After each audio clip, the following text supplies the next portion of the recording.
Hi, my name is Andrew Tate, and I'm one of the passionate few.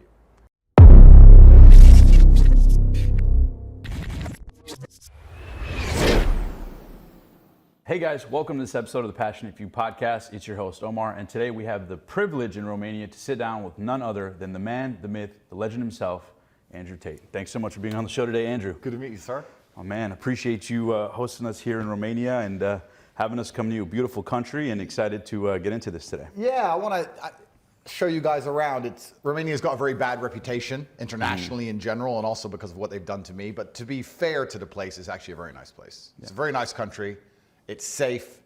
By all the metrics you can measure a society by, it's pretty good, except for corruption. But then, you know, we've just started the podcast, so I don't want to start off too strong and start screaming at the camera that America's the most corrupt nation on earth. And so I'm going to calm down a little bit. Yeah. But yeah, it's a good place. Well, speaking of America, we actually know that you're a big fan of Airheads. So we actually brought you some from the States. Thank you very much. And wanted to ask you, why Airheads? You know, I've always loved these as a child, and then when I left America, I think I was 11 or 10. I missed them. They didn't exist in England, and I've never really had them since. And now I keep getting given Airheads. I'm going to end up fat. My entire my physique, which I've worked on my whole life, is going to be disappeared because they're so addictive. It's kind of interesting. You just said, I know you're a fan of Airheads. I know this is going to get me in a lot of trouble, but I'm going to say it anyway. That reminded me instantly. It made me think of a bunch of jokes about bimbo women. Yeah, I know. And I thought, thinking, what do I say them? My brain was running quickly. You said, I know you're a fan of Airheads. And I thought about 30 jokes going, jail, that put me in jail, that put me in jail, that put me in jail. Let me just take the candy. Before we get into it, you know, we'll talk about a lot of what's going on. Obviously, you know, not just what you've been going through with the Matrix. Yeah. But before we get into that, for people who may have not heard the origin story, talk to me a little bit about where you grew up. Yeah. I know you grew up in Washington, D.C. Yeah. But talk to me about young Andrew before you became literally the most viral person on earth.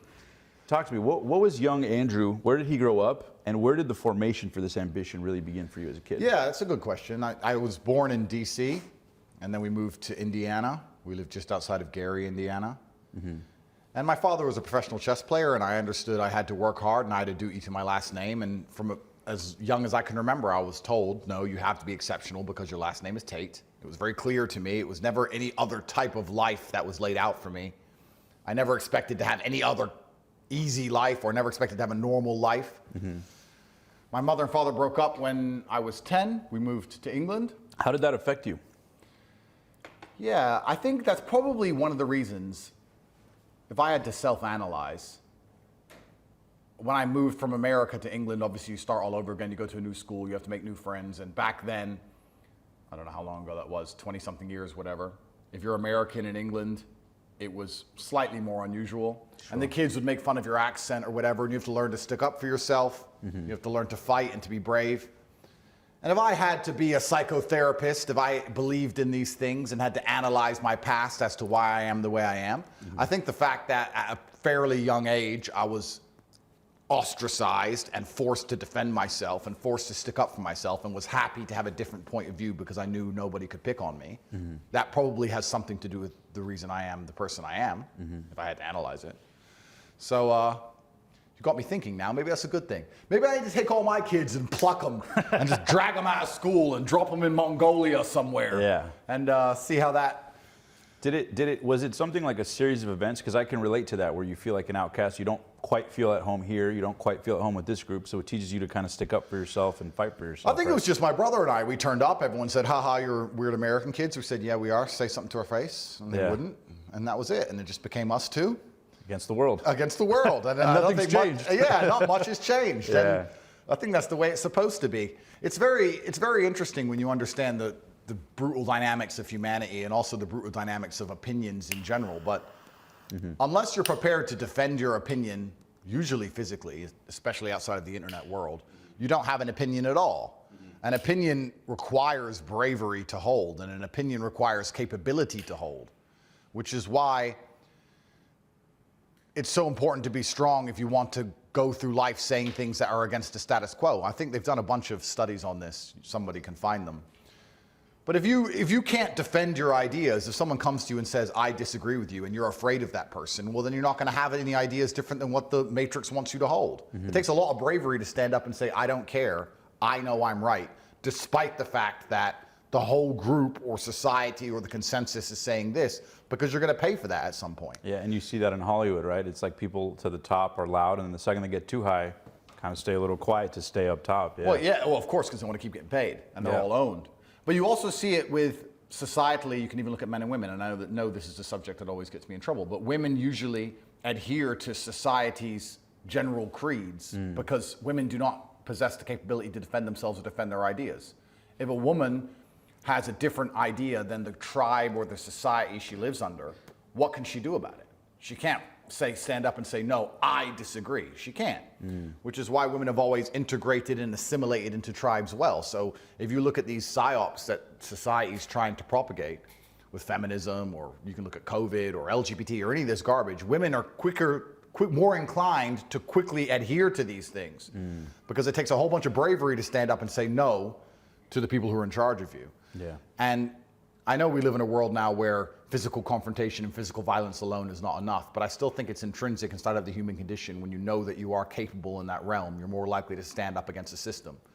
But you can't have an opinion if you don't defend it. If you can't defend it, if a guy comes up to you and says 2 + 2 is 5, and he can beat the shit out of you, I mean, maybe you'll end up a bloody pulp, or maybe you'll give up sooner, but sooner or later, 2 + 2 is going to equal 5. That's the reality of the world. So yeah. If you don't stand for something, you'll fall for anything. Yeah, absolutely. Absolutely, yeah. So I think, just to talk about the childhood thing, I understood from a young age I had to stick up for myself and defend my ideas, and my ideas were always different, and I was always an outcast, I guess, to a degree, and that certainly played a part later on in my life, because it's been very easy for me to look at the programming the Matrix is trying to push down my throat and just say no. Did you discuss a lot of philosophy with your dad growing up? Was he a confidant in that way? I know he's a chess master, but was he somebody you pitch and catch with, or was it mostly you and your brother that kind of pitch and catched a lot of these things early on? My dad had his own philosophies. We definitely never read any philosophical books. We didn't study any old philosophers, but he'd say things now, which you can even still see his Twitter. If you want to see a philosopher, you can go through his Twitter now and see all of the things he was saying when he was still alive. Yeah. But I think life is actually pretty simple. There's action and reaction. There's cause and effect. There's brave people and there's cowards. A lot of people are self-interested. And if you understand the basis of these motivations, it's not difficult to work out why the world functions the way it does. And cause and effect and action and reaction are very real. And I think one of the largest plagues we have in the world today is a lack of action amongst people. And deciding not to act is an action in and of itself, right? And that's the only philosophy you need for life. If you want something to move, you have to move it. If you sit and wait for somebody else to move it, you're a coward. And you're just hoping it's going to happen. Period. Absolutely. And that's why I don't understand when a lot of people who see where the world is going and see the future that's going to be laid out for their children kind of just hope and pray when they really need to be taking a more active role, even if it's as simple as discussing every subject with anyone who will listen and try to open their mind. Open minds, correct, yeah. Now, real quick, I want to touch base one more time. The young Andrew Tate, when he was coming up and having these sorts of thoughts, what were you like as you got into your teens? Were you a ladies' man? Did you have a girl break your heart, that first one? I'm sure the stories are famous. Everyone's had their heart broken by a girl, haven't they? Do you remember the first one? That really did it for you? Yeah, everyone's had their heart broken by a girl when they're a teenager. I can't say her name because I'm famous now. She isn't. So I can't make her famous or anything. But I think everyone's had their heart broken by a girl, and that's an important part of life. I'm sure every girl's had her heart broken by a man. I don't think it's gendered. I think that's just how the society functions. That's just how it goes. Well, the reason I ask too is because a lot of people that we've interviewed, a lot of high-level entrepreneurs, billionaires, a lot of people who've done big things, a lot of them had a chip on their shoulder early on. Even Will Smith talks about the fact that he wouldn't have been the biggest actor in the world if that first girl didn't break his heart. I think his current girl's breaking his heart. I don't think he was worried about the first one. He's worried about the one he's with now. Bro, chip on his shoulder, he needs to get it back.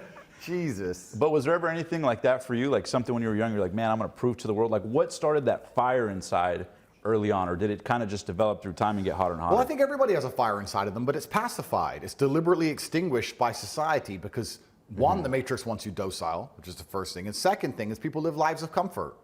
A lot of people, I think all men are born with a masculine desire to conquer Earth. And I think you're only going to be happy if you're conquering.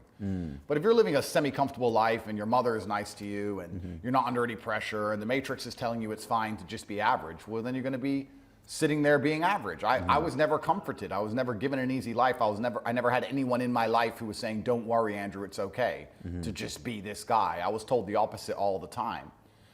I don't know if the fire inside of me is any bigger than it is inside of every other man. And I think that every man at home watching this, if they don't have the things they want in life, should feel a degree of resentment towards themselves or disappointment, understanding that they have the same desire and drive that I have. They just allowed themselves to be psyoped out of it. They've allowed the Matrix or whoever to convince them it's okay to not be the man they could be. And I never allowed anybody to do that to me. I've had a lot of people try. I've had girlfriends say, Andrew, you're rich enough, and why are you going to jail, and why all this stress? Why can't we just relax, just be quiet? Just, you know, and my mom has said it, women usually, because they protect, that's how a woman will protect you, right? A man will die beside you. A woman can only protect you by trying to convince you out of going to war in the first place. And I could sit here and listen to them and say, I've done enough and I'm rich enough and blah, blah, blah. But then I wouldn't be me. Absolutely. You know, so, and I think that people fall for that trap early on in life. There's many stages of life. You can be 5 years old and your mother doesn't want you to go boxing because you might get hit. And the dad might be like, yeah, I guess. A lot of it is feminine energy. And then another huge part of it is the Matrix-led propaganda, because they don't like masculine imperatives, because it defends the society, which they're trying to destroy. But I lived in a household where my father was in charge and my mother wasn't allowed to baby us, and we were always pushed to be the same way. And one of the things I love about you, man, is like you have the balls to say what a lot of people think. Like I can't tell you how many people in positions of power agree with you, but because of the Matrix, because of getting paid, because of the people, they got to stay quiet and they champion you kind of behind the scenes. But then you get all the, you get all the heat. I get all the smoke for being the guy. Literally, you get all the smoke. Yeah. But it's something that I've seen recurring in your life, from the chess early on to fighting, right? How did kickboxing? How did that affect your persona? Like, what impact did that have on you? Obviously, the career a little bit, but obviously, fighting, there's a parallel to life. What influence did kickboxing play in your life? Yeah, absolutely. I think it's the rawest and most pure form of competition. It's always been the only competition throughout humanity for a very long time. Mano y mano. Of course. I mean, you can put a ball in a net if you want. I mean, it just feels so asinine to become extremely good at putting a ball in a net. I don't want to insult footballers. They make a lot of money and they're talented and they train hard. I have respect for all of them. But it just feels like if you get to wake up one day and say, Andrew, okay, you have to become an athlete. Do you want to be able to destroy men with your bare hands for the rest of your human life? And as you walk through Earth, know that you're a weapon of war. Or put a ball in a net. It just feels pretty easy choice to me. Yeah. And before all these sports, which are just watered down versions of war, there was simply fighting. So I fought because I think that all men want to fight. I can't imagine waking up being a man and not wanting to fight. For something meaningful. Just, you want to fight. I'm sure there's men who don't feel this way, but when I wake up in the morning, I have my 15 coffees and I want to fight. That's what I want to do. And whether that's fiscally make as much money as possible, whether that's combat the Matrix and their narratives, or whether that was going in the ring and beating the shit out of somebody. I wanted to fight. Back then I had no money. I had no influence. It was almost before the internet, 15, 16 years ago. There's nothing else I could do constructive with my masculine energy besides fight. So then you have to choose. Do I fight for a government, which doesn't care about me, or do I fight for myself and try and pay my bills? And I decide to fight for myself. I think that warrior urge is inside of every single man. Well, it must be, because if you look at history, that's all we've ever done is fight. All we ever did was get in large gangs and large groups, call them armies, call them whatever you want, nation states, and we just go to war. And I think in the modern society now, most men dedicate that energy towards making money, which they should do if they're healthy, towards conquest. But I just wanted to fight. I couldn't think of another way to do it. What we're doing right now is a fight. You're trying to get as many views as possible and get your YouTube channel as large as possible. That is war against all the other YouTube channels. You should just turn up and punch them in the face. Get it on. But that's the human instinct. So I fought because I couldn't find a better outlet. And then I retired because I found another outlet. How old were you when you retired? 30, and then I fought a couple times since when I was like 33. I took fights on one day's notice. To touch base real quick on kickboxing too, I do want to ask, what did it teach you in terms of the ability to like conquer your own mind, right? Because I'm sure there was times early on as you were growing where you could be intimidated by something. Of course, you're Andrew Tate, so barely intimidated. Well, but it teaches you to fight against the resistance, right? Like what also, and the reason I ask is because, I've talked to a lot of high-level people, and you'll find early on that there's a lot of fighting background or wrestling. It teaches you how to get out of a pinch, that there's always a maneuver out of something that feels impossible to get out of. Yeah. So I'm curious for you, like what are some parallels like that kickboxing taught you on a tactical level for life? I think that a lot of people who are afraid to do something like professional fighting imagine that the fighters are not afraid, which is not true. True bravery is to be afraid and do it anyway. If you're not afraid, you're not being brave. It's easy to do something you're not afraid of doing. Well, then you're not a brave person in the first place. If there's something wrong with you in your head and you're psychopathic and you can get in the octagon for essentially a fight to the death with a man who has dedicated his life to being good at fighting to the death, and you have no nerves whatsoever, then there's something wrong with you and you're not brave, you're an idiot. Yeah. Fighters are afraid, but we do it anyway. And I think that's a good mantra for life, to be afraid, but do it anyway. That's the whole point of life. That's how you're gonna get most things done, whether it's business or anything else. And you become very good with nerves, and you become very good with a poker face, and you become very good at doing the things you need to do regardless of how you feel at the time. You may feel intimidated, or you may feel nervous, or you may have a bad day, you may have a cold, you may be tired, who knows, but you have to fight on that day at that time. It's show time, so it has to be done. Right. And I think it's a good mantra for life overall, and especially when they threw Tristan and I in jail, for example, which we can talk about later on, but when they throw you in jail, obviously you're about to walk into a Romanian dungeon, you're not sure what it's like. And Tristan and I looked at each other and kind of smiled because we knew it's like walking into the octagon. It's the same thing. You don't know where you're going to be. You don't know what the other guys in there are going to be like. You just have to poker face it and act the way you're supposed to act regardless of how you feel. And I think that's the true masculine imperative anyways. And aren't men supposed to go through life doing what they're supposed to do because it needs to be done as opposed to doing what they feel like doing? And I think one of the biggest problems with the world today is that men keep talking about how they feel. There's not a single man around me who says, I feel. Like, I live with guys and we have this big house and we're all having fun all the time. And I'm trying to think of a man around me who says, I feel. Because nobody cares. Why would I care how you feel? Why would life care how you feel? Society doesn't care how men feel. So if nobody cares how men feel, why do they care how they feel? You wake up and you have a list of things that need to be done. You're either going to do them or you're going to make excuses. And how you feel has no bearing on that list. The list must be completed irregardless of how you feel. So why are we even putting importance on those feelings? I think you learn to ignore feelings early on. You can learn to ignore pain and many other things. And I think that's the best way a man should be. I think that's how you become brutally competent and competitive. And you live your life by your values, not your feelings per se. Yeah. Well, yeah, absolutely. And your values are going to come with duties and tasks, right? If you have values, whatever they are, then you're going to have to sustain those values. You can't sit, well, some people do. I said you can't, but some people do exactly this. They say, I value X, but they won't work to support X, or they won't work to prove X. If you don't work for something, or you're not prepared to suffer or struggle for something, then you don't love it and you don't believe in it anyway. If you love a woman, you'll struggle to keep her. If you love a country, you'll struggle to defend it. If you love a sport or a business, you're going to work for it. If you're not working for it, then you don't love it anyway. So the values come with obligations, and those obligations are to fulfill your duty irregardless of how you feel. And there's a lot of men out there, especially in the world today, who only want to do things because they feel a certain way, not understanding that that doesn't make them competitive anymore. The biggest question I get asked all the time is, hey, I lack motivation. And it's an annoying question to me because so do I sometimes. I don't always feel motivated to go to the gym. I don't always feel motivated to work. I don't always feel motivated to do what I need to do, but I do it anyway. It's called discipline. Yeah. And if you're going to wake up every day and lack the motivation to do what should be done, and compete against people who will do it irregardless of how they feel, you're going to perpetually and forever lose. In fact, it makes you a child to even wake up and say, when you're asking someone for motivation, what you're effectively doing is saying, make me want to do it. Please make me want to do it. I don't want to do it. Make me want to. No, you have to do it. Or you can stay a fucking loser.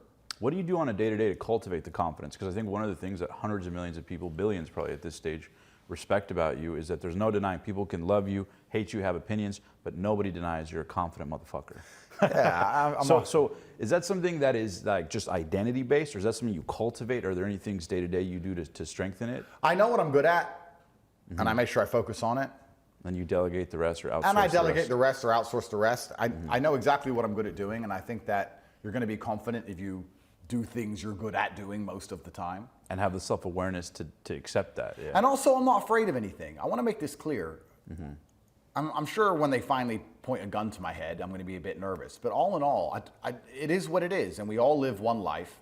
And I think the best thing you can do as a man is try to make your mark on the world and make people understand how and why you think, and try and be a positive influence and have children. And I've done all of those things. What are they going to do? Throw me in jail?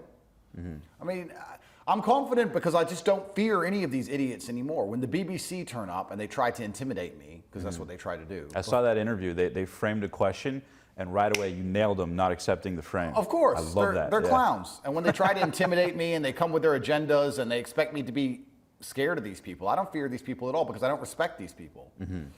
So I guess confidence just comes from the fact that I know at the end of the day I'm going to be okay. And I have a lot of faith in myself, and I also have a lot of faith in future Andrew. I feel like if I'm pretty good now, I'll be better in the future. So as the Matrix attacks increase, or as my enemies get more inventive or more creative or whatever comes my way, I'm sure at the age of 50, I'll be more capable of dealing with it than I am today. So it is what it is. And I also enjoy the struggles of life. I enjoy the war. I like when, it's incorrect for me to say I like when bad things happen. That's the wrong way to look at it. But there's certainly a part of me that gets excited.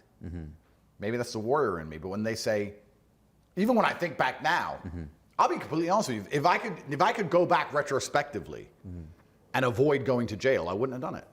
If I could have stopped it, I wouldn't have stopped it. Because now I think about it, it was exciting. And you were living out of your values. Well, yeah, it's war. It's exciting. Like, bad things can happen. It's a terrible experience. You're going to suffer. I enjoy all of those things. Retrospectively, maybe some men are different, but I think if you ask the average man to think back on the times of his life that he really suffered or he hated, usually if they're a good man, retrospectively, they're glad they happened. At the time, you may hate them, but not very many men are going to sit and say, oh, I wish I didn't have to go through that. Maybe the loss of a loved one or something. Sure. But in general, I think they're the best things that ever happen to people. That's when you grow the most. You have conversations with God. You're introspective. You grow the most. Absolutely. Tough times. And those are your stories. Yeah. If you sit a man down and say, tell us a story, and what's he going to say? Oh, I went to the club and I got bottles and I got a girl. Is that your story? I mean, maybe it is for some guys, but I think the coolest stories are going to be the war stories. How you conquered war. Absolutely. So how you beat the Matrix. Well, bad things are supposed to happen to us, and my confidence comes from the fact that I'm not afraid of any of these things because I know they're supposed to happen, and I know that they're a massive opportunity, and I feel excited by them. What are some of the things that people would be shocked to know maybe you deal with, not on an insecurity level, because I would ask, what are some insecurities you have, but what are some things? That's a good question. What are some insecurities? Now, let me steal it from you. What are some insecurities I have? Things you're worried about. Let me see if I can even think of any. And everyone's going to but people are going to call me disingenuine, but I'm not being disingenuine because, I'll give you an example. I had a guy message me, and he said, Andrew, I don't know what to do. I'm 5'1". I'm really short. I'm training and I've got lots of money and I'm really short and I don't know what to do. I was like, bro, do exactly what you do if you were tall. I mean, maybe not play basketball, but be confident and be your best self and train as hard as possible and be a good person and make money and be dedicated and be diligent. Why would anything change? You are who you are and you play the hand you have. Just like in poker, you can't help if you have pocket aces or something else. You play the hand and that's how you win the game. Yeah, you can win a game with nothing. Yeah. You can bluff your way through it. So when I say I don't have insecurities, it's not because I can't think of anything about myself that isn't perfect. It's just because I don't care. It doesn't matter. This is who I am. This is the life I'm going to live. I'm going to do my absolute best, irregardless of what I have. Heaven forbid something bad happens to me. I'm in a car crash and I lose my arm. Well, I'll still get up and just train and work and see my children, and I'll do exactly the same things I'm doing now. What can you do? So I think insecurities are a waste of time. I think it's a waste of cognition to even sit and consider an insecurity. I am who I am. So I don't know. I can't think of any insecurities. I can't. Were you ever insecure with the ladies coming up? Well, you're nervous, I guess. Andrew Tate used to get nervous with women? Well, when you're Wow. a teenager, I think everyone is. Yeah. But I also think the dating market was different back then because you actually had to go up to girls and talk to them. And they weren't Instagram famous with guys that'll fly them out to Dubai the second they turn 18, 19. Yeah, well, that's right. Yeah, the whole world was a completely different place. You'd have to go up to girls and say hello for the first thing, which most modern men probably don't do anymore because it's all online or Instagram, etc. So that was a huge part of it. And secondly, I guess the counter to that is that women were a bit more humble because they weren't getting flown around the world from their Instagram profiles. So there was an interesting dating market, which is completely gone now. Most men now, I don't think cold approach women very often. Maybe they do, I don't know. And you talk about something beautiful. I was listening to an interview you did recently, and you talk about how, now there's a stigma if men go up to a woman and say they're beautiful or talk to them like, oh, he's cringe, he's a creeper.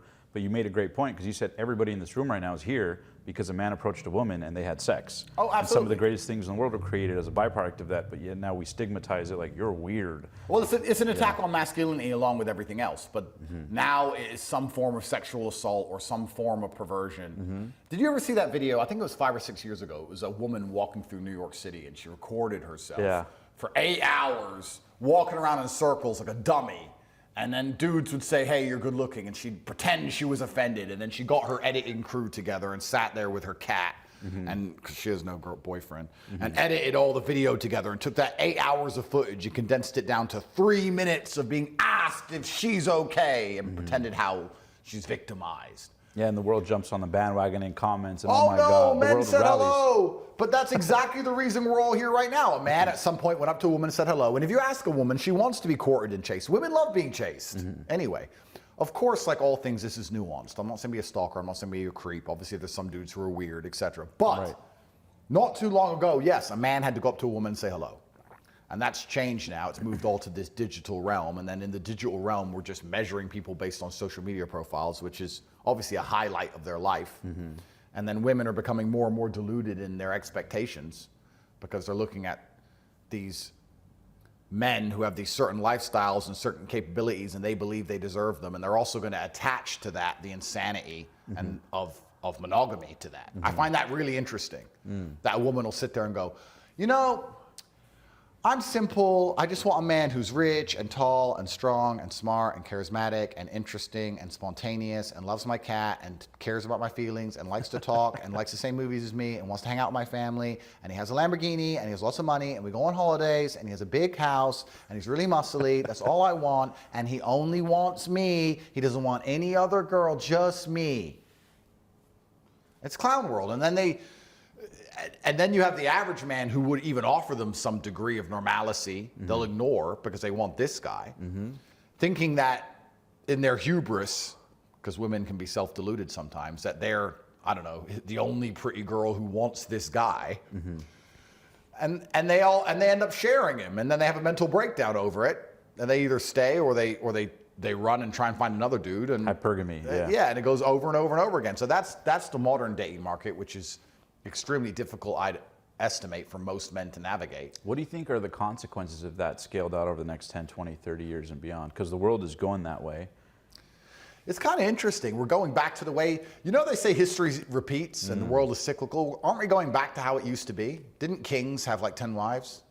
And the average man was just dying in a war somewhere, suffering? Survival of the fittest. Yeah, I mean, it's kind of getting there now. I'm sure I wouldn't know, but if you were a world-renowned billionaire, you'd have as many options as you liked. Yeah. So I think it's always been that way. Kings have always had more than one. I don't do many dating podcasts anymore, but the odd clips I see, you see the odd idiot women, or there's some guys who are sitting there saying, high value men don't cheat, and there's always women saying, no, real men don't cheat. Listen, it's the women who are deciding to share these famous men. It's the women who are deciding to chase famous men who have unlimited options. It's the women deciding to chase a man with resources. You are making the choices, and then you're surprised that you're ending up in the situation you're in. This is human nature. And you talk about something really interesting. I was listening to the George Janko podcast, and you were talking about, you talked about the concept of polygamy, right? Yeah. Men who have multiple, women or partners, and you were saying that, society stigmatizes it. And it's shocking to people to hear this, but if you open your mind and kind of hear the rationale, I think it's really interesting because you talk about, well, you know, people criticize that, but then the same guy who's loyal behind the scenes is, you know, masturbating or watching porn or going to strip clubs or whatever it is. The masculine imperative is to conquer, like we said earlier. It's our imperative to make as much money as possible and be as big and strong as possible and be as important as possible and to conquer land, to go and take something from someone else. And by extension, the masculine imperative is to conquer. That can also be applied to sexuality. We're interested in conquest. So if a man has the capability to sleep with lots of women, he probably will sleep with lots of women. And this idea that men are loyal or that women are obsessed with this idea of having a man which is loyal is actually quite interesting because I think it's one of the main reasons women end up so heartbroken and so bitter in the first place. And the divorce rates are so high, women mostly initiate them. Of course, but women, what they do is they get with a guy, he's a good guy, they love him, he's their best friend, he takes care of them, they're happy, the man cheats, they get heartbroken, they leave the guy. They get with another guy who they love less than the first guy, who wasn't even as good as he cheats, they leave him. They get with another guy, and after 7 or 8 or 10 or 12 or however many it takes for their heart to finally die, then they end up just on the carousel of whoredom, doing OnlyFans. And it's not because they intended on being that type of person. It's not because they wanted to be promiscuous. It's because of their obsession with loyalty that they end up just running from place to place. The truth is, and I say these things, and I know there's a lot of people who counter my view, but most of them are not important enough for me to talk to, so I don't care. But the truth is, men have an innate desire to conquer. Masculine sexuality is very different than female sexuality. Men act in a certain way because we don't feel the consequences of those actions like a woman does, e.g. pregnancy. And this obsession with loyalty is so asinine because it's not even real. To go into the point you made earlier, women say, oh, but my man's loyal. Well, there's 2 points to that. The first thing is, if he has no other option, he's not really loyal. If you go into a grocery store and they only sell apples and you buy an apple every day, you're not allowed to tell me you love apples because you don't have any other choice. It's when you go into a grocery store and they have a whole wide array of fruit and you buy an apple 6 days a week, but on Wednesdays you take a banana or grape. Then you're allowed to say I love apples because you have options and you still choose the apple the majority of the time. A lot of women say, my man's loyal. It's like, listen, if he could fuck, he would. No girl wants him. Congratulations. That's the first thing. The second thing is, this whole idea of loyalty, once again, is skewed because all these men who are in faithful, monogamous relationships are talking to webcam girls or buying OnlyFans or masturbating to porn or trying to fuck girls who won't fuck them, chasing girls on Instagram who ignore them anyway. Is that loyalty? That's just failure. That's not loyalty. That's just failing to succead. Why are you going to be with a failure? What kind of woman wants to be with a failure? My woman needs to believe in me. If I say to her, I'm going to get that chick, I better get her. If I was a chick and my dude said, I tried to cheat on you, but she rejected me, I'd be more off put than if he cheated. I'd be like, you couldn't even get the pussy? What am I with you for then? Crazy. So the whole thing is messed up because it's not natural human nature. And I think that it's interesting because you can apply it to so many things, and I understand how the nuclear family and monogamy and society can function under that paradigm well. I understand why it's being promoted or why it was promoted for so long for the stability of a society. I understand all of these things very well. I'm just commentating. I'm just making social commentary. But for the longest period of human time, it was kings, men of resource and capability and status with multiple partners. This is how it was, and then most men couldn't find a partner at all. And I feel like we're returning to that point. And people often ask me what we should do about that, and I don't know what they want me to do. I'm just making the point of where we're ending up. And women are driving this. Women are driving this through their choices and through their obsession with resource and finance and status and choosing these men. And it's also very interesting because they don't expect any of these men to ever truly be loyal at the beginning. It's only after they get their claws into him that they start having a mental breakdown if he gets another girlfriend because they're jealous. But if they look at him from the start, they know what they're going to get. And they still choose it. So that's where we are.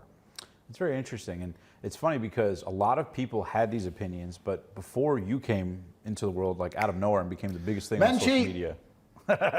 Men cheat sometimes. Men cheat. If your man pays your bills and he loves you and he died to protect you and he takes care of you and he's fixed all your problems and he forgave you that time you crashed the car like an idiot, and he cheated, just stay with him.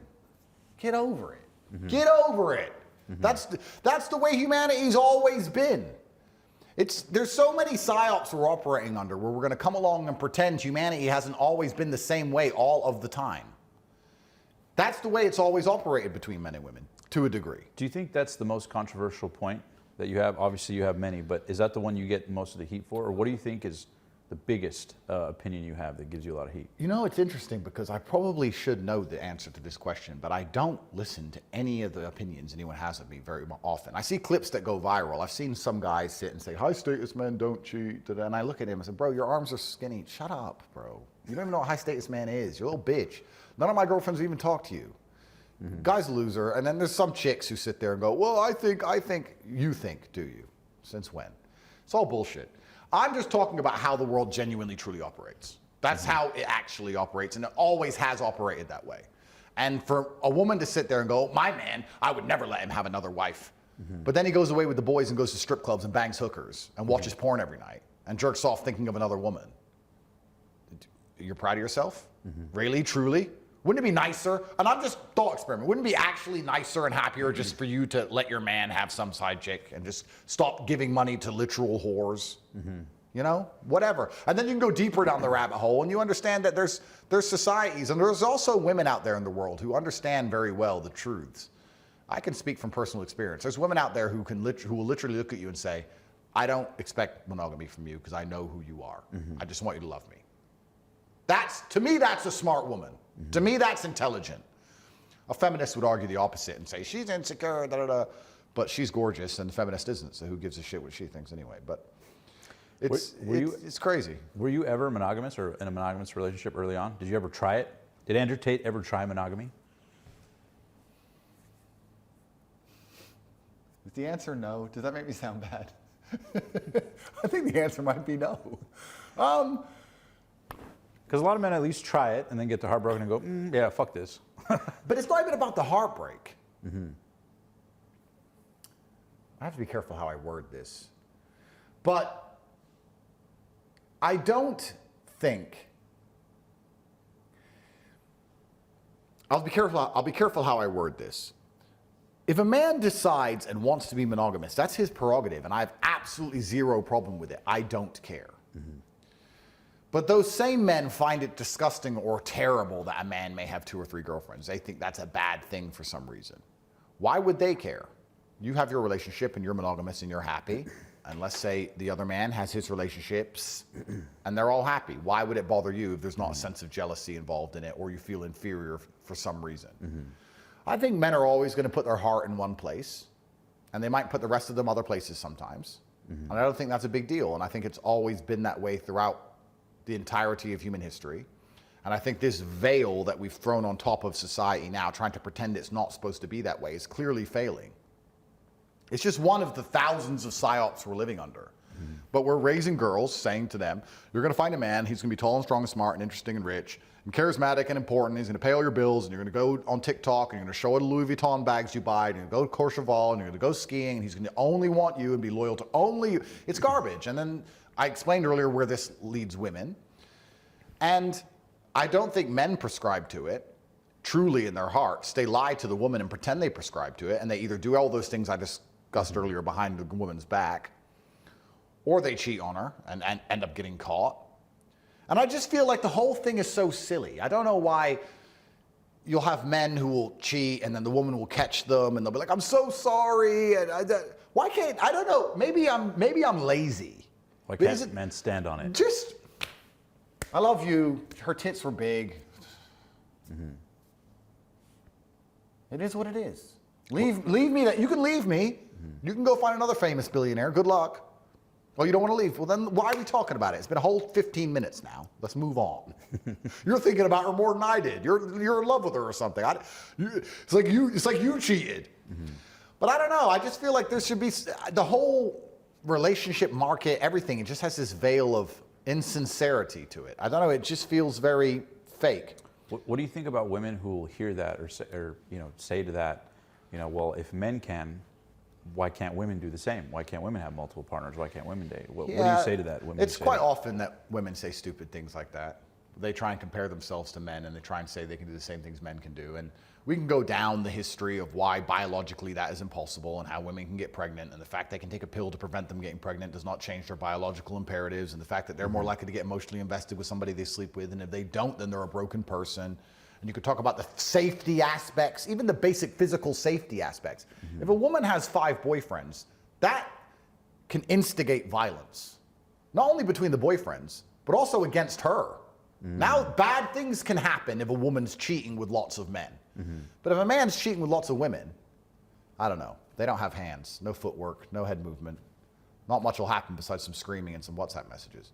But there's a million different reasons why that shouldn't be allowed. And I think most people know that.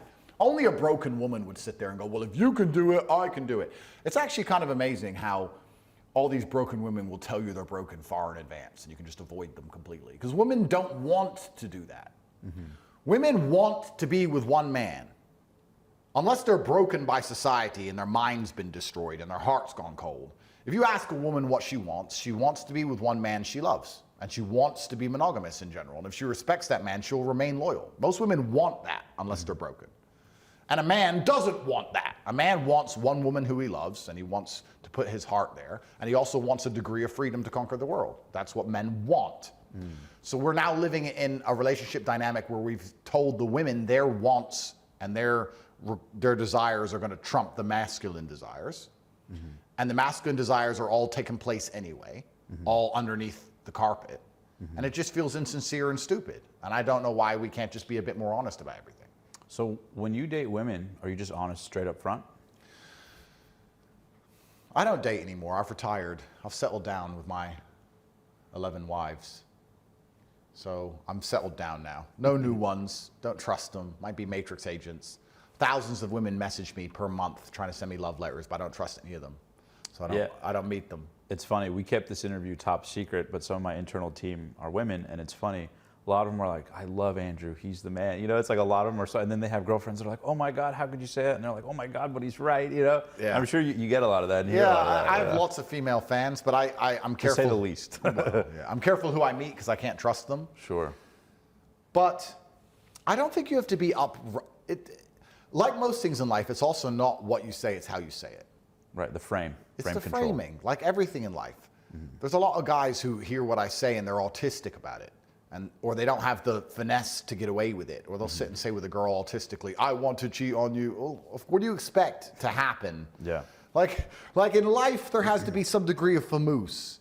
Yeah. And girls will know within the first hour of talking. She'll be like, well, how many girlfriends you have then, LOL. And then you'll be my favorite. I don't deny it. I make it semi-clear. They kind of know. They dream of some reality in the future where I'll fall in love with only them and all the others will go away. And maybe. Maybe. Now, switching gears, you know, a lot of the stuff you talk about on social media, not just a lot of these things, but you talk about, you know, politics, you talk about everything, and you're not afraid to talk about anything. Talk to me a little bit about social media, right? Because I know early on, first you were a philosopher on social, and it went from text to videos that went viral around the world. Talk to me about the fact, because I love this, you talk about this so much, about how you went from literally in a span of a few years, not being known on video too much, to being arguably or unarguably probably, the most famous person on the internet, period. Was that something that, like, intentionally you sat down, decided one day, and were smoking a cigar and said, you know what, fuck it, let's go viral? Because it seemed so intentional that literally it went from one day, like, who is this guy, to, like, a year later, everyone knows Andrew Tate around the world, right? Because people have fame in here or there, or, you know, maybe pockets or countries. But you go, you know, I've been to Egypt, I've been to Dominican Republic, I've been to England, the country, India, like all these beautiful countries around the world, and everybody knows Andrew Tate. Yeah. How did you... Yeah, I conquered the internet. How did you do that? Was that something you sat down one day and decided, or did it just kind of gradually happen? No, it was a deliberate attack. We put together a 3-stage plan, and we had a deliberate goal. And the first goal was to become as well known as possible. And we decided that we're going to do it via a semi-sophisticated affiliate network. No one else had done it exactly the way we've done it. And it can't be done again. It was a 0-day exploit, which we identified in the social media networks. And I won't give out all of the details, but I sat down with 6 or 7 other war room members, and we decided to make sure that everybody on the planet knew who I was. And we knew that that would result in consequences for me. We knew that that would result in cancellation. One, because of the amount of impact we had, but two, because the things we would be saying and showing would be deliberately polarizing, because that drives viewers and drives engagement. And we knew that would eventually bite me. We didn't expect me to end up getting thrown in jail for it. We didn't, I'll be honest, I didn't expect to end up getting my bank accounts canceled and banned from countries and all this insanity. I just expected maybe to lose a few social media accounts, but the matrix runs deep. And the cancellation was also part of it, part of the three-stage plan. And the goal was primarily to do some damage to the monopoly that the social media companies have on information. Because when this was going on, Twitter wasn't owned by Elon yet. There was YouTube. And even during COVID, you couldn't tell the truth about anything that was happening ever. And they had absolute monopoly on how people accessed information and viewed the world. And we thought, well, if we can get well known enough and then get canceled, we actually intended on some point of building our own platform where we can speak freely. I've now moved to Rumble. You can find me on Rumble, where we're doing a fantastic job for free speech. And now X is owned by Elon. It's no longer Twitter, which is, again, is free speech. So the matrix has cracked to a degree. I'd like to believe I was part of that movement. I'd like to believe that the world is more free and more open now than it was back then. But to answer your question, it was all done very deliberately. I just didn't expect it to get as big as it did. It snowballed to a point where it was almost getting hard to manage and control. We intended on getting well known and we intended on getting canceled, but it got so big and so crazy, the consequences were very real. Was the primary objective partially, obviously, you know, it was to grow online, but was the motivation also to kind of drive traffic, obviously, to the business and e-commerce online? How much of that was the motive initially versus getting your message out there? Or was it a little bit of the two? That's a perfect question for me to take a piss. Hey guys, we'll get right back to this video in a sec, but first, I have a quick question for you. Given that the e-commerce industry is growing by the trillions year over year, have you ever dreamed of running your own e-commerce business like many of the guests we've interviewed on the show? But maybe you felt overwhelmed about where to begin? Lucky for you, today's sponsor, Zendrop, solves this exact problem. You see, with Zendrop, you simply select high-quality products, add them to your store, and they handle shipping and fulfillment while you make the profit. No more guessing games on product sourcing or dealing with inventory hassles. Zendrop's platform is designed with you in mind, making it incredibly simple to launch and scale your dropshipping business in a one-stop shop. Plus, they're offering an exclusive deal. Sign up today through our link below and their team will personally craft your very own store to kickstart your e-commerce journey. They even have weekly coaching calls to answer all of your questions and help you get up and running in no time. It's truly more than just a platform. It's your e-commerce partner waiting to join you on the path to success. So why wait? It only takes 5 minutes or less to sign up. Simply hit pause, head over to zendrop.com/passion, and let's turn your passion for e-commerce into a thriving online business today. Thank you to Zendrop for sponsoring this video. Now let's get back to the show. Feel free to hit the cigar if you'd like. That might be a good time. You can also use the opportunity to plug the... Yeah, I won't say the name, but Yeah. the question was what? You can ask the question again, or should I start? Yeah. Driving traffic. Okay, cool. So switching gears a little bit, let's talk about your desire to grow on social media. Yeah. How much of it was to grow the business through e-commerce and online with infinite scale versus get your message to the world? I'm sure it was a little bit of the two, but when you were sitting there planning your social media three-step plan of attack, what was the primary motive for you? So the primary motive is that COVID pissed me off. COVID annoyed me. I lost faith in humanity during COVID. I couldn't stand people anymore. I think I've changed for life from a societal point of view because of the COVID experience. Before COVID, I'd go through life and think, okay, whatever, people are people. Nothing is strange as humans, but everyone's got some semblance of worldview and some degree of morality. But COVID destroyed nearly all of that for me. I became quite an angry person during COVID. And I knew that they only managed to propagate this lie for so long because they had a monopoly on information. I decided to become as well known as possible deliberately so that I could get canceled, so that I could drive traffic to my own social networks or my own, I was planning on building my own platform so that when COVID came back or the new COVID came, I could speak freely because I kept getting banned everywhere. I've lost like 12 Twitter accounts. I lost my YouTube. I was banned on everything when I spoke about COVID. So that was the initial intention, was to just, maybe I was bitter, maybe I was resentful, but it was COVID that inspired me initially.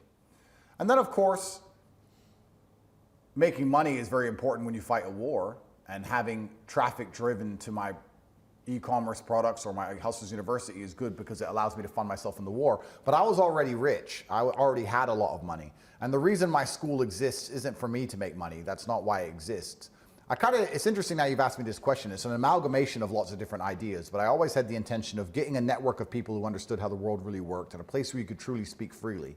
And then I want those people to be as powerful as possible. I don't want the people who understand how the world works to be brokies. I want them to be rich because that allows them to fight against the matrix and have some kind of influence. You don't want a whole bunch of people broke working wagey jobs. They can't do very much unless you want to have a violent revolution. You want people who earn money online or geographically free or have large platforms or can speak aloud, who aren't afraid of being canceled to fight an information war. So we ended up with this amalgamation of building my own social network and then me trying to teach those people to make money and me being able to speak freely inside of the network. And that's kind of where the whole university came together and formed into its current state. I think we have over 200,000 members now, so we're very large. How important do you think it is for people to make money online with e-commerce? I think it's important for people to make money in a way that doesn't allow them to be canceled and controlled. It doesn't have to be e-commerce. It doesn't necessarily have to be online, although that's easier. But the main reason that they're going to control you is because you have to pay your mortgage, and they're going to hit you financially. If you're working a job and they say take the vaccine, it's very hard for you to say no when you have a family to feed and a mortgage to pay. I would argue that a lot of people begrudgingly took it. I probably think the majority of people begrudgingly took it because they had bills to pay. So if you make money online, sure, it's harder to make you do that. But you don't necessarily have to make money online. You have to make money in a manner in which it's harder for the matrix to force you to do things you don't want to do. So you have freedom and control over your own and freedom of future. speech, because a lot of people can't say what they think. I just said earlier how I think there is a blanket of deception over the entire dating market. I think that we're living in a world where women's desires for monogamy have triumphed over masculine desires for conquest. And that women will sit and tell men, you should be man enough to do what I want and control yourself. But no one ever has the conversation the other way around, where a man can say to a woman, you should be woman enough, because it's feminism, right? We're equal. You should be woman enough to understand my desires and let me be a man. You just let me be a man and don't complain about it. But we'll do it her way, right? Where you live under my imperative and don't complain about it. If you do anything else, you're a bad person. I think there's a bunch of deception involved. I don't think any man's loyal anyway. I think we've outsourced to degeneracy, the masculine desire, which is accelerating the destruction of society. All these things. If I had a normal job, I couldn't say any of it. You literally couldn't say it. So you're not going to think what you don't say. So when I built my platform, when I started getting massive influence and I was driving people inside of my university, and I had a platform where I could speak to people truthfully, completely uncensored, I then wanted those people to have money and influence and not to be cancelable. Otherwise they can't echo my ideas or adopt my ideas or truly understand them. If you can't repeat an idea, or if your integrity is contingent on not understanding an idea, you're not going to understand it deliberately. You're going to pretend you don't get it. So everything kind of worked together, and I think that's probably the power of my brand, is that a lot of the people who start agreeing with what I say and believe in me, and then perhaps join Hustlers University, which you can join on CoverTake.com, they get to echo my ideas and they get to take them and adapt them and implement them in their lives, or perhaps build on them, or perhaps take a version of them. I'm not saying they're copies of me, but because they become free from the matrix, they get to think freely for the first time. Because there are certain things, there are certain ideas inside of the matrix which you're not allowed to question. You're not allowed to question them. And I couldn't have a normal job and sit and say that men like to enjoy the company of women. You couldn't say that with a normal job anymore. Somehow they've got even that at a point where it's a cancelable offense for men to like women now. It's interesting because I don't know if this has been tested, but if I was gay and I was arguing against monogamy and was talking about the fact that I want to have multiple partners, or that there's masculine conquest in things, or that I have a partner I love, but sometimes I do things outside of the marriage or whatever you call it, I think the Matrix establishment would celebrate me and call me an amazing person. Say, oh yeah, it'd all be funny. It'd all be one big joke. Ha ha ha. He's gay and he has boyfriends and he does whatever. It'd all be one big joke. But as soon as you say, oh, well, yeah, a man has a wife who he cares about and he loves very much, and he also has whatever, they have a mental breakdown. Yeah. It's hypocritical. Yeah. Makes sense. I'll let you light it if you want to.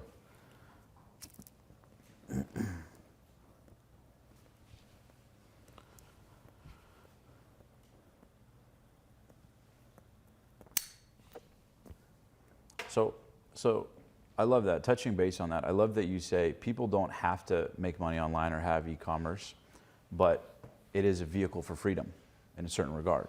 Yeah, it absolutely is. The first thing they're going to do always is try and hit your money. Because money, what are they begging America for from Ukraine right now? Money. You want to fight a war, you need money. So if they take your money away, you don't have bullets in your gun. That's the first thing they're going to do. And the world tried taking your money away. I remember you woke up one day, all your bank accounts were canceled. And yeah, that's right. All my bank accounts were frozen. Everything was taken from me. Was it gradual or was it just one day, everything? Instant. Woke up, everything was taken. Flip switch, just like that. Flip switch. All my bank accounts in every country they could find in my name was taken overnight. Just like that. No explanation. No explanation. I got some letter from the bank, something about our values and some garbage, some complete generic nothing you get later on. So the funds were just locked up? Locked, yeah. That's right. I still don't have them. So it's been two and a half years. I don't think I'll ever get them back. How did you react to that? Well, I'm sure you were a little pissed off. I was, but I expected it to happen.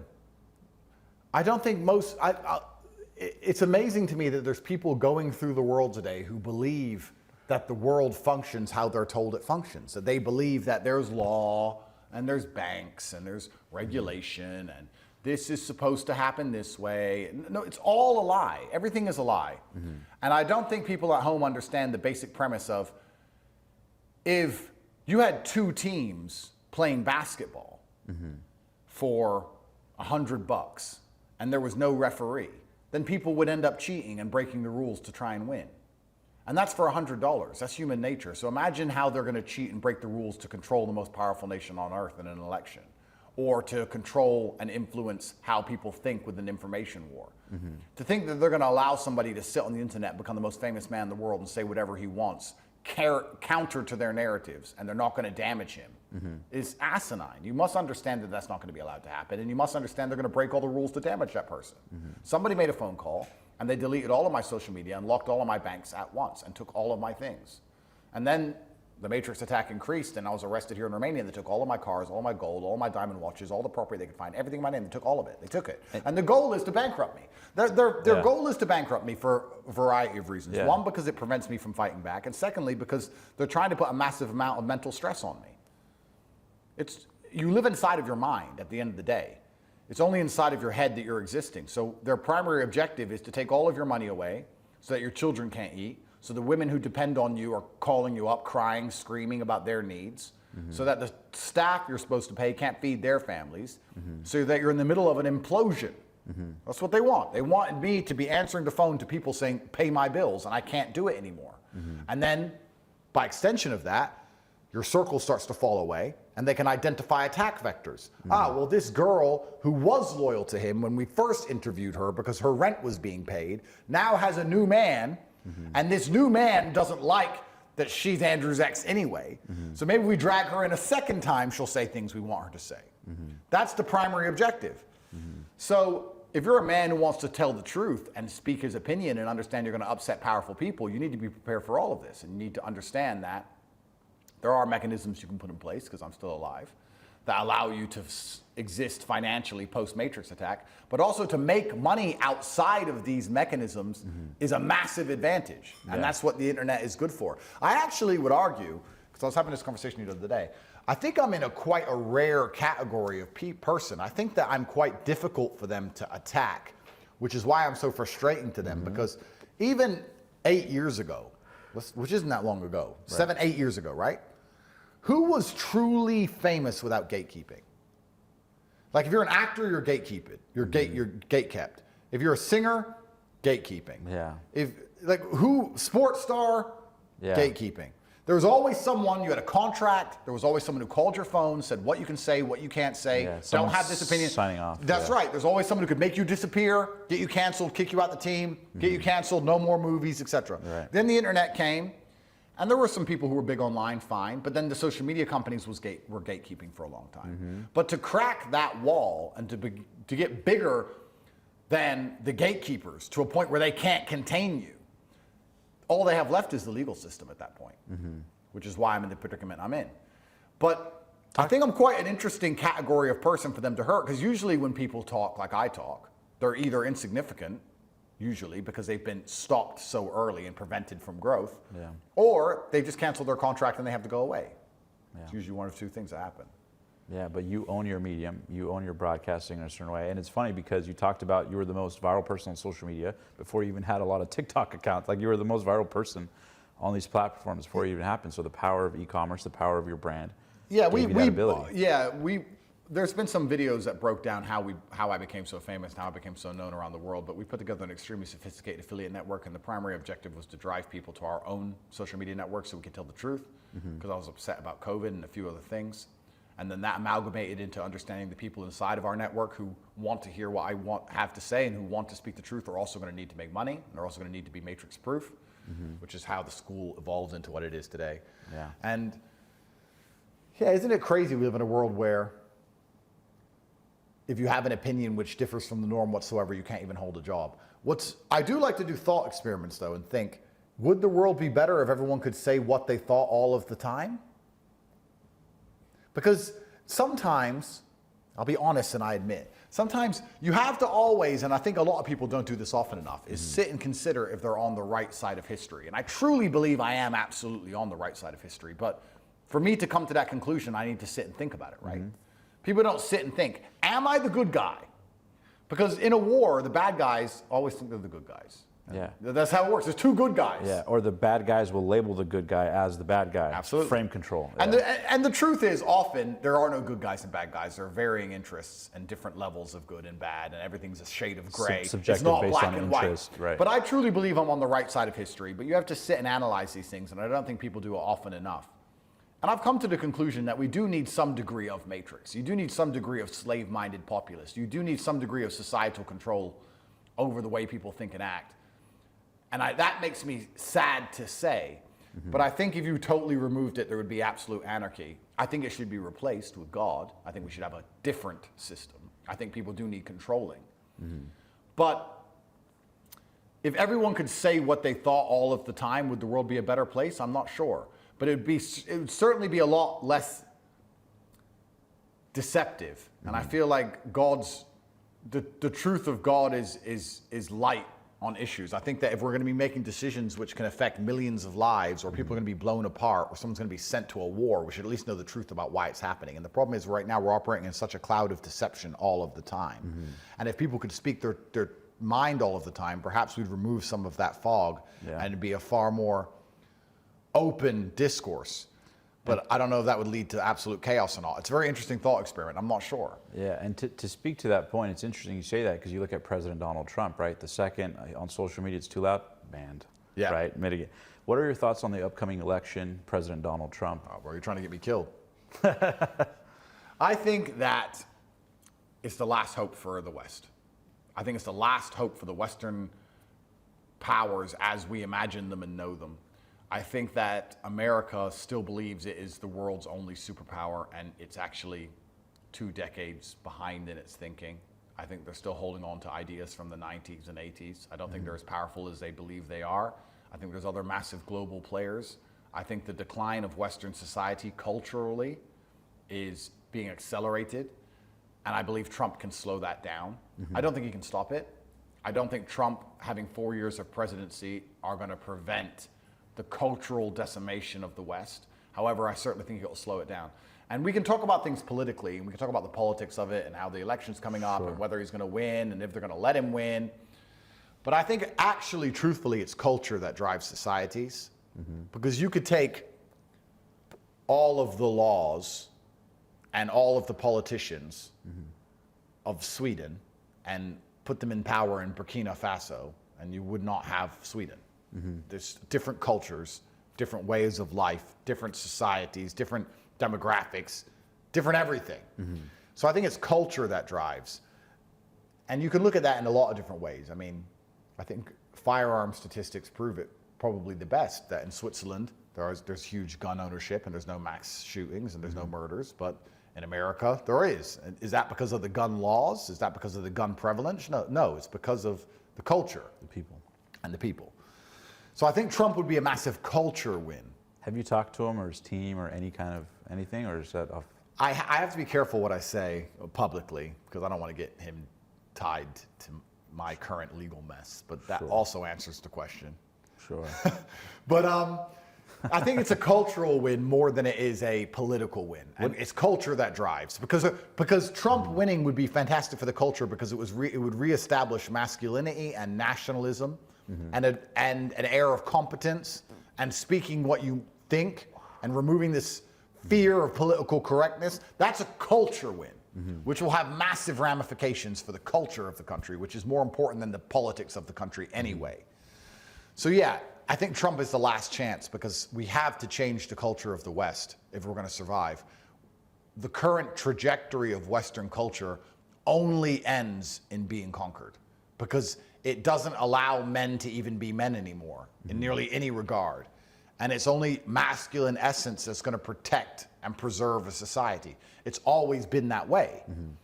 It would be the men that stopped the other people from taking over your village, town, country, whatever it was. And now that we've removed masculinity absolutely from the West, we're going to be conquered. And in the short term, we're going to be conquered by our women before we're conquered by everyone else. And I feel like we're almost already there. I'd argue that we live in a society where women have more power than men in nearly every regard. I can't think of an example where, outside of physical violence, where a man has an advantage over a woman in anything anymore. And all of a man's natural imperatives are ignored, and everything a man cares about is ignored, and his feelings are ignored, and his desires are ignored. And society still expects certain things of us. They still expect us to charge into a burning building when it's on fire, because only men are going to be able to do that. But at the same time, they don't want to raise men who are brave. And we're in this weird hypocritical scenario, which is allowing society to limp on. But in 2 generations from now, there's going to be no men which charge into burning buildings anymore. And then what's going to happen? May I ask your thoughts on President Biden? You're certainly trying to get me killed. We don't have to talk about it if you don't want to. I'll answer it, but I'll say right here on this podcast that I was thrown in a jail in Romania with heavy support, if not instigation, from the State Department of the United States of America, the Democrats. Okay. And Biden is a Democratic president. And I hope he enjoys, hopefully, I hope his retirement's coming up soon. Let's put it that way. I think that'd be good for the world. You know, it's kind of interesting because when you're a tough guy, you rely on your bravado and your reputation far more often than your actual capability. It doesn't matter. We can take it away from countries. If you're a gangster, right, you rely on your name far more often than your actual capability. You may build your name off the back of killing 2 or 3 people or doing a few heinous things, but that name allows you to survive for years without having to do bad things again. So it's often bark over bite in life. And America was the #1 example of that. And now that they've lost the world's respect, they find themselves having to bite and start all these wars and fight all these fights to try and prove they're still the people they said they were. And then imagine that's not going as well as it should be. It's just accelerating the decline of the respect of the nation. And whether that can even be saved anymore and recovered anymore, I'm not sure. But certainly a weak American president has accelerated the decimation of Western global dominance. That's clear because the America of old could simply bark. And that's what made them who they were. Okay. I know you keep looking at the cigar. I feel bad. I keep asking before you. Oh, good, you bro. hit it. Just keep Cool. going. Keep it flowing. Yeah, we're good. Okay. Now, switching gears, it's interesting because, you know, a lot of people hear a lot of what you talk about, and they hear a lot of these views on many things in life. What do you think is the biggest misconception or thing that's been taken out of context of your views? Because a lot of people take clips, stitch them up, stuff from 8 years ago, you know, or 6 years ago, 3 years ago. What do you think is the biggest misconception? I don't know if there is a true misconception. I think a lot of it is just weaponized virtue. I think people sit and pretend that they believe I'm something I'm not because it allows them to attack me. And they want to attack me because they don't like me for whatever reason. And they can't say I'm not successful. And they can't say I'm not happy and I'm not living a good life. And they can't say I'm not competent and they can't say I'm stupid. So they'll sit there and say I'm a bad person. And then why is he a bad person? Well, because of X. And they'll weaponize a virtue pretending they care about whatever issue when they don't. I get called a misogynist all the time, which I think most people understand isn't true. Me talking about the natural biological imperatives of men and women does not make me a misogynist. Me saying that women are better at certain things than men and men are better at certain things than women does not make me a misogynist. It makes me a realist. I get called homophobic, but truthfully, I'm fine with that. You can call me that if you want. I don't believe that is conducive to a... In fact, it's very interesting. We'll talk about this one. Because Putin nailed it. I watched Putin say something the other day, and he said that homosexuality is not illegal in Russia, but the state will only ever promote family values because it is family values that allows the state to exist. The future of the state is in the family. It's never going to be in homosexuality because it doesn't lead anywhere besides hedonistic sex and orgies, I guess. Or trying to take other people's children and poison their minds so you have a future agenda because you can't have your own kids. And I think he nailed it. So when they sit and say, oh, you say bad things about LGBT, it's not because I have a personal problem with a person who is gay. If you're gay and I don't have a personal problem with you, I don't care. But if I'm talking about society as a whole, then I have to talk about the things that are going to be beneficial and promote and create a future for society, don't I? Yeah. And I also have to protect the minds of my children. If your ideology requires you to parasitically, like an alien, change other people's children to your worldview because you can't have your own. Again, there's something quite dark about that, I feel. It's different if you have a religion and you have your children and your children are raised under your religion because they're yours. But if you have a worldview or a religion or a cult or whatever you want to call it, and you need everyone else's kids, that just feels, there's something about that that feels dark to me. I don't know. I'm intimidated by that. That there's another worldview completely opposite to my own that exists in the world, and they can't procreate unless they steal my children's minds or your children's minds. Isn't that, there's something about that that's perverse. I can't nail it down. So I get called these things, but I don't even subscribe to these paradigms anymore. I used to sit and explain why I'm not misogynistic, but now I refuse to even do that. I am a realist. And as a realist, I will say some things which can be labeled homophobic sometimes, like the fact that the family between a man and a woman and procreation is the future of a nation and the future of society and the future of humanity. That will be called homophobic sometimes. I will say things that will be called misogynistic sometimes. If I say that women are incapable of fighting a man physically, you can call me a misogynist for that. And you can come along and talk about female UFC fighters and try and pretend the exceptions disprove the rule, and you can go down all these stupid arguments, which I refuse to do. I no longer subscribe to any of these views. I am a realist. And as a realist, if you understand how the world really works, you're going to say things sometimes they can take and weaponize and attack you with. But then we go back to what we said earlier. Are you going to be the kind of person who now is afraid to say certain things because he has to protect his livelihood, or he can't take the pressure and take the heat? Because if you are, you're rejecting reality. You're effectively living in a false reality because you know the reality of the real world, but you're afraid to say it. So then you're going to pretend reality is different than it is. I would argue this. I would love for somebody to do this, because there was a time people were walking around on YouTube asking people questions in public. Go up, walk through a feminist city, somewhere liberal, some liberal city, and just ask men and women in general, do you think men are stronger than women? The most basic, simple question. And this is not insulting women in any way. Women love a man who's stronger than them. It's what they want, it's what they look for. So this is not insulting to women. But just walk around and ask them and watch how hard they try to cope their way out of telling the truth. Well, it depends on the woman. Well, it depends on the man. Well, sometimes. What do you mean strong? What does strong mean? Well, I know a girl who's a Taekwondo black belt. Garbage.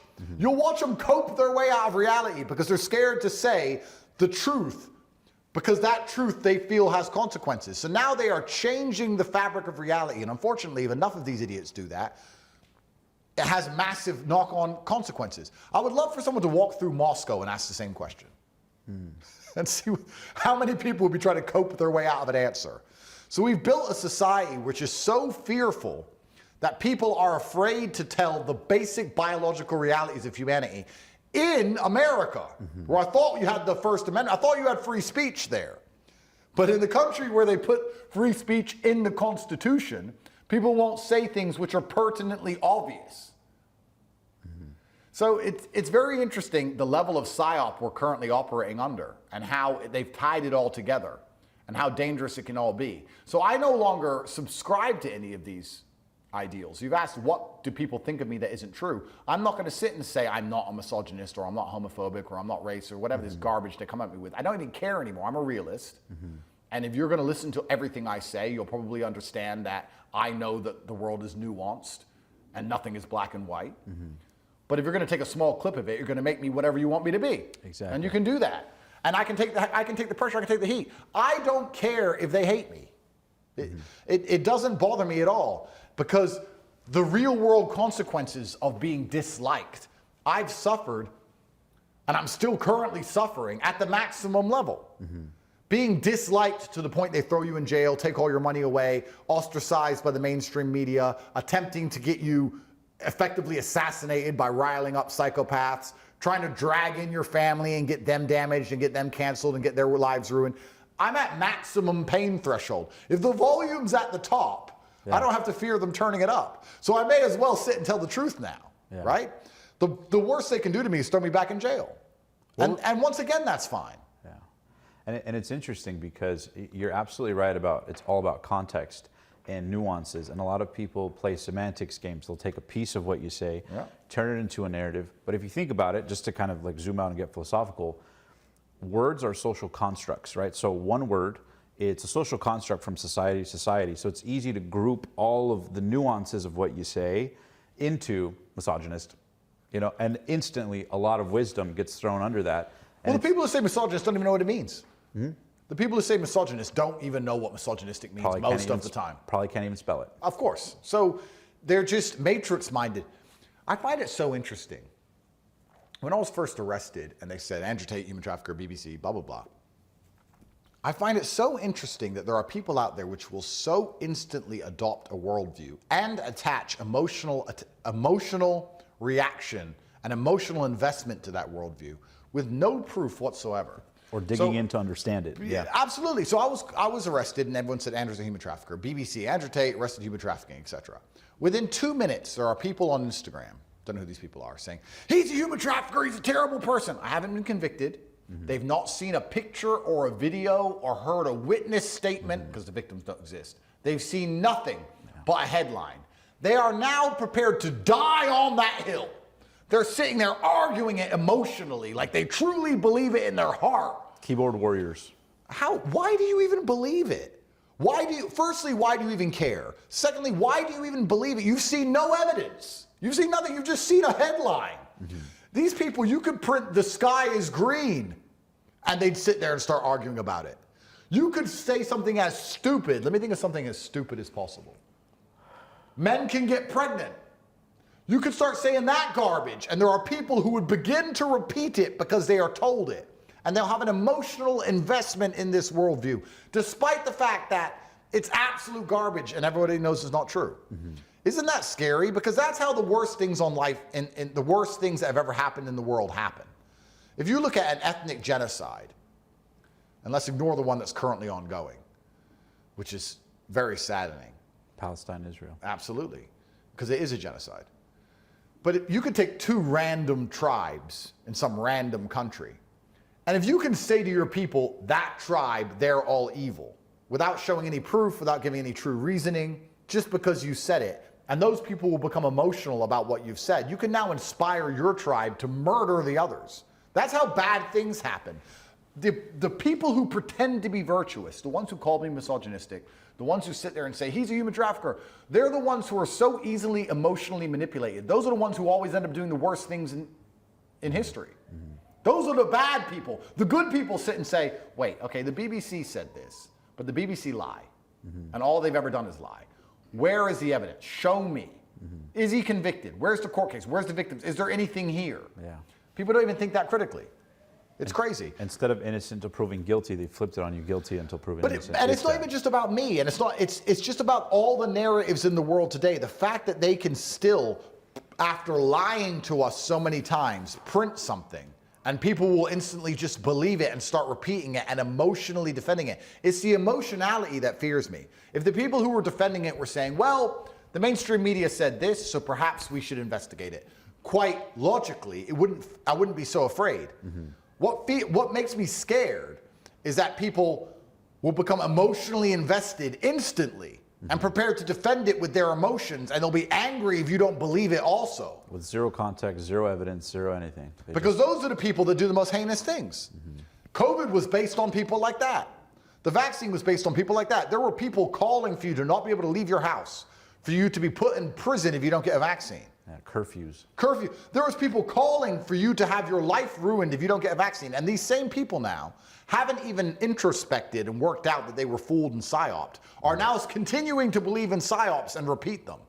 These are dangerous people. They are agents of the Matrix in and of themselves. And they're not sitting there going, I'm a bad person.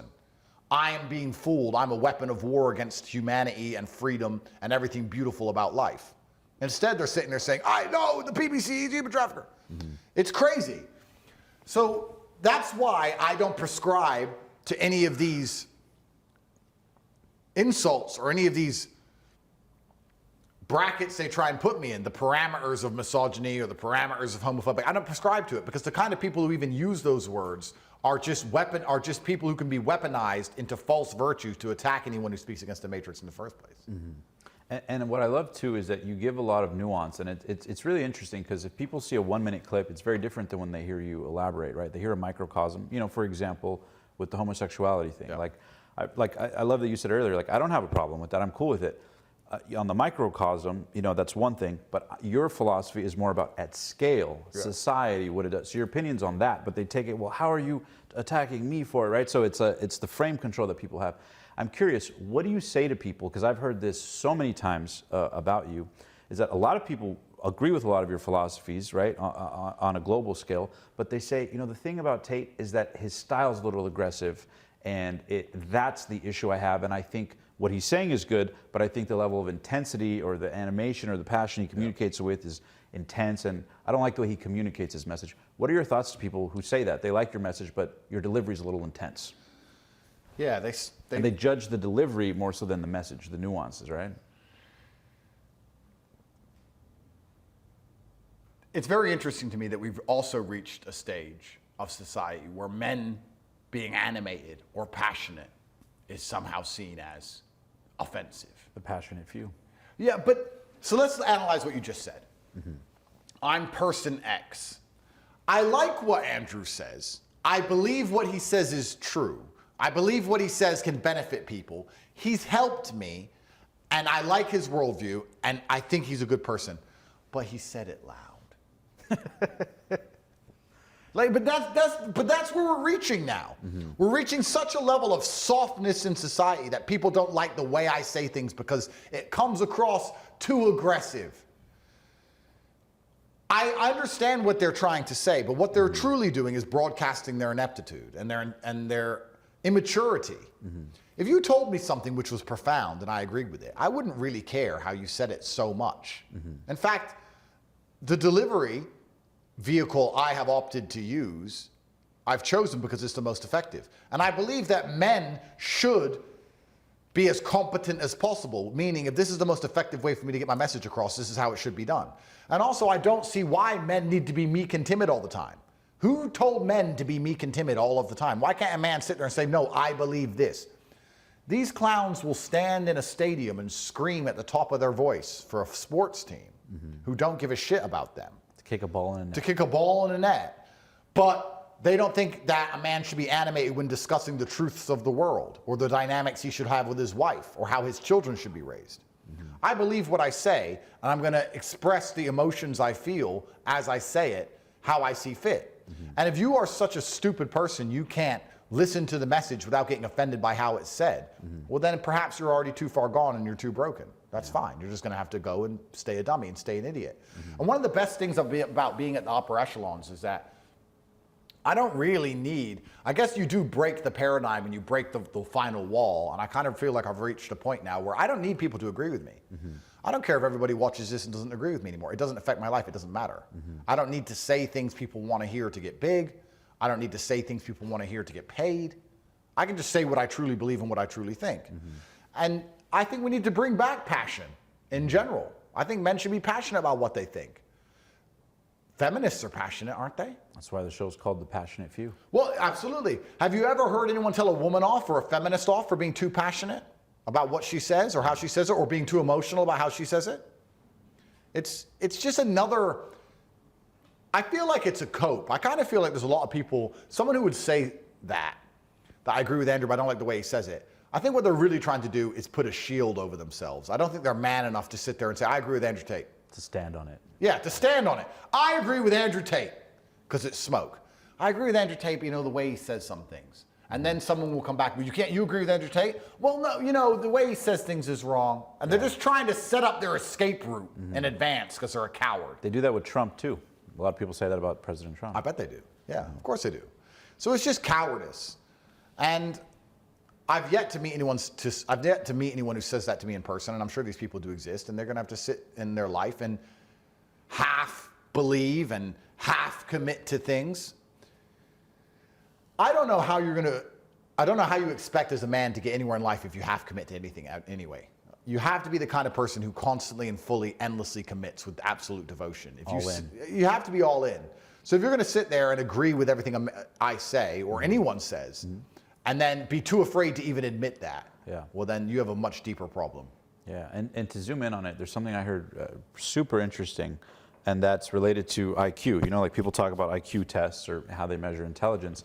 And what's interesting is they said that, people hear the word intelligence, maturity, understanding, but if you zoom in, what's really interesting is that intelligence is measured by an individual's ability to make refined distinctions about a set of data, right? Refined distinctions. So for example, to make the point clear, a cup of water. Yeah. This is a cup of water. A more intelligent person would say, this is a glass with X amount of water. A more intelligent person would say, this is this type of glass with this amount of water that's this tall, that's shaped in this particular way. And so it's about the nuances and having the mental ability to understand those refined distinctions. And I think society by and large just wants the quickest label, and they don't want those distinctions because those distinctions force them to confront themselves and confront truths that society doesn't want you to, because the more vague you are, the more society can control the frame of what it is. Oh, absolutely.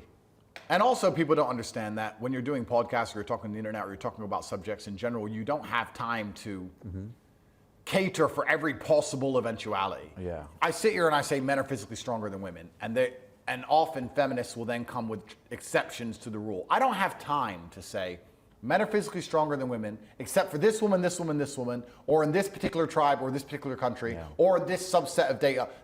You can't even communicate that way. Yeah, you'll spend your whole time being politically correct and miss the message in the process. So. Absolutely. And my only goal as I continue is to become more abrasive and more offensive. So if anyone's upset with me so far, they have a rude awakening coming. Because my only goal, especially once I beat this Matrix attack, is to be worse than ever before. I enjoy it. It's fun. Yeah, more passionate. Because there's ways you can say things which are deliberately abrasive. And sometimes, depending on who I'm discussing and who I'm arguing with, or who I'm debating with at the time, I might choose to be deliberately abrasive. I can say men are physically stronger than women. I can say females are weak. I can say things which are deliberately designed to be abrasive at the time, and sometimes I'll do that because I find it entertaining. And it doesn't mean you don't love women or respect women or see the value in them. I find it crazy that there's anyone out there who sits and thinks that I wake up and I hate women. I would argue that these male feminists, these weirdos, they hate women more because they're the ones who are constantly rejected by women. Like, why would I hate women? I've had no negative interactions with women. My life doesn't have any current negative interactions with women. I have a happy relationship with women. I have children with women. I don't understand this worldview where you're going to wake up and say, Andrew hates women. Why? Because I said that men are physically stronger and we should protect them? Because I think that men are better at certain things and women are better at certain things? I don't even think they truly believe it. They either say it deliberately because it's weaponized virtue, or they're just repeating what they heard. And a lot of people just repeat what they heard, as we discussed earlier. They don't have any true basis for any of these things. There are rappers who sing about bitches and hoes. No one says they hate women. Yeah, people sing along to the songs. Yeah, in the club. Yeah, exactly. No problem. It's funny. It's funny you see that in Western society. Obviously, throughout the years, it's gotten progressively worse.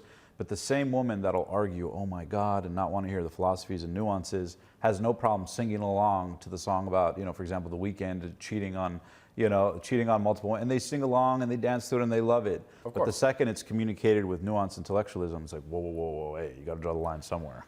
Don't you think it's scary that there's so many people going through life who literally don't think?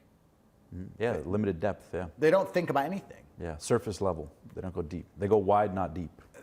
And these are the people who are weaponized against humanity as a whole. You talk about the Matrix movie and they say anyone who's not unplugged can become an agent at any time. That's absolutely true. There are people who are not unplugged from the Matrix who can morph into an agent in real time. You'll watch them do it, just like in the movie where they change and they become an agent. If you mention certain subjects to certain people, you'll see their whole face instantly change and they start repeating CNN. They become an agent for the Matrix. And it's like I don't know if it's a fear mechanism where they're just afraid to hold a view which is counter to the narrative of the society they live under, or if it's trained into them from a very young age through brutal conformity of the mediocrity of their parents. I'm not sure what it is. But it's kind of scary that there's so many people out here in the world who literally just do not think. I try very hard now that I'm successful to avoid these people. And I do a pretty good job of never interacting with them ever outside of the internet. But I don't know. I've tried to imagine myself living a life like them.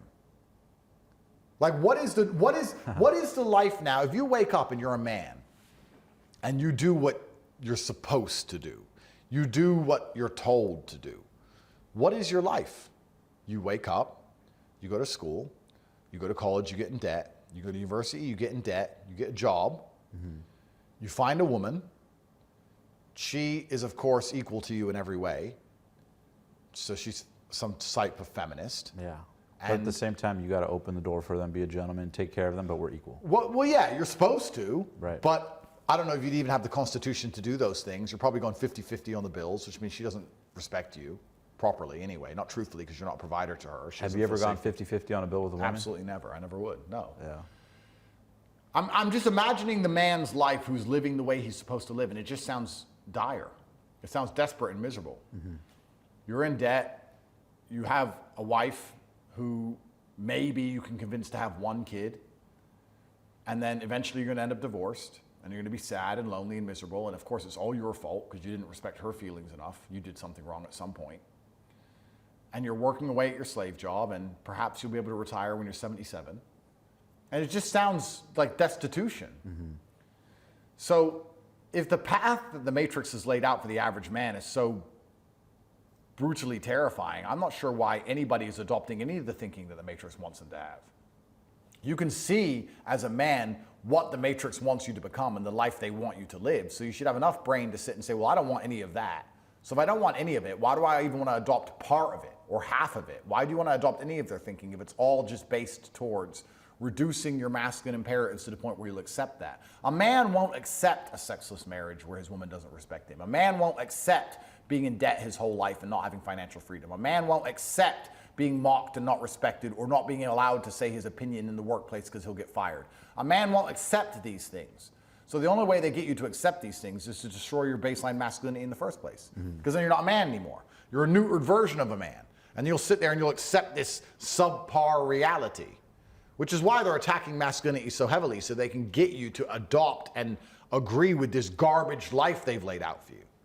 All of it is terrifying. I find it remarkable that anybody believes any of this. And it's really interesting you say a lot of this, and early on you mentioned it, you know, it's like the more successful you become, the more it gives you the freedom to communicate your narrative because you're not at the mercy of anybody else. I'm curious, and I don't know if I've ever heard this question asked to you before, you know, I guess it's a two-part question. Number one, do you find that the more successful you became as you made your first million, 10 million, you know, and beyond, that your confidence to communicate these views grew? And the second part of it is, has Andrew Tate ever had a job?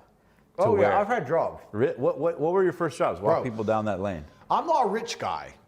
I'm just a poor guy with lots of money. I am, no, but I mean that. I've had jobs. I started off my first job, I was carrying boxes of fish. How old were you? 15. 50. That was your first job? Yeah, there were like 25 kilo boxes of fish with ice in them, and I was carrying them from 7 a.m. till 5 p.m. at a fish market. That was my first job. I've worked in sales. I was an IT technician at my school. No way. Yeah, I've done loads of things. I've done loads of jobs. Andrew Tate was on sales calls? Yeah, absolutely, yeah. I've done loads of different jobs. And I'm very glad I grew up in the real world, because I think that there's no light without dark. And if you're born rich or you're born privileged, you're going to have a particularly unique experience of misery, because you're not going to be truly happy. You're not going to understand why. And no one's going to ever feel sorry for you or understand it because, of course, you're from a privileged background. You're living this great life. But you need to have had bad things happen to you for you to appreciate any of the good things you're ever going to have. So, in fact, when my brother and I talk, often we talk about the stories from the bad days. Our best stories, our happiest memories are when we were completely broke. It's kind of funny how the good old days are constantly being lived and you don't appreciate them till afterwards. But yeah, I've worked a bunch of normal jobs. I've lived a very normal life until I reached the highest echelon of finances. And I guess that's where you learn all the lessons on the way, where you start from a single mother household on government housing all the way to the top to having companies worth billions of dollars. And you pass through all the different stages along the way. And you see all the different attitudes of the people as you go through it. What were some of the other jobs, if you don't mind me asking, that you had? You fish, sales? So yeah, I worked in the fish market for a while, which was fun, but it was very physically intensive, and I was training at the time. I wanted to become a kickboxing world champion, so I decided to get an easier job. I got a job as an IT technician at my own school, at my old school. I was 17 then. You went to college? No, I did go to college. I went to college in England, but I'm not sure how it matches up with the American educational system. So Sure. I finished high school at 16. I went to college 17 and 18. When I was 18 and I finished college, I went back to my old high school and worked as an IT technician, but I got fired for sleeping with one of the students. Was she hot? She's very hot. She was 16, I was 18, I got fired. Opa. And then I got fired from there, and then I went and got a sales job. What was I selling? Real estate. No, it wasn't real estate. It was,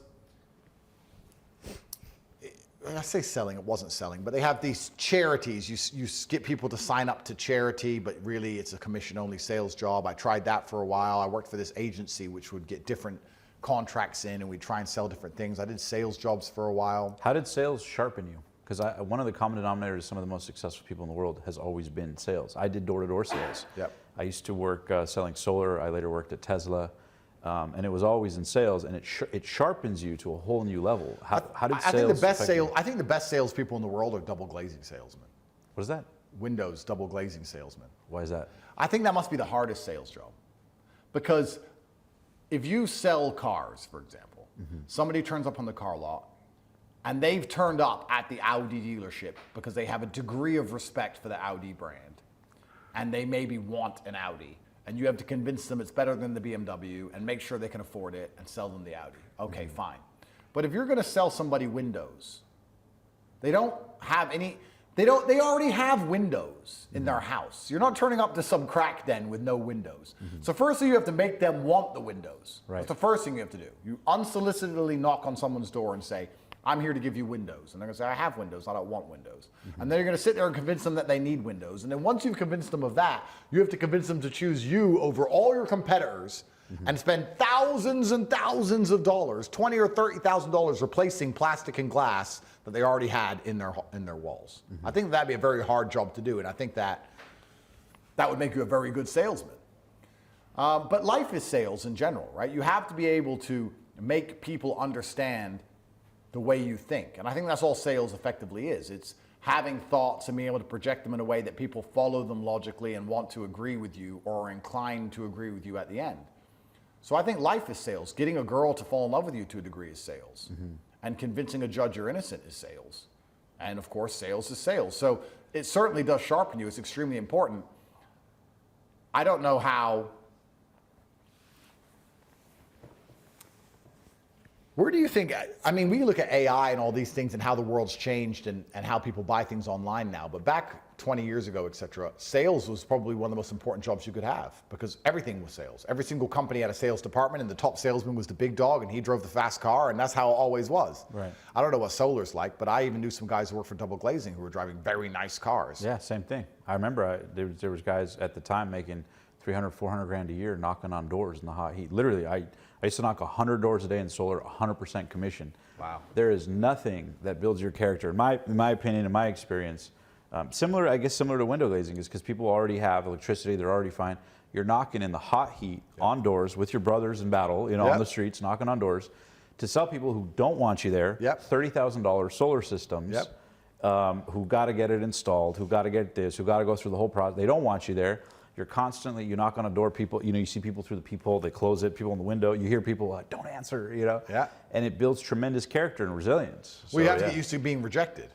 Yeah, hundreds and hundreds of times over. Yeah, it builds character. And it's amazing how if you start a sales job and you're rejected at the beginning, it's such a big deal, but after a while, the rejection just doesn't sting anymore. Yeah. Which perhaps answers back earlier when we were talking about my confidence to sit here and say things that get me in trouble. It just doesn't sting anymore. Did you? This will come out and the BBC will type up something about what I said and how bad of a person I am, and I won't care. It just doesn't matter anymore. So I'm that guy now. I just keep knocking at the door of fate. I keep knocking at the door waiting for them to eventually grab me and throw me in the cell. So we'll see how it goes. Yeah. You know, it's interesting. Did you have and share these opinions like early on as confidently when you had these jobs coming up and it's just now the world's getting to hear it? Or as you became more successful, did you kind of get a I don't little think more the world confident? was as crazy back then as it is now. Like the Fair things point. I've even said on this podcast, which will be deemed crazy or outlandish. I think if you were to get an average masculine team of men together, a sales team from 10 years ago, and said that men sometimes cheat, everyone would go, yeah, so what are you even talking about? Why'd you even say that as if it's controversial? I don't think I'm saying anything extreme. I think the world's just lost its mind. I truly believe that everything I say, most people used to say and agreed 10 or 15 years ago. Mm-hmm. And now when I say men can't get pregnant, I'm somehow some sort of extremist. Mm-hmm. Who was saying men could get pregnant 10 years ago? Who? Name one single person. Yeah. The world's lost its mind, not me. I just refuse to bend and cower and go along with them. Which goes back to one of the very first questions you asked me about how I resisted societal pressures from a very young age because I was always ostracized and I was, to a degree, I was outcast because of my changing country so young. Mm-hmm. I refuse to bend with the will of society. I'm an unreasonable person, you could say. Mm-hmm. And for that reason, I'm going to continue to say the things I know which are true. I love that. I'm going to take a little break because I Sure. got to use the restroom too. Yep. Excellent point. Now, switching gears a little bit, you know, everyone knows about the famous story of you getting thrown in jail. Yes. Talk to me about that story. Did you see it coming? Were you warned? Or was it just boom, like that, one day everything changes? Talk to me about the day you went to jail. I knew they were going to try and put me in jail for something. I didn't know it was going to be as insane and crazy as it was. I had prepared for it the best I could, but I wasn't ready for the level of matrix attack I was subject to. I was hit with an Interpol red warning. Like I was hit with #1 terrorist level attack, which was very interesting. But yes, I was in Dubai. Life was relatively good. Life was too good. I said to Tristan, life is too good. Something is going to go wrong. He didn't actually agree with me. When we got to jail, he understood I was right. But we were sitting, I remember, we had this mansion, and we had haggled for this mansion. This mansion was, I think it was $100,000 a week to rent. And we rented it, and then some guy came and offered $150, and then we offered $200. And in the end, we ended up paying $250,000 a week for this mansion. So $1 million a month. Yeah, so we had this mansion on the Palm, because whoever this other person was trying to get it off us. And my brother, being my brother, had found these, 20 girls from God knows where, and they're all in the pool, and we had our staff and our cigars and our shisha and our masseuses, and my Bugatti's outside, and I bought a McLaren and a Ferrari just because I was bored, and we're in Dubai, and everything was going perfectly well. And I said, Tristan, something bad has to happen soon. And he goes, why? I was like, look at this. Look where we are. Who are these girls? What are their names? Like, everything is too good. Yeah. Something has to go wrong. That's just how life works. He's like, what could it be? I was like, well, what's the worst case scenario? And the worst case scenario is that one of us dies or gets in trouble. So we agreed. It's like, okay, for the next 6 months or so, we don't go anywhere alone. You go bathroom, I go bathroom. You go restaurant, I go restaurant. We roll as a team permanently. We're like, okay, good. Ride or die. Ride or die. So we had decided something bad was going to happen. And I had already told many podcasts before that and made it clear that you get 3 chances and the second chance is put you in jail. And I was like, they're going to try and put us in jail. But how can they do it? I don't take drugs. At this point, I stopped drinking. Had you ever taken drugs? Never in my life. I've never tried a drug in my life. Never even smoked tried weed. weed. Never. No And interest. I know somebody that's going to sit and say caffeine and nicotine are drugs. Correct, technically. But I've never tried any illegal substance in my life. Never tried steroids, none of them. So I've never tried drugs. I've always been... No test. Nothing. I've always been firmly anti-drugs. Maybe Why? it's a good question. Maybe it was the DARE officer. I don't know what it is, but I don't know. I've always been super anti-drugs. I just felt like if I try the drug and I like it, I now want the drug, Right. which has to be bad for my life. Right. And if I try the drug and I don't like it, I'll wish I never tried the drug, so why try it? So I just never tried it. Plus, I was a professional athlete for so long. And when you get to a certain age, having never done drugs, I got to 31 or 32 and I'd retired and I'd never tried drugs. Do I really need to start now? Plus, some of the drugs, speaking as somebody who's a complete layman to these things, I don't know drugs.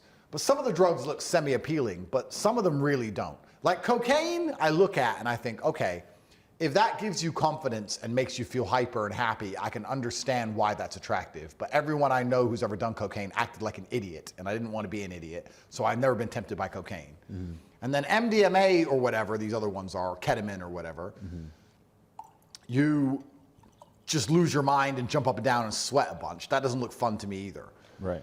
Weed is the least appealing of all because people say, oh, but it's only weed. But why would you want a drug that makes you just want to sit and watch TV and eat food? I could do that without drugs. I could be a lazy idiot without drugs just fine. I mean, magic mushrooms, okay, I think anyone with a brain would sit and go, the idea of taking a mushroom and the whole room changing would be kind of cool, but I still refuse to do it. But the drugs that most people take, I don't even understand why they take them. Most people have such terrible choice in life, such terrible choices, that even the drugs they choose to use are crap. I don't get it. Magic mushrooms, enter an alternate reality, fine. But to smoke weed just to eat Popeye's delivery and watch TV, I do not understand. So I've never been tempted by drugs, never did it. So I couldn't understand how they were going to put us in jail, but I knew it was coming. We left London, flew to England. I did Piers Morgan, called him an idiot. Left London. Left London, and I was deciding, do I go from London directly to Dubai, or do I come back here to pack a suitcase? And I flew back to Romania to pack a suitcase. I was here for 8 hours, called Thunberg stupid with the pizza, and then got picked up in the morning. My jet was on the runway, fueled, and the police picked me up about an hour before I was supposed to go to the airport. So they had been intending on arresting me for a while, I understand. What time was it that they came and got you? 5 in the morning. Were you sleeping? I was asleep, and you know, when I have armed security at the house, and when I heard my door being busted, my instant reaction after being woke up, when I heard my door getting busted open, it was like, they've killed my guards. Because I didn't know if it was the police or the other team. Right. And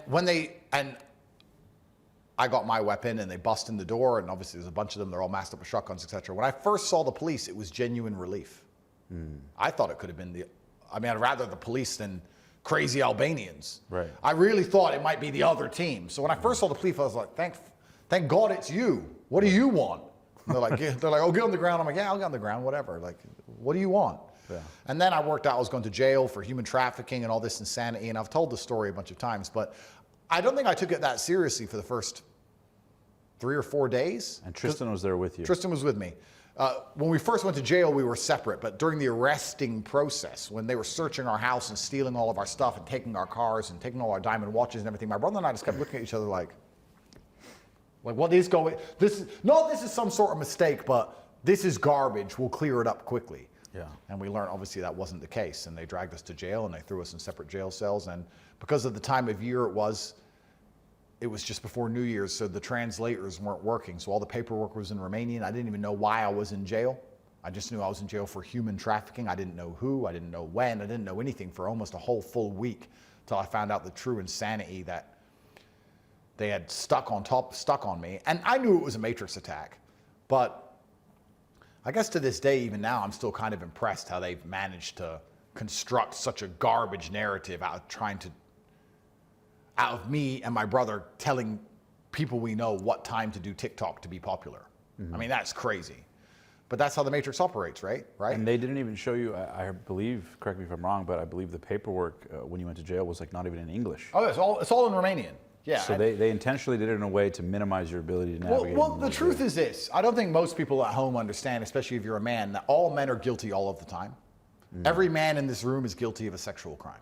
Because the sexual crimes are now so subjective and they're so open to interpretation that if you upset the government and they want to attack you, they will put you in jail for one of those crimes because it damages your reputation. And a lot of these crimes are so subjective that it's impossible to even quantify what they are anymore. They can call you emotionally coercive. What does that mean? That means you're nice to a girl so that she does something for you. So if you say, please, baby, can you make me a coffee? You were emotionally coercive.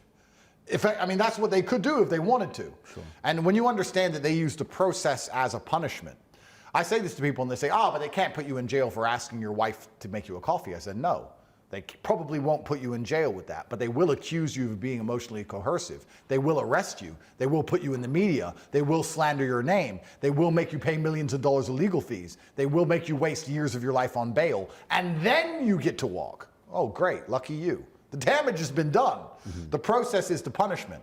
And any man who's living any type of life now in the world doesn't understand that he's permanently guilty of sexual crimes, because all of these things now have been extrapolated to subjectivity, and women are living in a society where they have all the power but no responsibility at all for their own actions.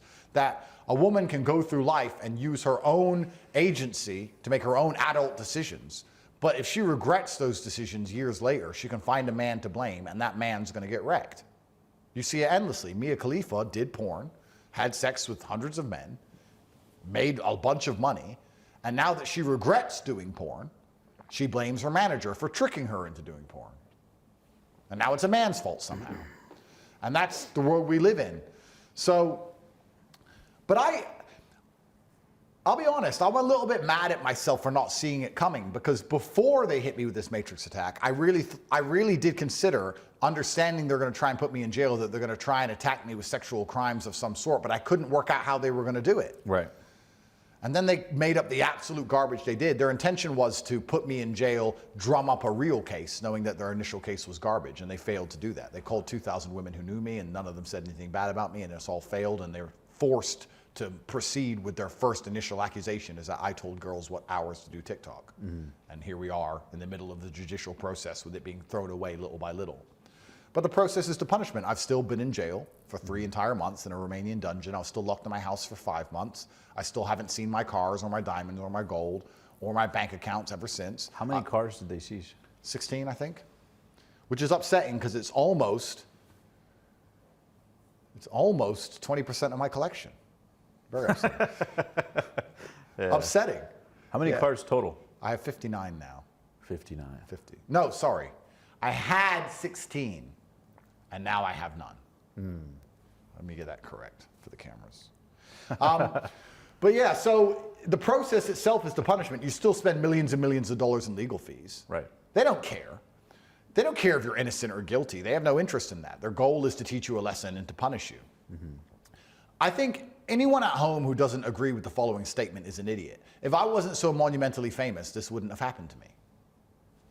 This is a simple statement. If I wasn't so well known, there is 0% chance the Romanian state would have tried to make an example of me via proxy by putting me in jail for telling people what time to do TikTok. They did it because I am famous, proving in and of itself that it's not about law and order, it's about damaging my influence because it's a Matrix attack.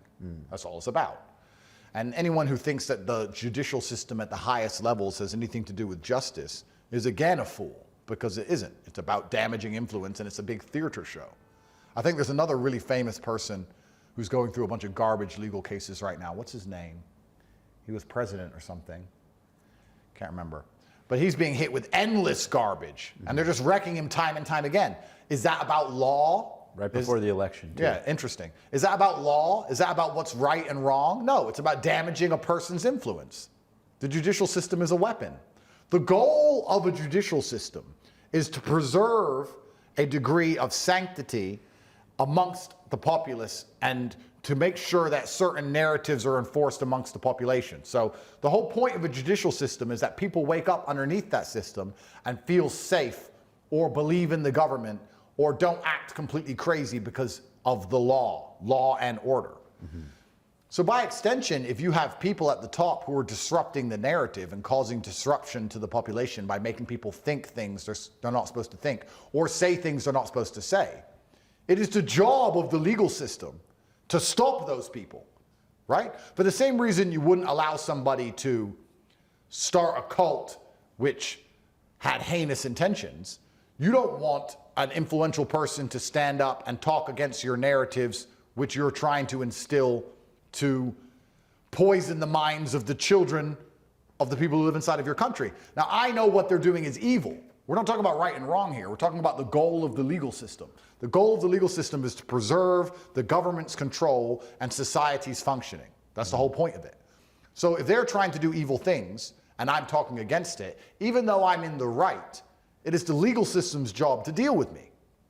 That's the whole point of the legal system. To make people, the legal system is supposed to make you act how they want you to act. Don't speed, don't kill. Cool, we all agree with those two. We don't agree with the don't talk and don't think part. But they want you to do all of it. And if you don't, you're punished with the legal system. So anyone who sits and says, oh, it's about law, is a fool, because that's not what it's about at the top. It's about damaging your influence, because if you have a massive amount of influence, you're a threat to them. You're a threat to their narratives. You're a threat to the information war. And that's what we're living in. We're living in an information war. So 2 quick questions as it relates to the day you get thrown in prison. Obviously, when the cops bust down the door, it's you and Tristan there. Do you remember the last thing you told Tristan, or the last exchange? It wasn't just me and Tristan. There was also some girls in the house. And they busted in for human trafficking. There's girls in the house, my brother's girlfriend, my girlfriend, whatever, they're in the house with us. They didn't ask the girls how they are. They didn't say, girls, do you need help? They didn't try and take the girls away, nothing. You know the first thing they said to me? Where's the Bugatti? First words they said to me. No way. I swear to God. Because their intention was to make an example of me, and that was symbolic of my success. At the time, the Bugatti was everywhere, so they wanted to put it on a truck and say, ha ha, we took it off him. If they cared about human trafficking, why didn't they ask the girls how they were? Why did they drag girls from bed and put them in handcuffs by their hair? Why beat a bunch of women up? I thought we're worried about women here. I thought I'm a misogynist and it's human trafficking. Now you got a bunch of women and you're hurting them. Whole thing's garbage. Whole thing's garbage. They knew it was garbage. Everybody knows it's garbage. The intention was pure. The intention was to take all my stuff, make an example of me, put the Bugatti on a trailer, put it all over the news, ha ha ha, no one's more powerful than the government, don't talk against the state, throw me in jail, once I'm in jail, call everyone who knows me, drum up a real case, and screw me over. They failed at the last part of that, drum up a real case. Their current case isn't a case. They know it's not a case, and they're forced to see it through now because they couldn't find anything else. Which is also why it's so important that you live pure if you're going to talk against authority, because they're going to come for you. And they're going to come for you for everything you've ever done. Every woman you've ever slept with, every loan you've ever taken, every sniff of cocaine you thought nobody would know about, which is on some CCTV camera you didn't spot. All of it is going to come out. All of it. So next time you're sitting there thinking, I want to have an opinion, but at the same time, I want to do these haram things or do these bad things and no one's going to know. They are going to know. That's why it's so important you live pure. I'm sure they're very, very disappointed that they didn't find the things they were looking for on me.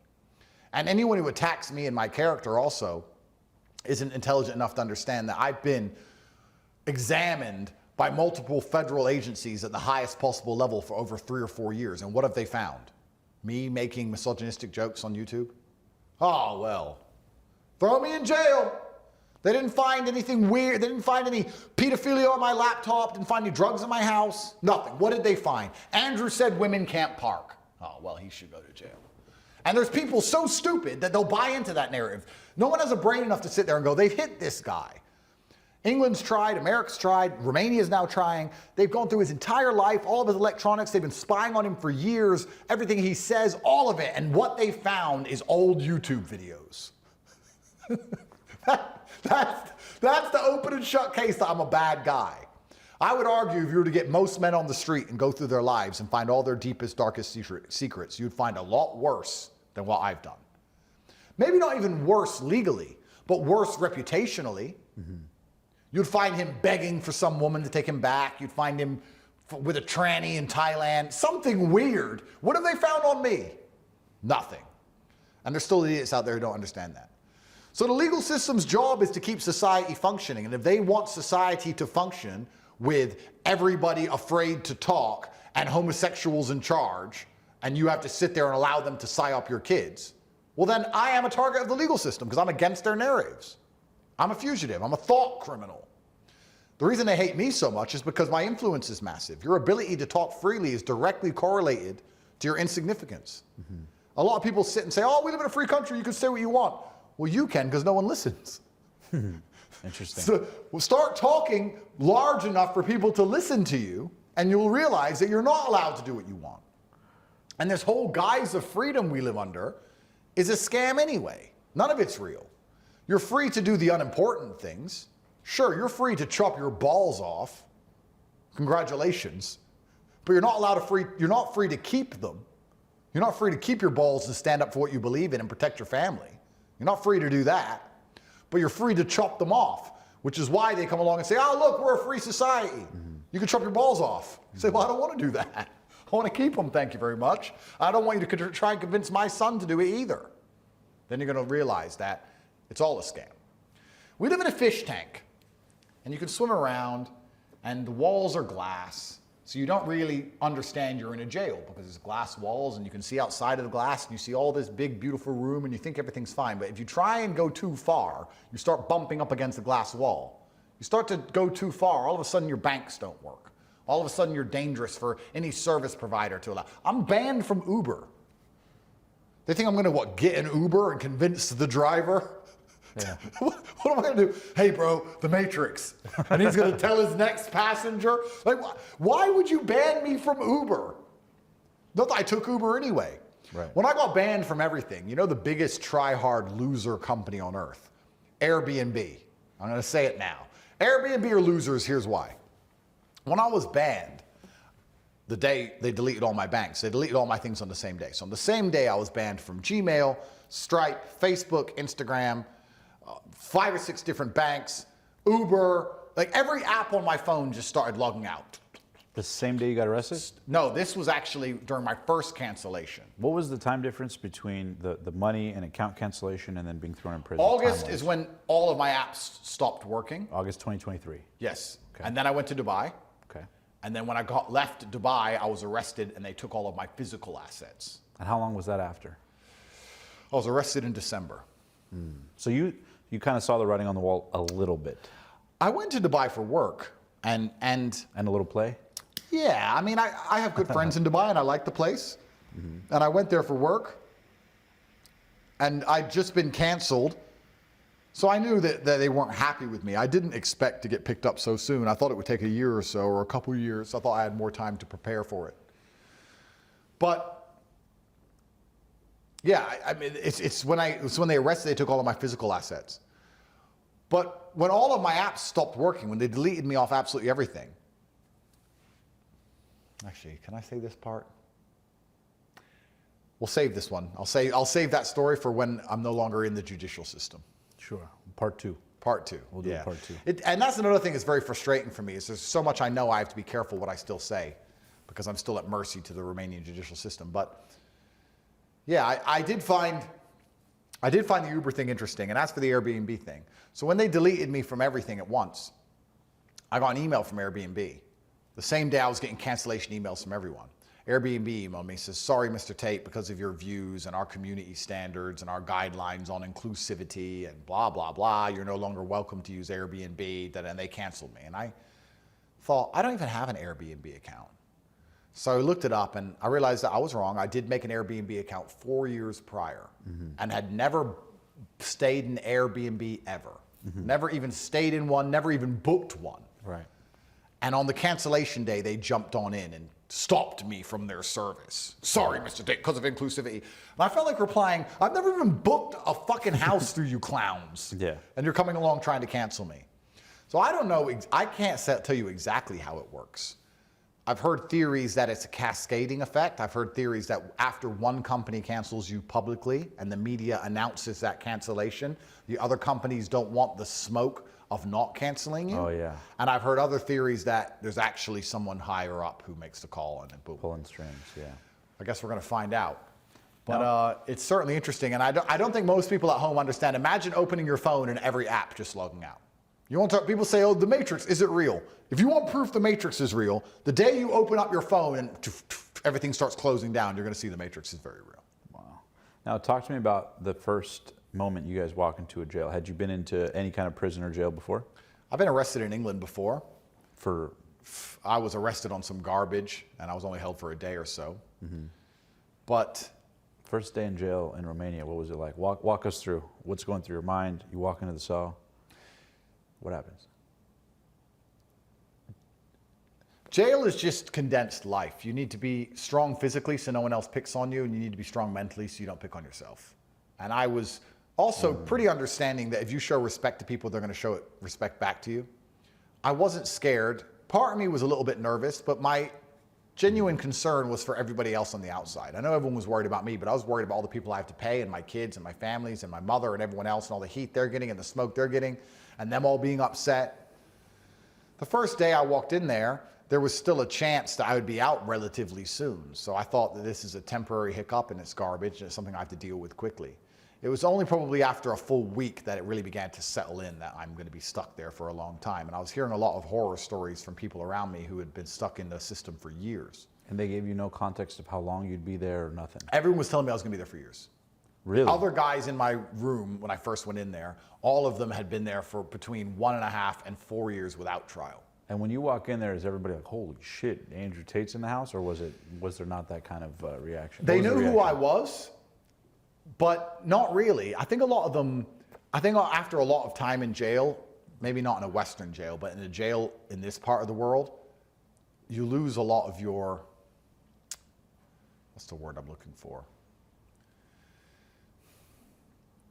Sentience. You lose a lot of your sentience because the only way to survive it is to just be half asleep. Right. Does that make sense? Yeah, you're kind of numb. And not even asleep physically, but just mentally half asleep. Sure. They were like, "Oh, Andrew Tate." I'm like, yeah. Yeah. They didn't. No one cared. Welcome to the club. Yeah, just like welcome to the club. You got shafted by the system. Yeah. And it's amazing because systems are imperfect because they're run by people and people are fallible. Right. And of course, when you call the police after someone's committed a murder, you want that murderer to go to jail, and the judicial system does its job. Some people who do bad things are in jail, which is what you want. But there's also a bunch of people in jail who are just in jail for some garbage. And of course, the person you're asking why they're there, are you hearing the real version of events? Who knows? Sure. But in every single jail on earth, I would argue there's a percentage of the population who shouldn't be there. There's at least between 1%, perhaps up to 30, 40, 50% of men sitting in a room stuck there who shouldn't be in jail if all was fair in the world, and the world's not fair. And after I started to realize I might be there for years because a lot of the people in there, some of them, and I won't tell their stories out of respect, were there who had done nothing wrong and they'd been stuck for years. My concerns weren't for me, my concerns were for my empire on the outside because as a man, you have a lot of people who depend on you. What were the conditions like inside there? They were exactly how you'd imagine a Romanian jail to be. I mean, Romania is technically a poor country. If you actually ever visit here, you'll see a lot of fast cars and Lamborghinis and nightclubs and bottles, and there's a big wealth divide. There's a lot of money here. But technically, on paper, in general, it's one of the poorest countries in Europe. How can a politician justify to his constituents that he wants to send money to improve the jail system when they have medical problems with their healthcare system and the roads have holes? They have other issues to fix. The pensions need paying. I don't think they put any money into that jail since it was built. Wow. During communism. And a jail in communism is a dungeon to go and die in. And there's also the starkest reality was that there is no mental health divide between the criminal justice system and the mental health system in poorer countries. It's probably not Romania, it's probably most poor countries. In a poor country, they don't have the money to work out if you are a criminal or if you're mentally ill. You're just not doing what you're supposed to do and you're a menace to society, so you all go to jail. So there's a huge mental health problem, and I'd argue it's probably like that in a lot of poor countries. Was there multiple people in the cell with you, or were you solo before being Tristan in the cell? So it was, at first my brother and I were separate. I was in the room with 3 other guys, 3 other men. And my concern initially was to make sure there was going to be no physical confrontation, but I'm pretty good at picking up vibes, and I understood pretty quickly that I'd be okay. Tristan had a semi-different experience. And then after 2 weeks, I was put in the same cell as Tristan. We were put together, and we were put together so they could bug the cell and listen to us. Oh, and you guys, of course, knew that. Yeah, we knew that instantly. You're probably fucking around. But we were, yeah, of course, but we were glad that they put us in there. And I've told my story about Ricky Tan and Rush Hour and how we started talking about all these imaginary crimes. And we did it, 1 was to upset them, but 2, our logic was if we make them feel like they're getting something out of this, they'll keep us in the same room. And it's better. So let's keep alluding to these crime bosses in Hong Kong. And we kept describing the Rush Hour plots. So they're listening in, calling the Hong Kong authorities probably. But I mean, I'll never forget the day they told me I was going to leave jail. I'll never forget that day. I'll never forget that emotion. What in there, I know there's a famous question where someone said, Andrew, did you cry in jail? Yeah. And you said? I said, tears ran down my face, but I did not cry. And what did you mean by that? Because it's a unique feeling of frustration. Unless you've ever been in that scenario, you never would have experienced it in your life. You're put in a room, the door is locked, okay. And for the first few days, you're in jail, whatever. But after a couple of weeks, you just look at the door and you're like, how can I not leave this room? Why can't I go outside of this door? It's in all the other scenarios in your life where perhaps you're put in a room, you have to argue with your parents, or you've got a job and you can't finish till a certain time, but you could leave the room. If you actually wanted to walk out, you could walk out. There may be consequences, but you could. Sure. Yeah. But in jail, you actually can't. Yeah. And it's very frustrating. And I think my brother actually did better than me, because my brother, the whole 3 months in jail, didn't make a single phone call. Didn't call anyone once. Didn't care. I was calling people, trying to check on them, making sure that everything was okay.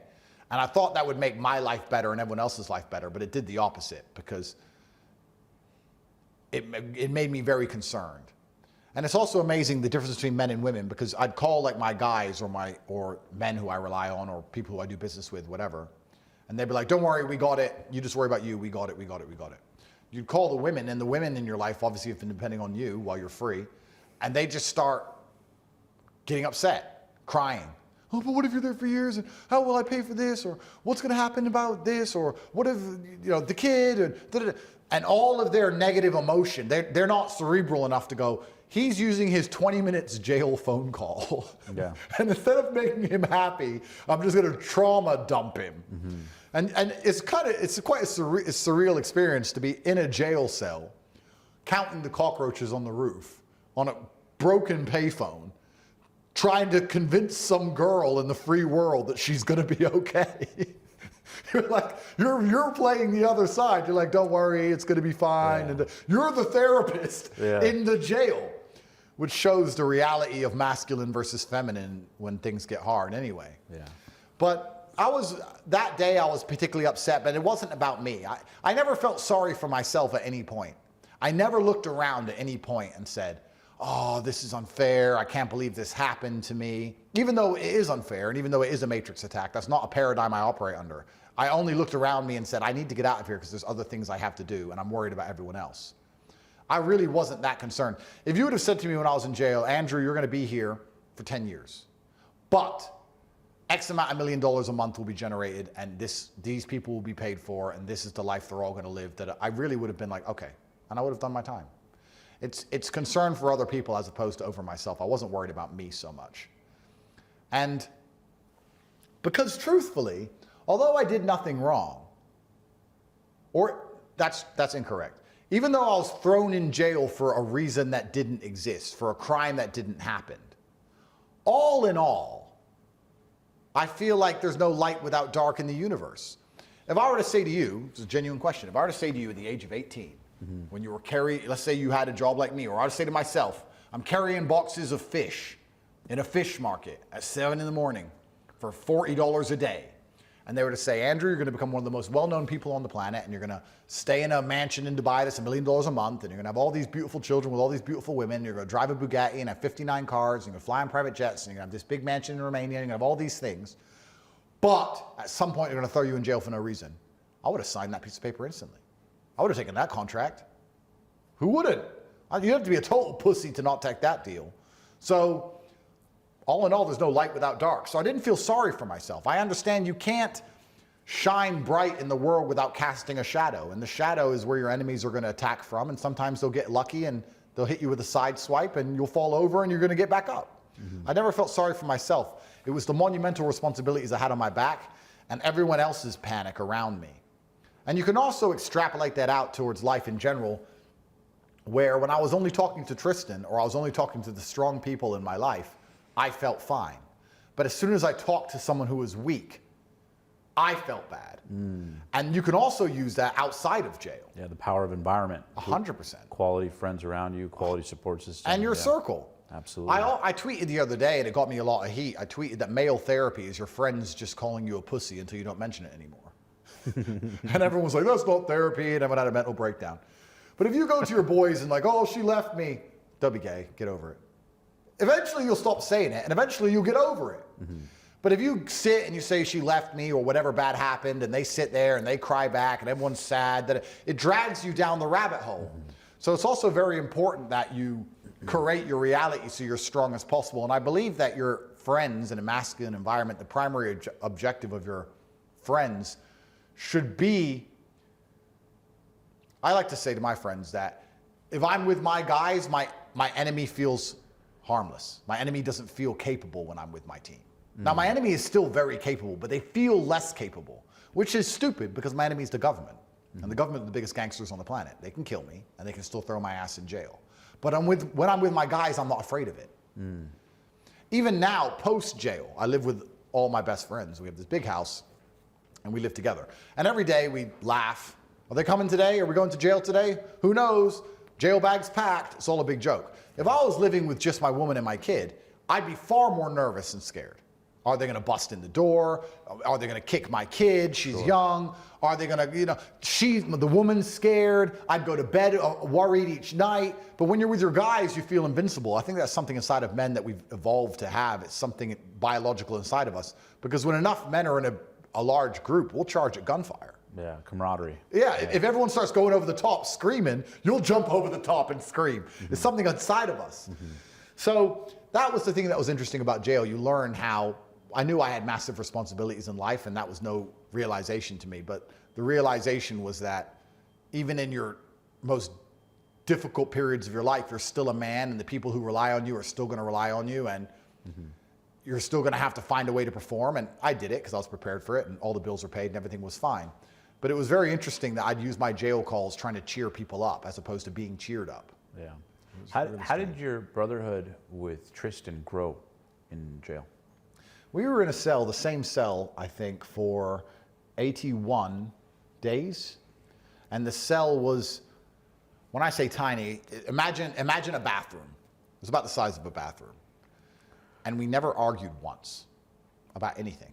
Is there beds in there? Is There there was, cockroaches? yes, that's right. So we had a bunk bed, and Who got the top bunk? no, we had two. There was 4 beds. There was 2 sets of bunk beds, but Gotcha. but when they put us in the bugged cell, they left 2 empty. So we both had these bottom Gotcha. bunks, and then our free space was around the size of a bathroom in general, and it was cockroaches, and there was a hole in the floor, and that was it. And we had a tiny window.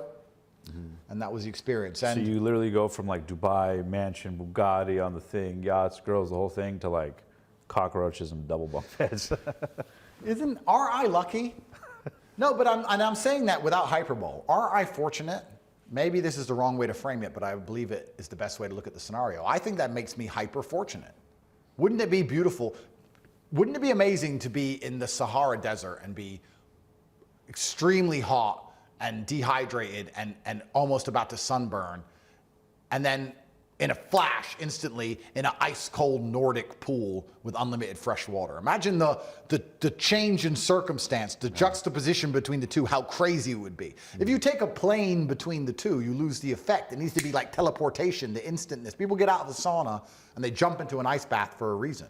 I literally went from, yes, private jets and Bugattis and being the most famous man in the world, living in a mansion, to that dungeon so quickly. And I feel like that puts me in a very fortunate position because it allowed me to recalibrate.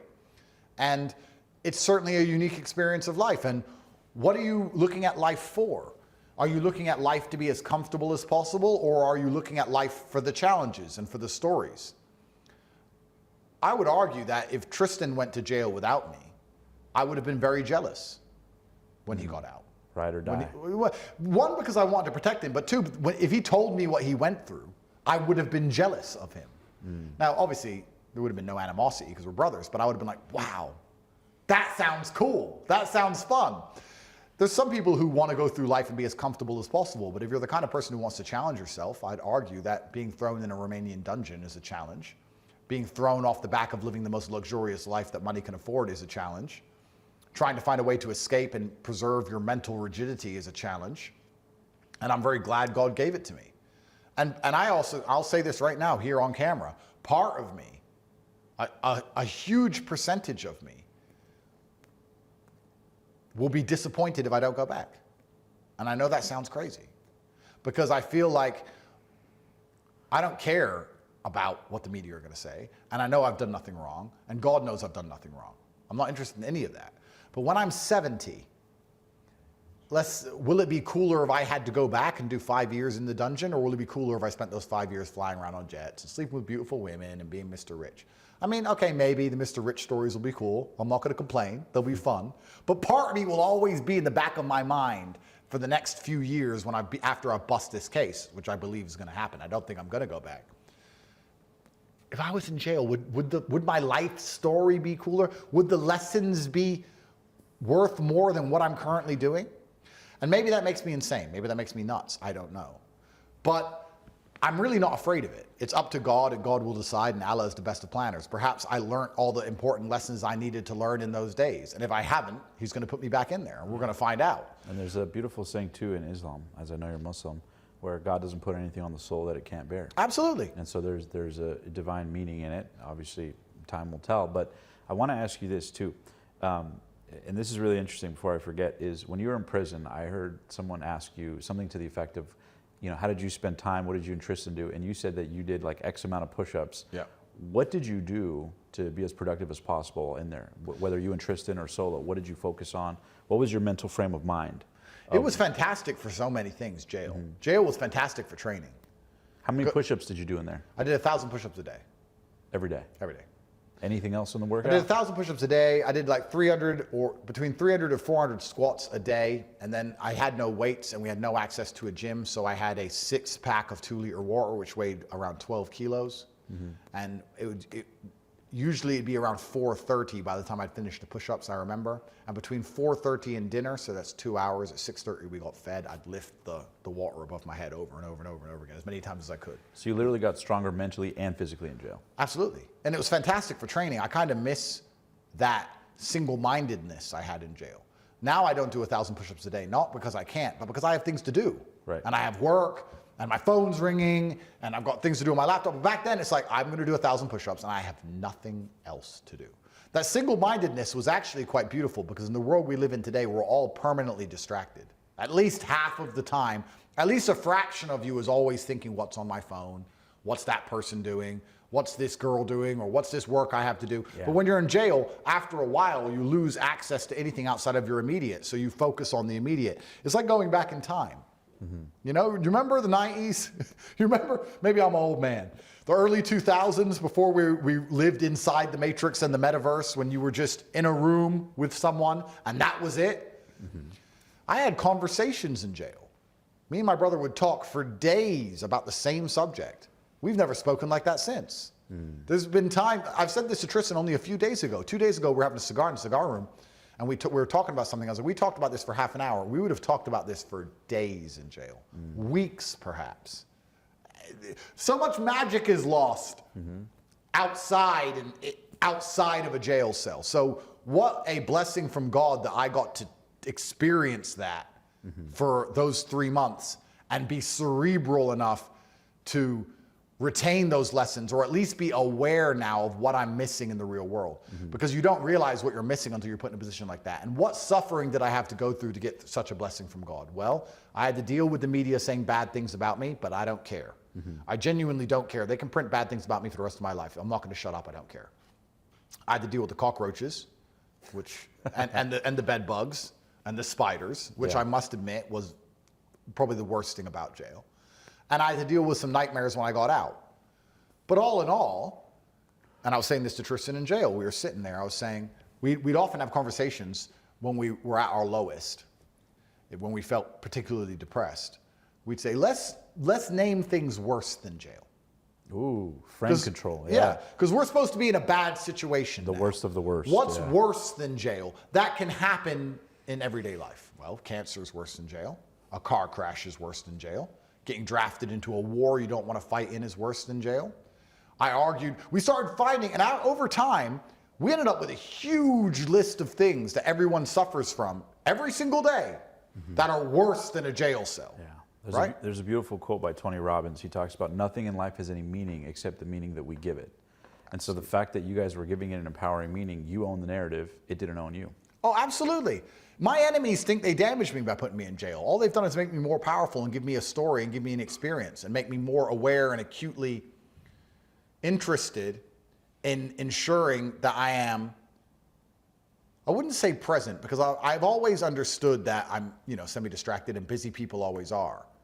But I kind of feel like, would I be crazy to call it a health retreat? Like kind of like a mindfulness retreat. Yeah. I went to a mindfulness retreat, and because of and we'll say the insects were nature.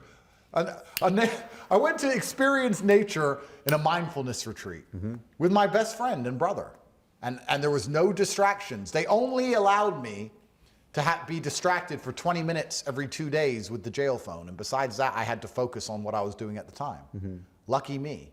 How did your I kind of want to go back. How did your faith grow? Your relationship with God? I know that you also, in recent years have reverted back to Islam and being Muslim.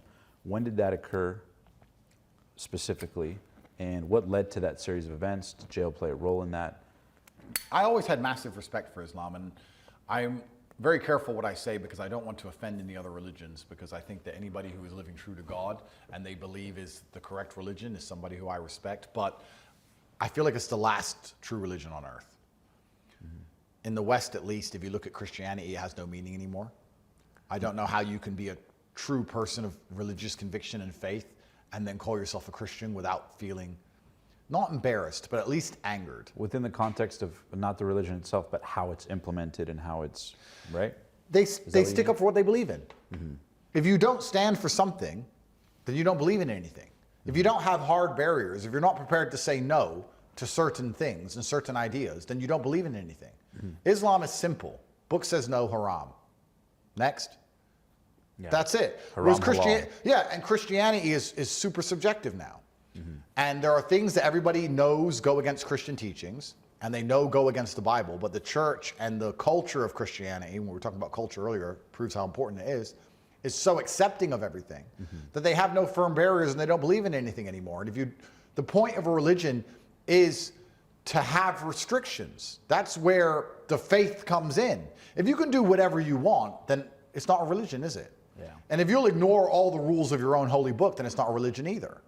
And I just feel like the fact even that Christianity is so openly mocked and Christians don't stand up and defend it is, again, proof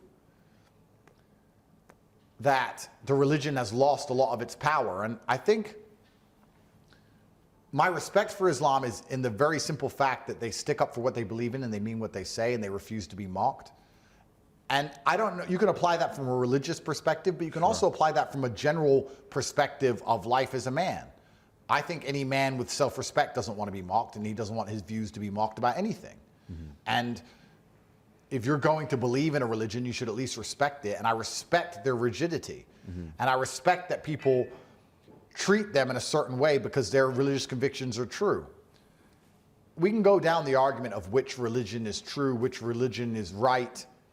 But I think we could all agree, and even Christians will agree this with me, that it's a sad state of affairs where Christians will allow their prophet or Jesus to be openly mocked and they won't say anything about it or do anything about it and just allow it to happen within Christian nations. I think we can all agree that's sad.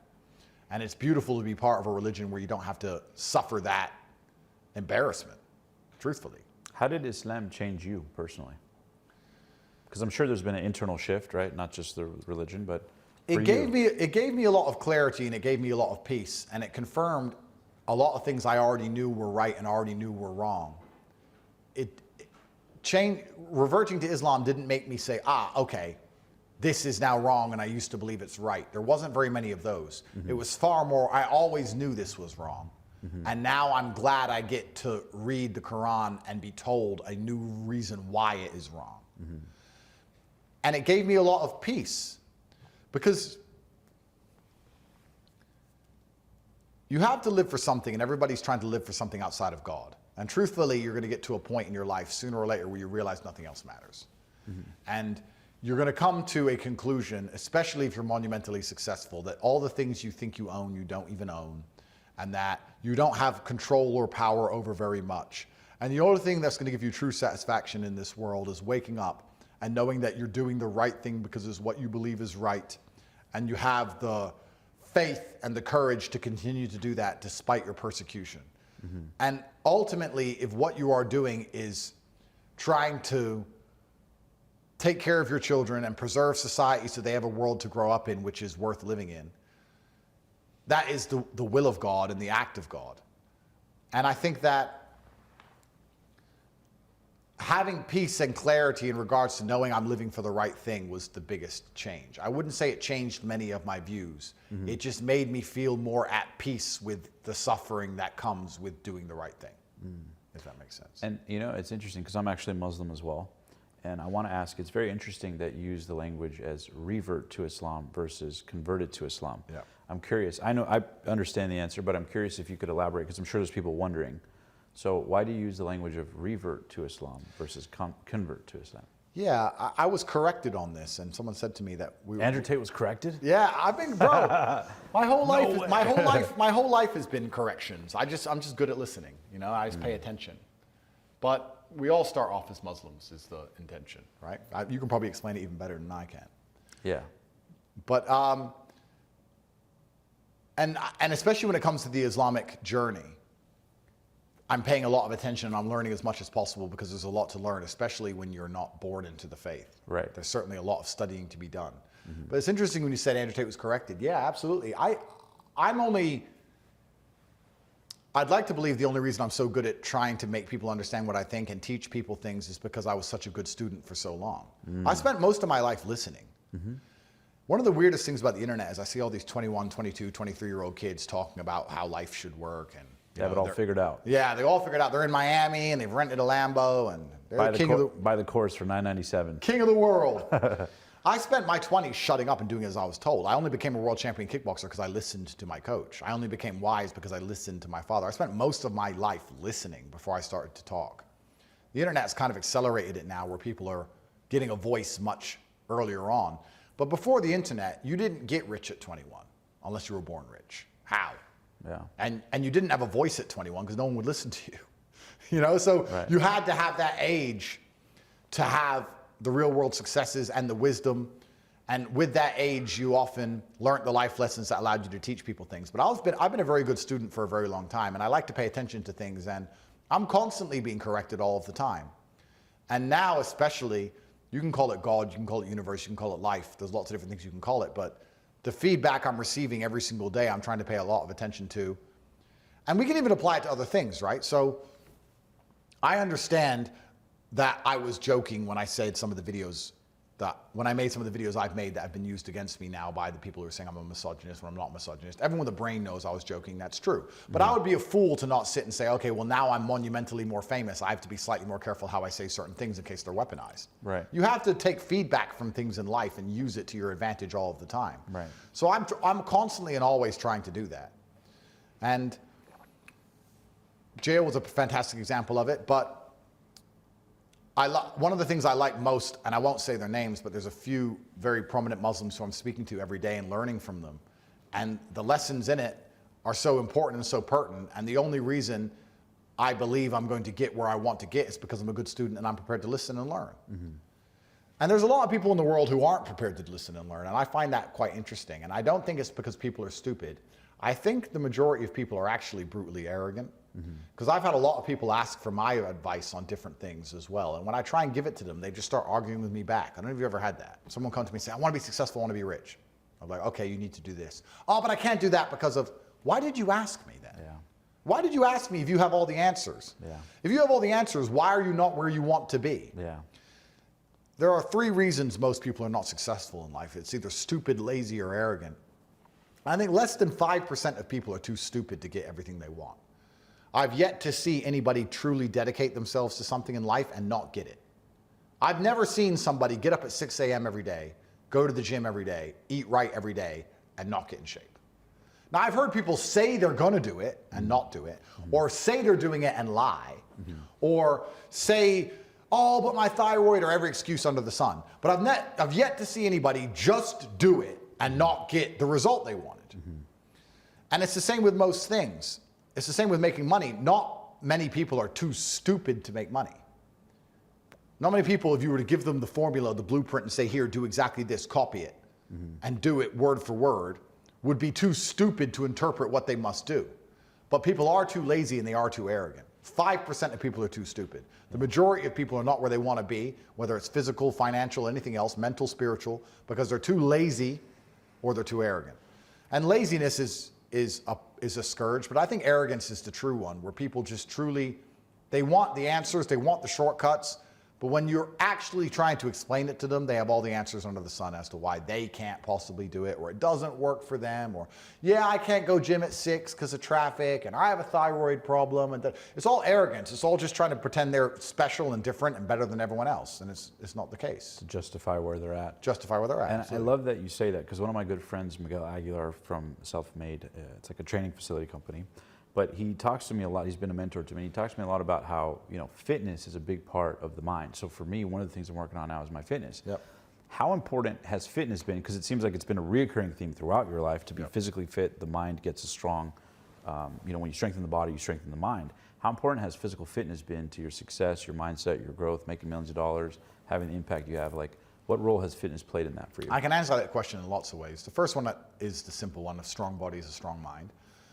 Secondly, there's a lot of discipline required in fitness, and discipline can be applied to universally to all things. Discipline is a skill you can pull out of your pocket and apply to anything. You can force yourself to do something you don't want to do because you're disciplined, not because you're motivated, like we said earlier on, not because you feel like doing it, but because you're supposed to do it.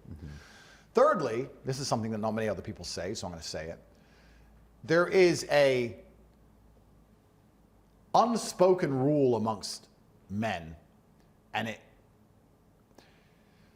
I remember a few weeks ago, maybe a few months ago, there were women on Twitter or women on the internet saying, when men meet, do they always think about the possibility of violence? Does that cross their mind? And they were surprised by that fact. That if men we met for a podcast, but if you meet men in an unfriendly scenario or you don't know who they are, for a fraction of a second, you're thinking, can I win this fight? Are they going to attack me? It crosses our minds. We live in a very physical realm. Sure. Any man who doesn't has been polluted by the matrix and will never be competitive and is doomed to fail. But if you're truly competitive, like you should be as a man, it always crosses your mind. And one of the important things about physical fitness that most people never talk about, never say, is men treat you different when they know that you'd be hard to hurt. Life treats you different. Women certainly do. That's an obvious one, right? Women like muscly guys because muscly guys can fight. Obviously, that's not the case, but that's how they look dangerous, right? But men also treat you differently, which means society as a whole treats you differently. I would argue that if you wanted to run any kind of company, or even do sales or do anything else. Let's go back to sales. Let's talk about what we were saying earlier. If I wanted to sell windows and I came in fantastic physical condition, the person who's buying from me, one, knows I'm disciplined, and two, knows I'm diligent. That's going to be some massive advantages from my sales perspective. Right. But also, I would argue that men are happy to look up to somebody who is physically strong in a different regard. I think it would be difficult for you to be a true leader unless you showed some degree of physical prowess. I think that's just the way the world has always worked at a deep level. When a man looks at a guy who's 6'8" and jacked and he says, we're going to go into battle, you're more motivated to go into battle beside him because he's 6'8" and jacked. You feel like you're going to win. You like the idea of being led Safety by a and strength. warrior. Right. So there's that huge element to it as well. And the final part of it all is that it's so much easier to keep something than it is to gain something. And once you're in good physical shape, it's actually so easy to maintain as opposed to ever get there. It's so hard to get there that if you ever get there, you may as well just keep it. Right. It's because it's so easy to keep as opposed to lose. And I think it's in today's world, it's also a huge status symbol because we live in a world now where most things can be bought. You can buy Instagram followers and you can hire a Lambo and you can buy a hot chick to stand next to you, but you can't yet buy perfect physical conditioning. That is showing the world that you did it. One rep at a time, it's earned. You have to earn it. And it's one of the few things left that has to be earned the hard way that you can't buy, which I think is also very important. we can also continue to answer this question because you're going to feel different. You feel different as a man when you know you can, and I'm a peaceful man, but when you know if things happened or if someone tried to hurt the woman next to you, you could destroy the man who's trying to do it. You feel different. There's an aura that people can smell. The woman can smell it. Predators can smell it. Maybe perhaps if I was built differently, I would have been treated differently in jail. Good point, yeah. But everybody looked at me and they knew who I was and they thought, that's messy, not him. It's just how humans work, right? And it's just how the whole universe works. It's how the animal kingdom works. Even lions and tigers, as fearsome as they are, go for the weakest antelope. They don't want a hard fight. They just want to eat, right? Even mating partners, yeah. 100%. So society is the same. I'm sure there's scenarios in my life where I've walked down a street and I've been left alone, and the person who walked after me a few seconds later, because he wasn't built like I was the one who got mugged. I'm sure that's happened at some point in my life. But I'm the hard target. And I like feeling like the hard target. And I think that I approach life differently knowing I'm the hard target. Yeah. So someone said it smarter than I don't know if it was Plato or one of those ancient Greek philosophers. He said, what a shame for a man to grow old without ever knowing the true power his body is capable of. And I completely agree. Wow. Aristotle, perhaps. One of those really smart men. But yeah, and it's also one of the true beauties of being a man is being physically strong. I'm trying to think, what would I trade my physical prowess for? I'm not sure. There's not much that could tempt me. And once it's kind of like being rich. Once you become rich, you get used to it and you don't appreciate it. But if you lost all of your money, you would be miserable and you'd know, I didn't appreciate it when I had it. Now I want it back. I had it all and I lost it. I wasted it. I think physical prowess is the same thing. It's something I take for granted all of the time. But even if I look at jail, if I look how some of the smaller prisoners were being treated, the fact that nobody even tried to treat me that way. Yeah. It's intangible. And it's interesting you go back to that because I do want to ask a question. I heard one time you mentioned that a portion of the part you were in jail, correct me if I'm wrong, it was during Ramadan. Yeah. And I'm curious if, being Muslim, praying the 5 prayers, Ramadan fasting, if any of that, how that either helped you cope or how that strengthened you even more. Because here you are, money's gone, presumably speaking, quote unquote, everything's gone, but yet inside you're getting stronger spiritually, getting stronger mentally, getting strong physically. How did the religion and the implementation of Ramadan, which for people who don't know, it's fasting, how did that strengthen you even more? Because it's like, I mean, you're talking about levels of difficulty that most human beings will never experience. What was that like for you? How did it inform you? And from what I understand, during Ramadan, you do not have to fast if you're at war, or if you're in a difficult scenario. But I still wanted to fast, and I actually very much enjoyed Ramadan. It was probably my best period of jail. And that's no eating from sunrise to sunset, no eating or drinking water, dry fast. Correct. So they gave me my food. We got 3 meals a day. We had a meal at 7:30, a meal at 1, a meal at 6:30. So what I would do is I would take all of the meals, but most of the time a lot of it was inedible. So I'd take the breakfast and I'd pick out the bits that were edible and I'd throw the rest away and I'd save it. I'd do the same with the lunch and I'd save it. And when the dinner came, I'd once again save it, put together this concoction of breakfast, lunch, and dinner. And I'd spend all day keeping the cockroaches off my food. I had a plastic bag which I'd put over the plate, and as I did my push-ups, I'd stand up and make sure the insects weren't getting on it, and I'd save it and eat it all at sundown. Yeah. I wouldn't eat before the sun came up because I couldn't, because there was no food delivered to me in time, and I'd have to keep the food overnight, and overnight the insects would destroy the food. So I could only eat once a day, and I only ate once when the sun went down. Yeah. Isn't it amazing, by adding a new level of difficulty to jail, that I enjoyed it more? Yeah. Strange. As difficult as jail was, that was my favorite period of jail. And I was reading the Quran from cover to cover, and it was an interesting experience. I'm not going to lie to you. I did kind of cheat on one thing, because you're only allowed 1 bottle of hot water for tea a day. And I'd get it at dinner, and I'd have tea or coffee with my dinner. But during Ramadan, because I think I was the only Muslim in the jail, the prison guards didn't truly understand what Ramadan was. So after the sun went down and I'd used all my hot water, I'd bang on the door, and the guards would come, and I'd say, I need more hot water. He'd say, you're not allowed it. I'd say, it's Ramadan. And they'd go and get me more hot water, which was nice, because they were scared of it. They didn't understand what it meant. But I heard that you also too got along with a lot of the staff at the jail. right? Like people said, like they'd say, like, "Sorry, man. Yeah, I know. We just got to put you in here." Like, Yeah, what was that like? Was there a I lot had of no people on your problems with side? anybody. Most of the guards, some of the guards were like all subsects of the populace. You can have a certain percentage of people who were idiots. Some of the guards were idiots. Some of them were exceptionally rude. Some of them would trash my room and make my life difficult. Right. But some of them were very nice to me, and they understood that it was just a matrix attack, and they're just innocent people doing their jobs. And that's what's kind of, if you analyze how society works, now the matrix operates, that's one of the saddest things about it the whole way through, is that at the top there is, and at certain points in processes there is, one cog in the machine that's particularly evil.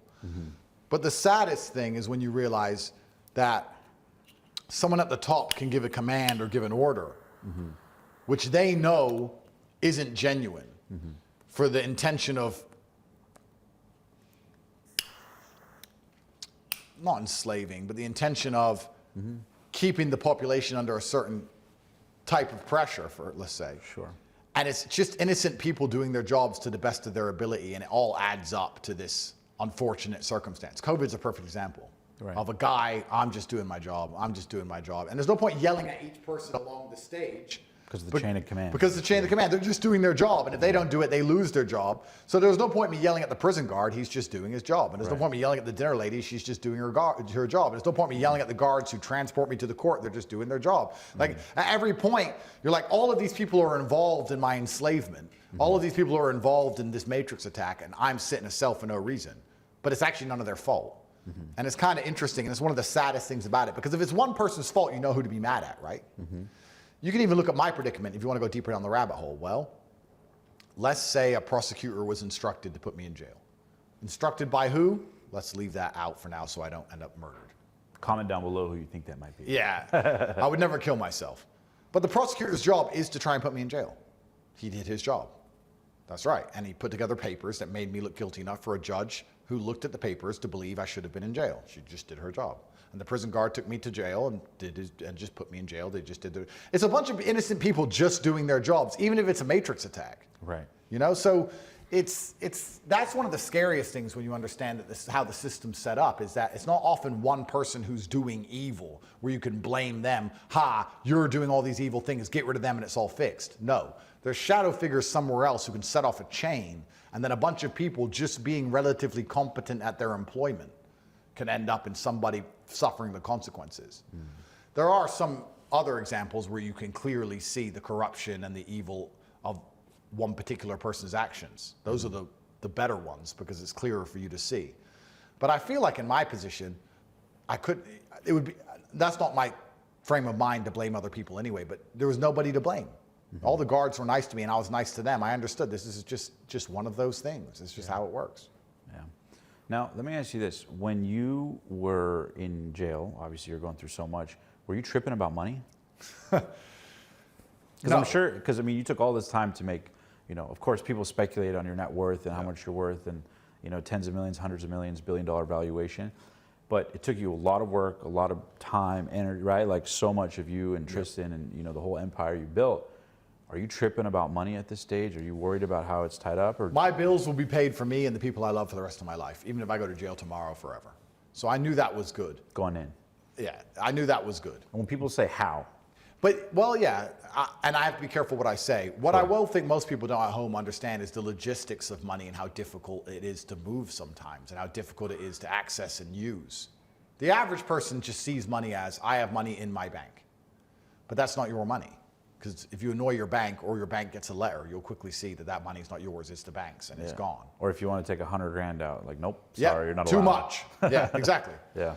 So then you have physical cash, which is being phased out. You can't even buy most expensive things with cash anymore. So cash isn't usable anymore.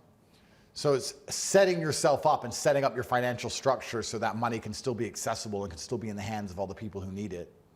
And then when the Matrix is trying to get hold of all of my money, they're also going to look at all the finances of the people close to me and then try and track down the money they have. And you have to be prepared for that. It's a job in and of itself, these things. And it's complicated. And yeah, I have to be very careful what I say. Yeah, no worries. But I get it. I knew my bills were going to be paid. I knew my children were going to be okay. But none of these things are simple. They're very difficult and very complicated to do. It's a full-time job in and of itself, and I'm just glad I had pre-prepared to the level I had. If I hadn't, then I don't know what would be going on, because jail feels like a different lifetime. It feels so long ago, but I haven't had a penny technically on paper since that day. Has that humbled you in any way? No. Nah. Now, I don't need money anyway. I mean, it's not money that makes me brash. In fact, I think I'd be far worse if I was broke. If you were to take all my money off me right now and then sit me down in front of a camera when I had nothing, I'd be far worse. I had nothing to lose then at all. So it's not. If they think that bankrupting me is going to make me shut up, they're going to learn. Yeah. If they succeed, they're going to be very disappointed. Yeah. It's the absolute opposite. Okay, well, I want to ask you this, and it's related to the business side of things, switching gear. A lot of our audience, we've interviewed a lot of billion-dollar entrepreneurs, a lot of high-level people. We've had Patrick Bet-David on the show, who I know did a great, wonderful interview with you. He's a mutual good friend. A lot of people wonder about how you built your empire. So I want to get into some of your mindset. Before jail and all this, talk to me a little bit about how you went from 0 to $1 million, million to 10 million, and whatever you're comfortable sharing, just so people can see your mind frame, you know what I mean, like business moves you made early on, just because a lot of our audience is entrepreneurial minded. How did Andrew Tate go from 0 to $1 million, million to 10, that you're comfortable sharing and beyond? Sure. So first thing we're going to do is we're going to address this webcam thing, because everyone asks me about it. And a lot of people conflate my current scenario and the situation I'm in with my old webcam business, even though they're not related at all. Was that your first business? No, I had lots of different businesses. I did lots of different things. I can give some general lessons, sure, which I think perhaps are better. And we can talk about general entrepreneurship. But I want to address the webcam thing quickly, because a lot of people think that was how I made all of my money, and that's not true at all. Mm-hmm. You make money by being perspicacious and indefatigable, and you have to find disruptive industries to a degree. You have to be in before everybody else. And I was involved in the webcam business long before it was mainstream and everybody else was doing it, which is why it was lucrative for me. Mm-hmm. I am from the streets. I'm from the ghetto, effectively. I'm from a very bad area of England. I grew up in a single mother household, and everyone around me was dealing drugs and killing each other and stabbing and breaking into houses and stealing cars, and all I did was drive traffic to web pages. And I did what I had to do to get out. And now, based on my Islamic reversion, I'm not particularly proud of it, but it's one of those things, and you learn lessons along the way. And I know I haven't done bad to anybody. I don't know I shouldn't have to be sorry for it, because the people around me were doing far worse. Mm-hmm. It's like Jay-Z sold crack. Nobody gives him a hard time. Yeah. It's crazy. So that was one of the ways I made money. Was that the first million? No. Was that the first million? I think I made $1 million before that, but turnover, and certainly not profit. Mm-hmm. But the first $1 million in profit, the $1 million I had in my bank, probably came a little bit after that. But it's amazing, I guess the overview lessons I'm going to give. Mm-hmm. It's actually amazing how general business strategy can apply to anything. It doesn't matter if you're running a webcam business, it doesn't matter if you're running a car wash. Mm-hmm. If you understand the realities of how money moves and you understand the realities of business, you're always going to be successful. And you need to be able to apply yourself and work hard and all these things, the basic cliches that everybody understands. Yeah. But I think in the world today, a lot of business has changed. And I'll be honest with you, I actually think we're entering a brand new stage of how money is generated. And I think that all of the old models of how money is generated are going to fall to the wayside pretty quickly. Such as? I even think social media is going to have to change. Mm-hmm. And I'm going to say this here in case I'm totally wrong, and maybe I'll look like a fool, or maybe I'll look like a genius. But up until this point, social media and all these large companies have made money by stealing your information and understanding how you act and operate by spying on you, and then selling advertising. Yeah. And I feel like the advertising model is even starting to die. Mm-hmm. I feel like people who are most successful now using social media are doing it by garnering attention virally. So they're getting free advertising effectively. Right. And the old model of just pure advertising campaigns doesn't work anymore. And as AI comes into play, and as video content can be created from anywhere, as people decide to create their own realities and their own video games and their own movies they want to watch as opposed to watching anyone else's, I don't know if anyone's going to be sitting there consuming these adverts like before, or even responding to them. I don't know who even responds to adverts on Google or YouTube or these things anymore like they used to. I just think the whole advertising model as a whole is going to fall. And they're going to have to find a brand new way to monetize. I do believe it's an attention economy we live in. I think you need to garner attention and find a way to monetize it off the back of it. But I don't think that the traditional advertising model of these social media companies is going to continue for a very long time. I think it's starting to fail. And the reason I say that is I know a lot of people who run advertising campaigns now on Google and YouTube and these things, and the returns they talk about compared to somebody who lives true to themselves and has attention garnered via virality are minuscule. And I don't think that the advertising model is going to continue to work for a very long time. To make money in the world today, you need to prove brutal competence, and you need to find a USP, which has always been the case. You need to find a way to garner attention, which has always been the case. I feel like... When you say USP, you mean unique selling proposition? You need a USP, yeah, you need a unique selling proposition. But we're entering a very interesting stage, and the reason I'm talking about this specifically is inside of my school, Hustlers University, we teach artificial intelligence, and I think AI is going to come and wreck the majority of people in the next 10 to 15 years, maximum, maybe even 3 to 4 years if you're not implementing it in your business now. Crypto was a disruptive industry, and crypto was a play where if you believed in cryptocurrency early enough, you could have become monumentally wealthy. But I think the proposition of believing in cryptocurrency would have been a hard leap for most people to make. If you talked about Bitcoin early on, it would have been like, okay, internet magic money, that's outside of the banks, and it's going to go up, and I'm going to make money. That's hard to believe. Yeah, there's no mental reference for it. There's no mental reference. However, AI is a much easier jump. I think most people at home understand that AI is coming here, and it's going to be here to stay, and it's going to change every single facet of how our world operates. Right. And you'd be a fool to not believe those things. So you need to be in AI early like people got into crypto early. Crypto is a hard decision to make because it's a hard jump to make, but AI is an easy jump. And anyone who's not trying to build AI into their business right now, whether they're a plumber, whether they're a barista, you can name anything. There has to be a way to get artificial intelligence involved in the company you're currently running and learn how artificial intelligence works, because I think that's going to be the future of the people who truly make it and those who don't. And the reason is because they talk about removing the link between your time and your money, because if they're linked, you're going to run out of time and you're never going to be able to get rich if you sell your time for money. Right. But the machines never sleep. And I'm already testing a whole bunch of theories and methods which allow us to use artificial intelligence to make a lot more money than we currently do. And I can give you endless examples of it. I'll give you a very simple example. Let me give you a hypothetical, because I don't want to give away too many of my secrets. I have to be careful what I say. Let's imagine right now I had a sales team. And I had a sales team of 10 men.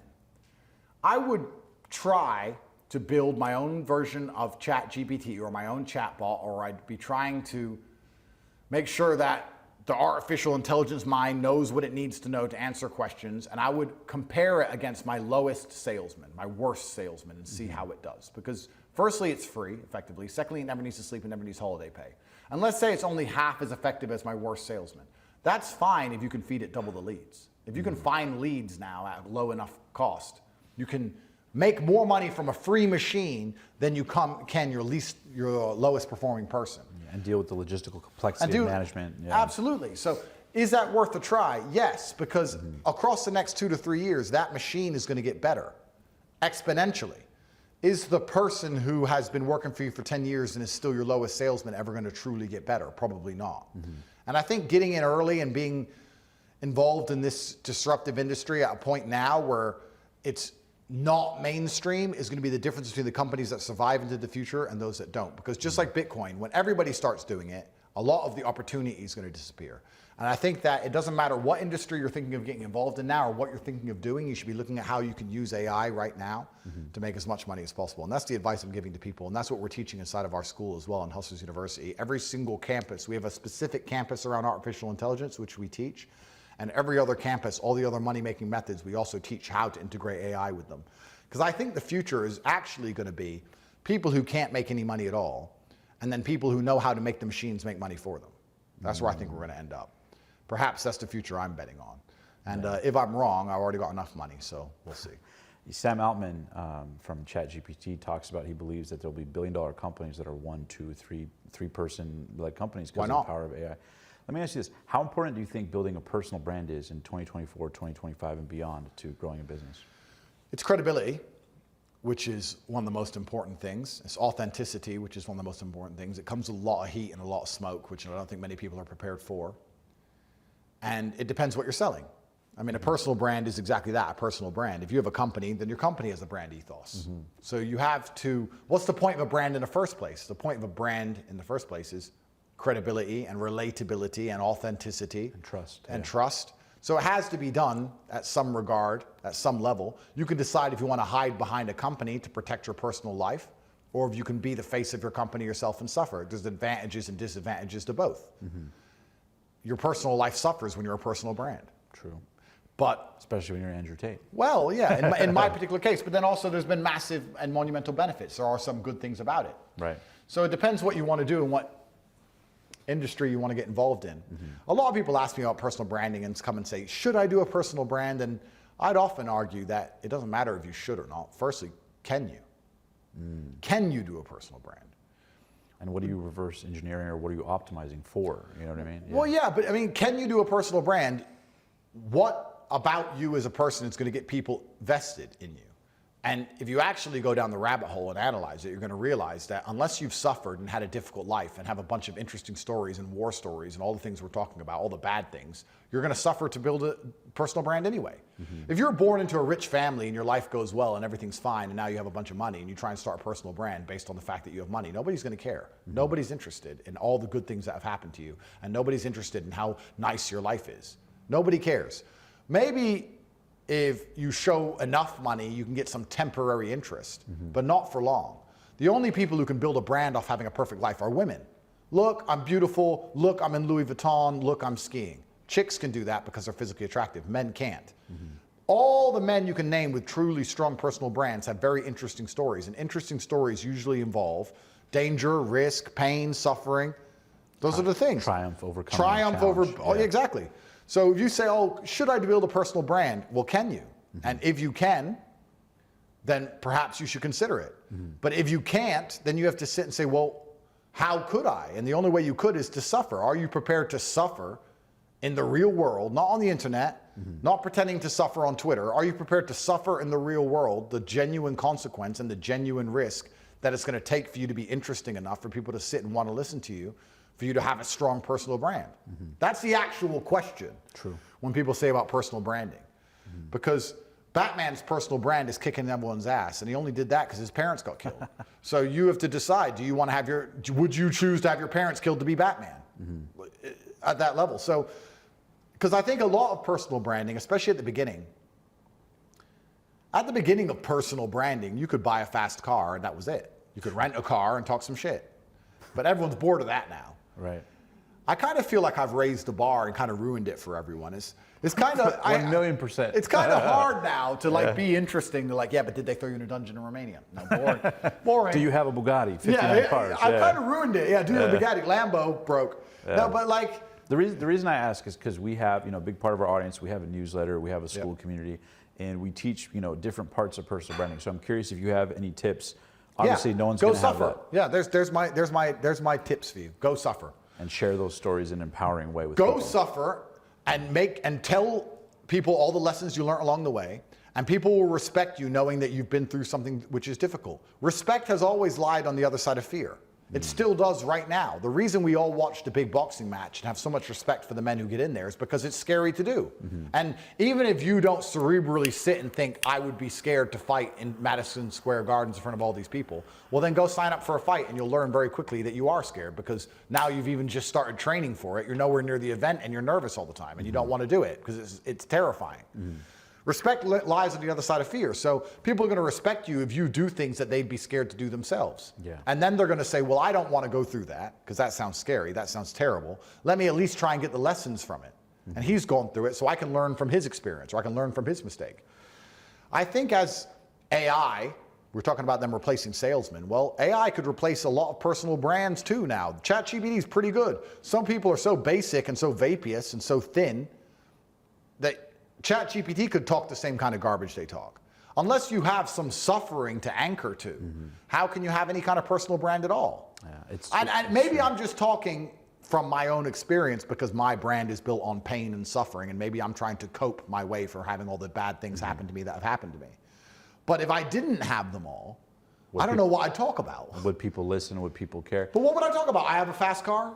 Okay, I have a fast car. But the coolest thing about me having a fast car is I grew up with absolutely nothing. The coolest thing about me having a fast car is that they tried to take it off me and threw me in a dungeon. The coolest thing about me having a fast car is when I'm gonna get back in it after they failed to seize it off me when I was on an Interpol red notice for garbage. That's the cool part of it. Yeah. Without the dark, there's no light. Yeah.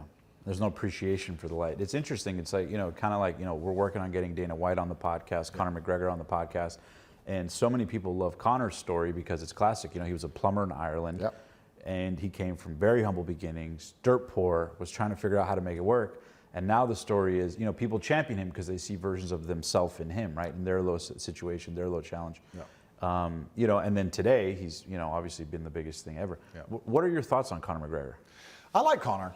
I've Have you ever talked to him or connected with him? Yeah, I have to be careful who I say I know, but Gotcha. I've yet to meet him in person. But I like Conor. I have respect for anybody who stands up for what they believe in. And truthfully, even if you disagree with me on every single subject, if you stand up for what you believe in and you act remotely honorably, I have respect for you as a person. And it takes a lot of different types of people to keep the world functioning. Mm-hmm. I don't like snakery, and I don't like deception, and I don't like dishonesty. But I feel like Conor, I'm sure we don't agree on everything. I feel like he's an honest person. Mm-hmm. He probably says what he means and means what he says. And that's enough for me to get my base respect as a man. Yeah. And he has another fight coming up soon. We'll see how that goes. Yeah. Maybe, who knows? Maybe after we'll organize a little round table, me, you, and Conor. Wouldn't that would be a very interesting conversation. We'll see how that one goes. I'll work on it. But yeah, you're right. His affinity was with the common man because he comes from a common place, as do I. But I feel like if you're trying to build a personal brand, I think people now are looking for, I think the internet landscape is also changing because I don't think people are looking to be just entertained anymore. 3 or 4 years ago, even 5 years ago, you could be entertaining and people cared. Right. Because life wasn't perhaps as difficult as it was. Inflation wasn't so high, whatever you want to call it. But they just watch a show and go, okay, he's being a clown, I'm entertained, fine. I think people are looking for answers now. I think people are looking for solutions. And they're only going to believe and trust in the answers you give them if you've tried and tested them, which requires suffering. Mm-hmm. I think that the internet landscape is changing. People aren't so interested in watching people just have fun anymore. Yeah. People aren't so interested in watching these idiots just put on makeup anymore. Now they want a solution for their problem because their rent is due and it must be paid. Well, how do we find a person we can trust and why can we trust him?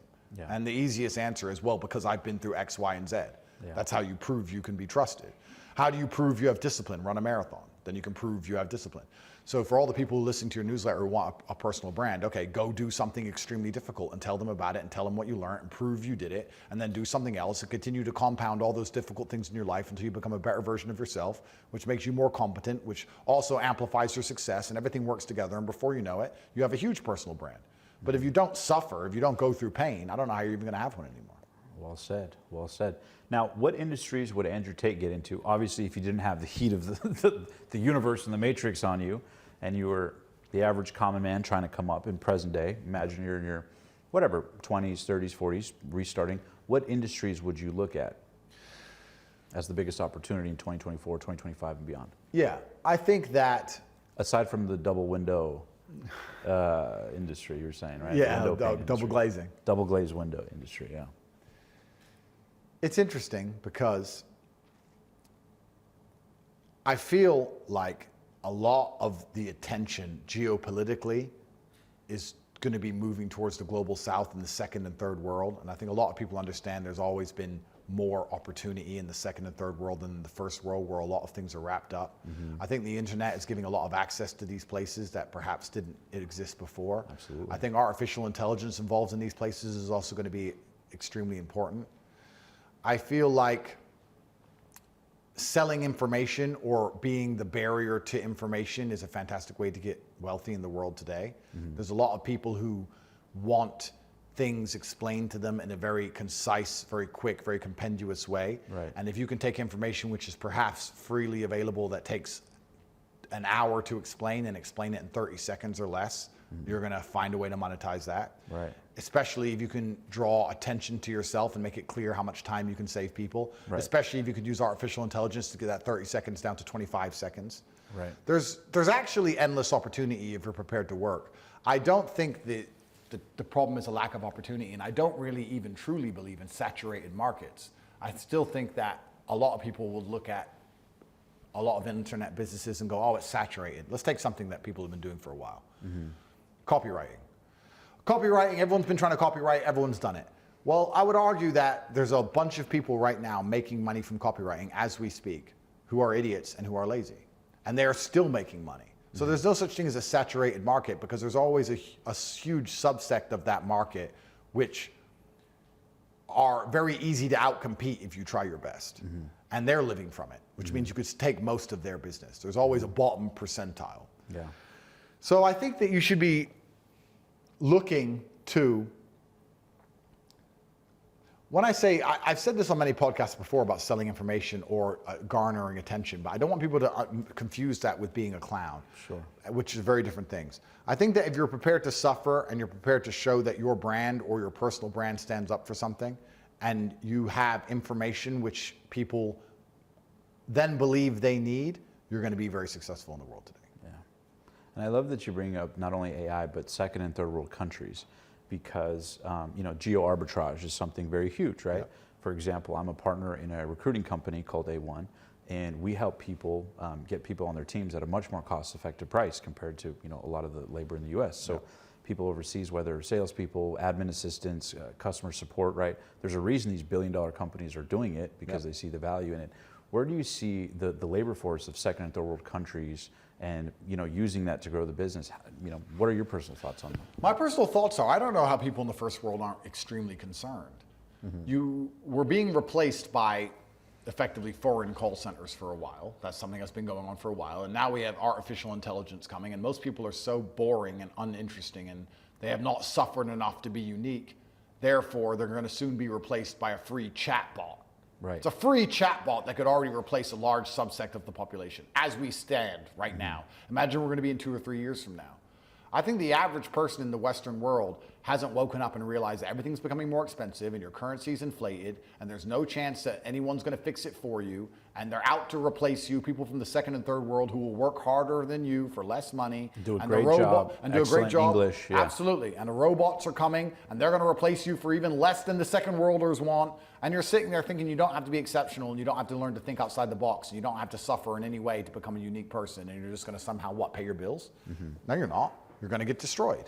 Hey guys, real quick, do you agree with what Andrew and I are saying here about the power of hiring second and third world talent to grow your business and buy back your time? If you're a business owner, you know that one of the biggest challenges is finding good quality, hardworking talent you can trust. Fortunately, there's a solution, a1jobs.com. A1 is a global talent company that specializes in recruiting the best of the best when it comes to finding, sourcing, vetting, and placing key hires inside of your business, whether it be admin, customer service, sales support, lead generation, CRM management, marketing, social media, and everything in between. And they offer a 100% satisfaction guarantee. Want to find out more? Check the link in the description below and apply to book a free call with the A1 team now. You can also go to a1jobs.com to learn more. Thanks to A1 for sponsoring this video, and now let's get back to the show. Destruction's coming for you, and then you're going to become a useless person because you're not going to have a job that you're prepared to do at the price that people are prepared to pay. And once you become a useless person, you have to sit and go further down the rabbit hole of history and see what's happened to all the people of Earth that were useless. What happened to all the people who had dreams and aspirations and expectations, and they were no good to those in power? Because I can tell you. Yeah, work that one out. You're going to see very quickly that you're not going to exist for very long. It's and bro, when I saw that Sora AI thing, this is to all the cameramen in the room, including my guy. I saw that Sora AI thing. I was like, bro, even camera guys are going to be gone soon. Hollywood's gone, actors are gone, script writers are gone. Right. Everyone's going to lose their job. Everyone. You have to be sitting there, and I don't know if the average cameraman is sitting saying, they're going to replace me with this. Maybe not now, maybe not in a year, but certainly in 2. They're going to be able to ask a robot for the thing I would take months to film, and the robot's going to spit it out instantly. So how do I, A, integrate this with my skills so that when they want to use the robot, instead of asking the robot directly, they ask me because they can get a better result via me. How do I use AI along with my camera skills so I can continue to retain my job? Or two, how do I diversify? What can I do that this robot can't do currently, or I don't believe it will be able to do into the future? But the average camera guy doesn't give a shit. Oh, camera guy, Sora, yeah, that's cool. Do-do-do, do-do-do-do, off the cliff. Yeah. Oh, I didn't see it coming. How did this happen to me? Why am I unemployed? You're a useless eater now. Enjoy the concentration camp. That's what's going to happen. So you have to be paying attention and thinking worst case scenario. They're coming for absolutely everybody and everything. And a lot of these personal brands, unless they're built on the back of a whole ton of suffering, I think they're going to suffer also. I don't know how they're going to have a personal brand based on just talking motivational quotes. Yeah. I haven't even done this. Someone should go to ChatGPT and say something philosophical and motivational, which inspires me. And I guarantee you can start reading things and go, crap, that's pretty good. Yeah, oh no, that's pretty good. It'll be scary to read. Yeah. You know, that's not enough anymore.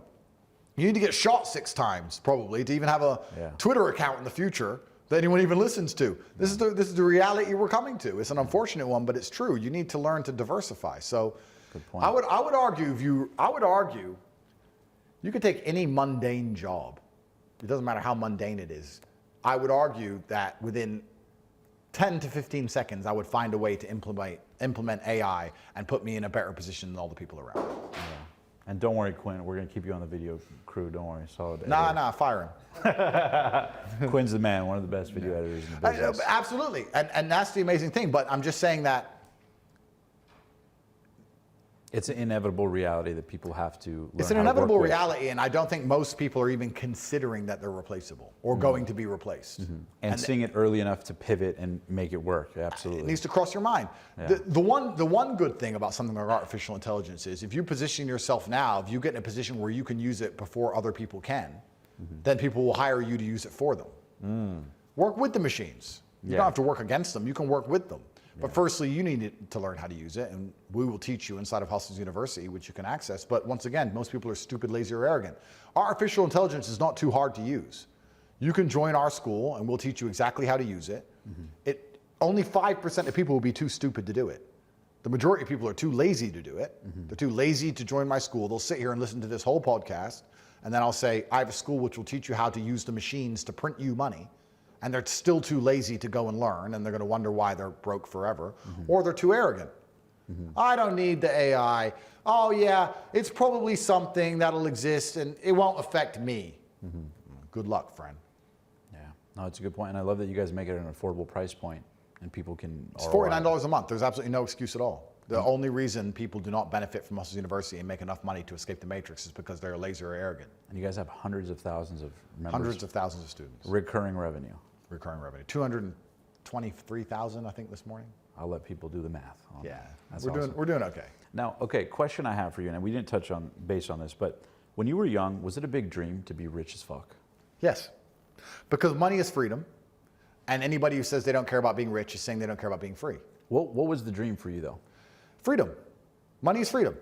Anyone who says, oh, I don't care about money, I don't care about fancy things. It's not about fancy things. It's the ability to go where you want and sleep where you want and say what you want and think what you want and talk to who you want and even get the girl you want and drive the car you want and eat the food you want.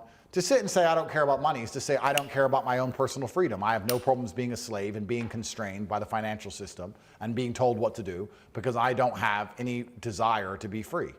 What books did you read to cultivate that desire early on when you decided you want to get rich? Or I'm not really a big reader. I just understood that there was a version of reality that I had yet to experience. I saw my parents struggle to pay the bills, and I saw my friends struggle to pay the bills, and I saw everyone around me unable to eat, and then I saw certain people with $500,000 cars, and I understood there must be a different version of reality. There must be a version of making money, a version of banking, of finance, of education, of knowledge, of network, of connections that existed outside the matrix. There has to be a different world. This world I'm in, everyone's poor, this is garbage. That world, I can see people are living a reality that I can't even fathom. I couldn't even imagine having $500,000 for a car. Or a $500,000 watch. Or 20 of them. But I couldn't imagine it. How many watches do you have? How many watches do Decot have? Or I have? Decot took my entire watch collection when they arrested me. I had 21 diamond watches and they took them all. And my first phone call from jail was to order them all again. because it annoyed me that they had all my watches. What do you love about watches? I just wanted my watches back. Yeah. So I spent another, I think it was $7 million on a bunch more watches from the jail cell. So now if I get my things back from the court, I'll have 2 of every watch, which would be cool. Noah's Ark. Yeah, I'll have 2 of every one. Yeah. Noah's Ark. I like that. Yeah. Noah's Ark. 2 of every one. Batman, Batgirl. Now, what was your first luxury watch? Do you remember? My first luxury watch wasn't even that luxury. It was a Hublot for 12,100 pounds I bought in Westfields, London. And I remember walking past and I had 15,000 pounds in the bank, which to me at the time was a whole bunch of money. Yeah. And I saw it and I remember thinking, who can spend 12 grand on a watch? Just buy a watch. And I thought, well, technically I could, but it's all my savings. But technically I could, so I did it. No, you said fuck it, did it? Just fucking did it. Yeah, spent my money. How old were you? 24, something like that. And of course, everyone around you, honey, why'd you do that? Your mom, like, Of yeah, course, stupid. don't spend all your money. Are you crazy? It's only for a watch.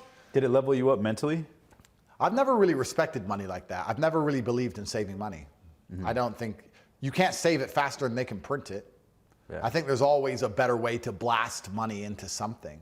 Do you do anything to, or at least early on, did you do anything to stay money motivated? I know there's a lot of people who talked about, you know, when they have reserves of cash to spend it, reinvest in themselves to level up. Not saying you did that per se, but was that a part of it? Like stretching yourself to level up kind of thing? I know what you're saying. Yes is the answer, but I don't think it was thought of in that way. I literally just didn't respect money. I just thought, if I'm smart enough to make this money now, future Andrew will be smart enough to make more later, so it's going to be fine. I think that saving money is a scarcity mindset, and to a degree it's fear. I need to keep my money because in the future I might need it. It's just being a pussy. Yeah. Like if I need money in the future, I'll go make it. So I'm going to spend it all now. And if I need money, I'll go make some money. Yeah. And if I don't know how to make money, even better, because then I'll think of a new way to make money. I just never approached it from that fearful angle. And I literally looked at the watch and thought, who can spend 12 grand on just a watch? And then I realized that I technically could, but shouldn't. So I did it.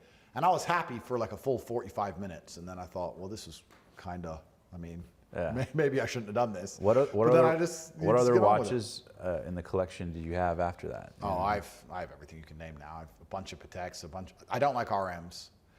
But this is another thing that's weird. You know what's really weird about being famous? Yeah. You have to be super careful what you say. Yeah. It's weird. Like I can sit here and name all the watches I have and like, right? Right. What I will do is boost the price of those watches and those watches will begin to sell. And I'm not getting paid off of that. And then I'll say a brand I don't like. And then I'll meet the owner of that brand and he'll be in a bad mood with me. And I'll be like, sorry, bro, I didn't mean to damage your business. I just don't particularly like those watches. So you end up sitting here thinking, you have to be careful what you say. It's the same thing with cars. People say, you have 59 cars. What's your favorite car? I was like, I meet the CEOs of these car companies. I can't sit and say which car's crap and which car is good. I mean, I could. Can you say what are your top 5, Andrew Tate's top 5 cars? Yes, I can do that. It depends what for. They're all good at different things. Okay. I have 59 cars, and people ask me, what do I need 59 cars for? And I try and explain, it's like having 59 different types of cutlery. You know, you can have a fork, a spoon, a knife, and whatever other kinds.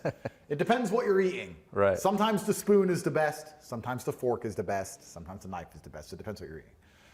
But my favorite car is 812 Ferrari. I think that is my favorite car. And I love Ferraris. So I got a handshake you to that 812 one. Ferrari. I think that might be the best Super car. fast. Yeah, and I think it's the best car overall because it does so many things amazingly. But if I had to race myself around a track, then it would be a 765 McLaren. That is the fastest car, but it's not the best car. People think fastest is the best. That's not the case. So what are the top 5? What would you name them, give or take? I would say 765, 812, and then I'd probably choose 3 Aston Martins because I just love Aston Martins. James Bond? Yeah, that's me. That's the James Bond in you, huh? That's right. Yeah. I like the SF90 Ferrari as well, to be fair to it. Yeah, the Stradale SF90 Stradale. Yeah. But I love all of my cars. I can't choose. It's like trying to choose between my wives. You can't make me do that on camera. I don't know. They're all good at different things. What? Depends, do you want dessert? Do you want dinner? Like, what do you want, massage? You know, there's different things. What was your first supercar? My first supercar was an Aston Martin Vantage. Really? Yeah, and I spent all of my money. When I say all of my money, I didn't have gas. all of my money on an Aston Martin. I thought, I don't need a nice place to live. I have an Aston Martin. How old were you? I'll get girls anyway. I don't need gas. I'll just borrow gas money. Yeah. I was borrowing gas money off my girlfriend. No way. Yeah. We worked a normal job in a spa for my Aston Martin Vantage. Yeah. At like 23, 24, around similar, just after the watch incident. I made some more money and spent all my money. Yeah. So I had this nice watch, this nice car, no money at all. Best days. And you feel like the pressure of, Damn, I missed them. do you feel like the pressure of that leveled you up? I know that wasn't the intention per se, but I mean the fact, because I've heard that a lot. Like I've even heard Trump talk about early on, he had friends and business associates who they'd fly first class, even if it was a stretch, because it became the new standard, and then you start operating and making business moves to keep up that standard. Absolutely. Versus trying to hang on to what you got and that Completely. kind of Yeah, absolutely. You're right. Yeah. You put pressure on yourself and you have bills to pay and you have no money in the bank and it has to be done. And hedonistic adaptation is a real thing. It's amazing how quickly you can adapt to a new standard of life and no longer appreciate it. I'll give you a very simple example. When I first started flying private, the first couple times, it was like, whoa, we even got to wait in the airport. Da-da-da.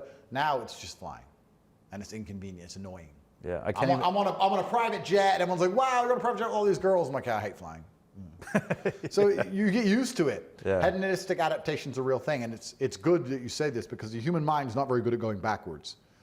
You can drive a Toyota and be relatively happy, but to drive an Aston Martin and then drive a Toyota is a lot more difficult for your soul to accept. So it's good to put yourself in things like first class and these things and push yourself.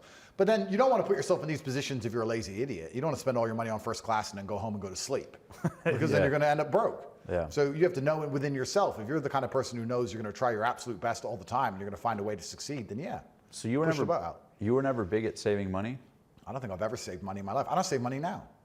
If I have money in the bank, it's because I accidentally didn't spend it. If I get paid hundreds of millions of dollars and I haven't managed to spend it all, then I guess I've saved. But I didn't think, well, let me take this a bit and put this here. No. I accidentally saved because I've run out of things to buy. After 59 supercars and all these houses and 20 diamond watches and you buy them all cash. Yeah, all cash. I don't have any finance, any loans on anything. Now I own everything I could possibly ever desire, I guess I accidentally save money. Yeah. It's an accident. There's nothing left to buy. There's nothing left to buy. I focus on making as much as possible. I have zero concerns for saving. It's not something that really crosses my mind. What about reinvesting or investments? Was that something you thought of?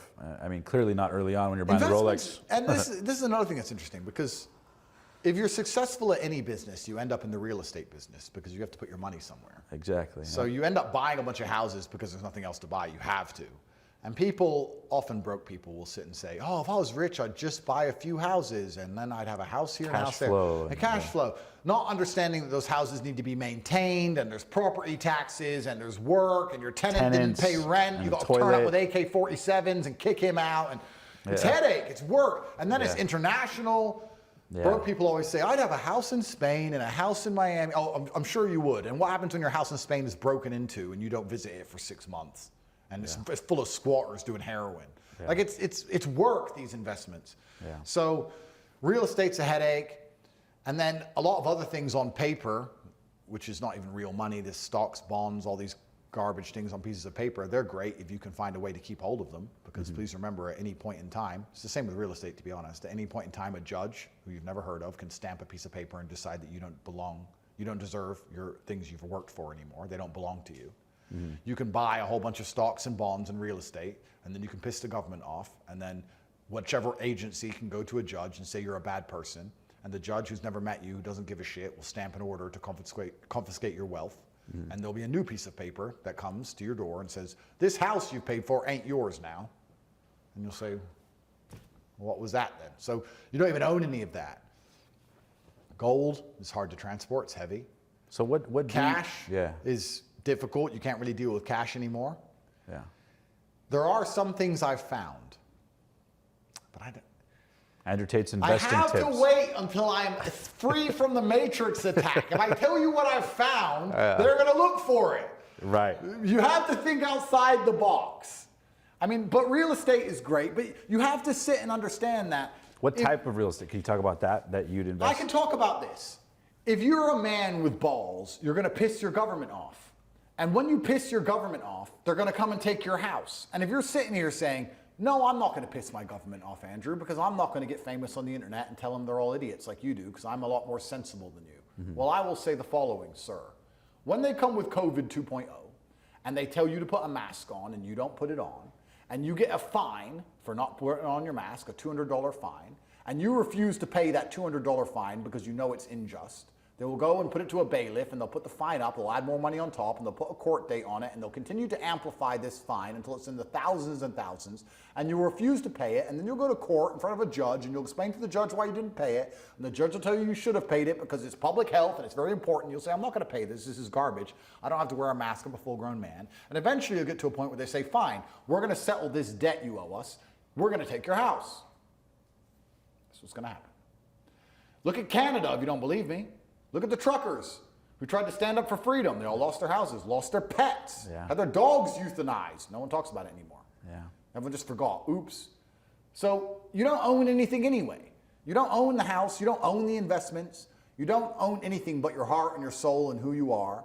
You don't own anything but your faith in God. And you own the skills you learn along the way. The best investment you could do if you're a kid and you manage to make $5 million is reinvest in learning how to speak properly, dress properly, train, get a personal trainer, learn how to fight, be strong, be interesting, and then go suffer somewhere. Go to Tibet and live in a monk, go live in with a bunch of monks for 6 months and come back with some stories. That's worth $5 million because it's hard to take from you. Unless they put you in jail, you are now worth money. You are.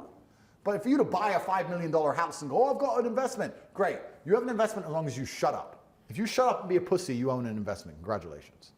And as the enslavement continues, as it gets worse and worse, the barrier of, or the parameter of what you're going to be allowed to say is going to get tighter and tighter and tighter. Right now, we can argue, sit here and make fun of people who say men can get pregnant. Our grandchildren's grandchildren will not be able to argue that point. It'll be an accepted fact that men can get pregnant, and if you argue against it, you're a bigot and you're dangerous, and your QR code on your forehead will be scanned by the facial recognition camera on the corner to let everyone know that it'll come up somewhere on a billboard, bigot, bad person. The AI machine will let everybody know that you're a thought criminal. That's what's going to come. So you have to be very prepared for these things, and trying to invest money is actually one of the most stressful things in my life. It's stressful for me. It's kind of interesting. I've gone from completely broke to looking, I don't have a bank, to seeing some money somewhere in the millions and millions and millions of dollars and realizing that I don't want to leave it liquid. I need to put it somewhere and trying to find a place I can put it where it won't be stolen from me. It's hard. It's harder than people think. It's not easy. There's nothing, what do you do with it? It's difficult. And then you realize you need all these complicated legal structures and frameworks, and you need to get lawyers from 7 countries and accountants, and you have to go through all this Aikido and backflips and insanity just to try and protect your assets. Protect anything. It's a crazy world, and that's why it always makes me laugh when people who have no money say, if I had your money, I'd just sit on a beach and I'd buy a few houses and live off the rental income. I never thought of that, genius. Oh, wow, you're so smart. No wonder you're broke. So you think it's better to focus on the business? I think it's better to focus on yourself. I think it's better to focus on who you are. I mean, if you live behind a brand, or if there's a brand you can reinvest in your business, reinvest in your brand, yeah, that's fine. But if you learn how to speak correctly, that's always going to be a net benefit. If you're as strong as physically possible, that'll always be a net benefit. If you have interesting stories of suffering, if you can go through things that other people can't go through, that'll always be a net benefit.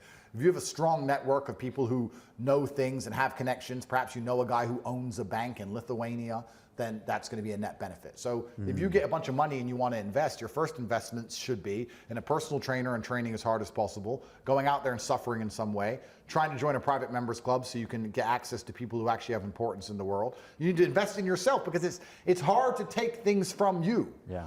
You become the asset. Because I'm me. I know I can never go broke because I'm me. If they allow me to talk, unless they cut out my tongue, I'll make money. There'll always be a company who will pay me to mention them.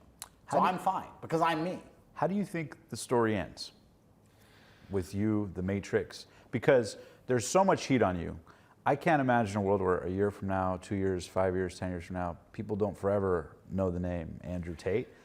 You know, escaping the Matrix, is there a world where you're left alone and they go, well, we just let him go. There's no jail, there's no people trying. Like, how do you see it ending in a semi-peaceful way where...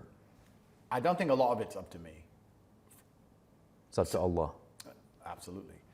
Since the dawn of human time, if you were a kingdom, if you were a king, you had a kingdom and your kingdom was under attack. So there's no such thing as having an empire without being attacked. It doesn't matter if you were the Ottoman Empire, it doesn't matter if you were the British Empire. If you had an empire, the fringes of your empire were constantly being tested and you were constantly being attacked. So the attacks come with the success. I think that is a universal constant. I think that there is a global awakening of consciousness happening right now as we speak, which is going to make it harder for them to attack me. I feel like certain political decisions, depending which presidents win and which direction society goes, will depend on how big of a public enemy I remain. I think my current legal case, I'm going to win, but I think it was a warning shot. We believe in you, brother. Thank you, bro. I think it was a warning shot, and I think if they hit me again, they won't let me off. And I don't think people at home understand that when a judicial decision affects the reputation of nations, it's not just about whether the person is innocent or guilty anymore. If you have a person who will affect the public consciousness in regards to believing in the mainstream media and affect the reputation of an entire sovereign nation, depending on whether he goes to jail or is innocent, they don't sit there and think, is he innocent or not? They sit there and think, what's the fallout for this person to walk? If we let him go, If we let him go. It's not even about you anymore. It's not about you now. It's about setting an example. If someone tries to be as loud as Andrew, It's about so many things bigger than your innocence. Right. They can look and say, well, he is innocent, but this country will look bad, this government will look bad, this federal agency will look bad, this MSM will look bad, he's going to be more powerful than ever, he's going to have more influence, people are going to believe what he says, he's going to be able to cause this much trouble. Da-da-da. They don't even look at innocence anymore. They look at the consequences of your innocence. And then they decide, well, you know what? There's too much fallout for him to be innocent, so he has to be guilty. Yeah. It's not about law. People don't understand this. Yeah. I think I'll beat this one, but I think it's a warning shot, and I think that they're gonna, if I continue to upset them, they're gonna come again, and that one I won't beat because they won't let me. I think this one they're gonna do relatively fair. I say fair as if I haven't suffered enough, but they're gonna consider this a warning shot. Warning shot, Andrew, only 3 months in a Romanian dungeon and 5 months on house arrest and all of your assets stolen and 2.5 years and $11 million in legal fees, and that's your warning shot. Yeah. Mess with us again, you're going to that room, you're not getting out. That's what I believe is going to happen, which will be a fun story because we both know I'm not going to shut up. How do you sleep at night with this kind of pressure? I don't feel like I have any other choice for the same reason you can walk outside knowing you might get struck by lightning. Because I don't feel like if I shut up, I would be a happy person. I don't feel like that's who I am. So I feel like I have to tell the truth of what I believe. And I'm just going to have to suffer the consequences of it. I don't feel like I have an option. If I had a choice, perhaps I'd be sitting in bed at night worried about, should I do this? But because I know I have to do it, you have to go outside, lightning might strike you. It is what it is. So the pressure's there and it's real, and I'm sure there's going to be a day I end up in a jail for a very long time, and I'm going to perhaps consider the idea of regret. For a fraction of a second, I'll consider the possible idea of regret. But it's not who I am. Knowing you know what you I know what's going to come. I've resigned to it. It's fine. It's fine. It's part of my story, and it's going to make a great story. So do it. Do it. The worst thing they could do is kill me now. Just proves me right. I'm not going to know. I'll be dead. Go on, kill me. I just resigned to it. What's the point in being alive as a man if you don't live for anything bigger than yourself anyway? Am I going to live for myself and just hedonistically eat ice cream like a girl? Yeah. Oh, I'm rich now, so I'm just going to eat ice cream all day. No, I'm going to tell the truth, and if I have to suffer for it, then that's the consequences. It's fine. Do you have nightmares at night? Do you have these? Not anymore. I used to when I first got out of jail because I thought they were going to throw me back pretty quickly. But I've been out for a while now, and my nightmares are gone, and I'm kind of sad about that. I miss them. Do you meditate, pray? Like, what do you do to? I know I get what you're saying about there's no other option. Like, you're committed, you're all in to share with the world your philosophies. But is there any like anchors you do to kind of keep the zen, if you will? I've adopted all of that into my everyday life. I don't have time to sit and deliberately do something specific to keep myself grounded. What do you do for fun? I'm ready for all of it all of the time. Maybe I've lost my mind. I'm ready right now for someone to walk in here and for us to all fight to the death and end up covered in blood. I'm ready also to have a nice meal, smoke a cigar, do a podcast. Ready to go home, make some money. Ready to go make another child with my beautiful girlfriend. Ready to drive my Ferrari or my Aston Martin or my Lamborghini. I'm ready for it all. I'm permanently ready for all states of life. It's fine. And as for fun, I'm not sure I believe in fun. Is fun a thing? Is fun real? Isn't that just made up? I'm not sure what fun is. I really, truly enjoy purpose much more than fun. If you were to say to me, Andrew, this will be fun, or I could clear my notifications on my laptop, I'd probably choose to clear my notifications. It gives me a sense of peace. Peace is fun. And when your life is chaotic like mine, it's only peace that will be truly valuable. I do like to drive super fast cars. I drive cars around. That's fun, to give a simple answer. But truthfully, I look for peace all of the time because my life is chaos and my life is war. And the most fun thing I could do is nothing. The most fun thing I could do is go to the Dolomites in Italy and stay in a 5-star hotel and overlook the Alps and sit with 1 or 2 or 4 or 5 beautiful women in my bed and just do nothing. That is the most fun. Going to a club is not fun. Going out and trying to find fun is what you do when your life is not chaotic enough. When your life is truly chaotic, fun is doing nothing. And I have plenty of chaos. I had a conversation with a girl the other day, and she was talking about swimming with sharks, and I was explaining to her that she's crazy, and I would never do that. And she said, oh, but it's exciting, it's dangerous. And I said, see, this is how you know you have a nice life. When your life makes you want to go swim with sharks because you're looking for danger and excitement, that shows your everyday life is nice. When I leave here, I have to make it all the way out of the hotel without getting assassinated or arrested. I'm going to be nervous, I'm going to be on edge, and I'm not going to be happy until I'm in my armored car with my armed guards. That's swimming with sharks, walking to the car. That's my life now. I'm stressed walking to a car. I do not need to go anywhere near any sharks. I'm stressed enough. So fun is doing nothing.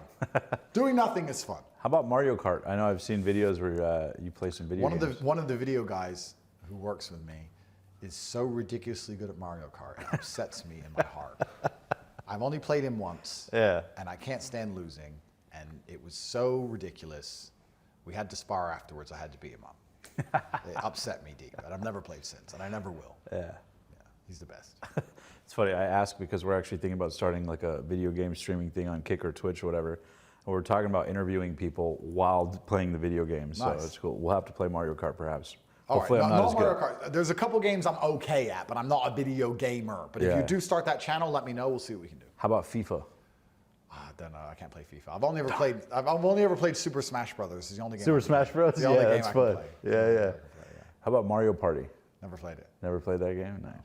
I've been busy. I was in jail, bro. We didn't have Nintendo in Romanian jail. We just, unfortunately. No, it makes it's not sense. an English jail. I'm sure in English jail you get Nintendo and a flat screen TV and everything. But Yeah.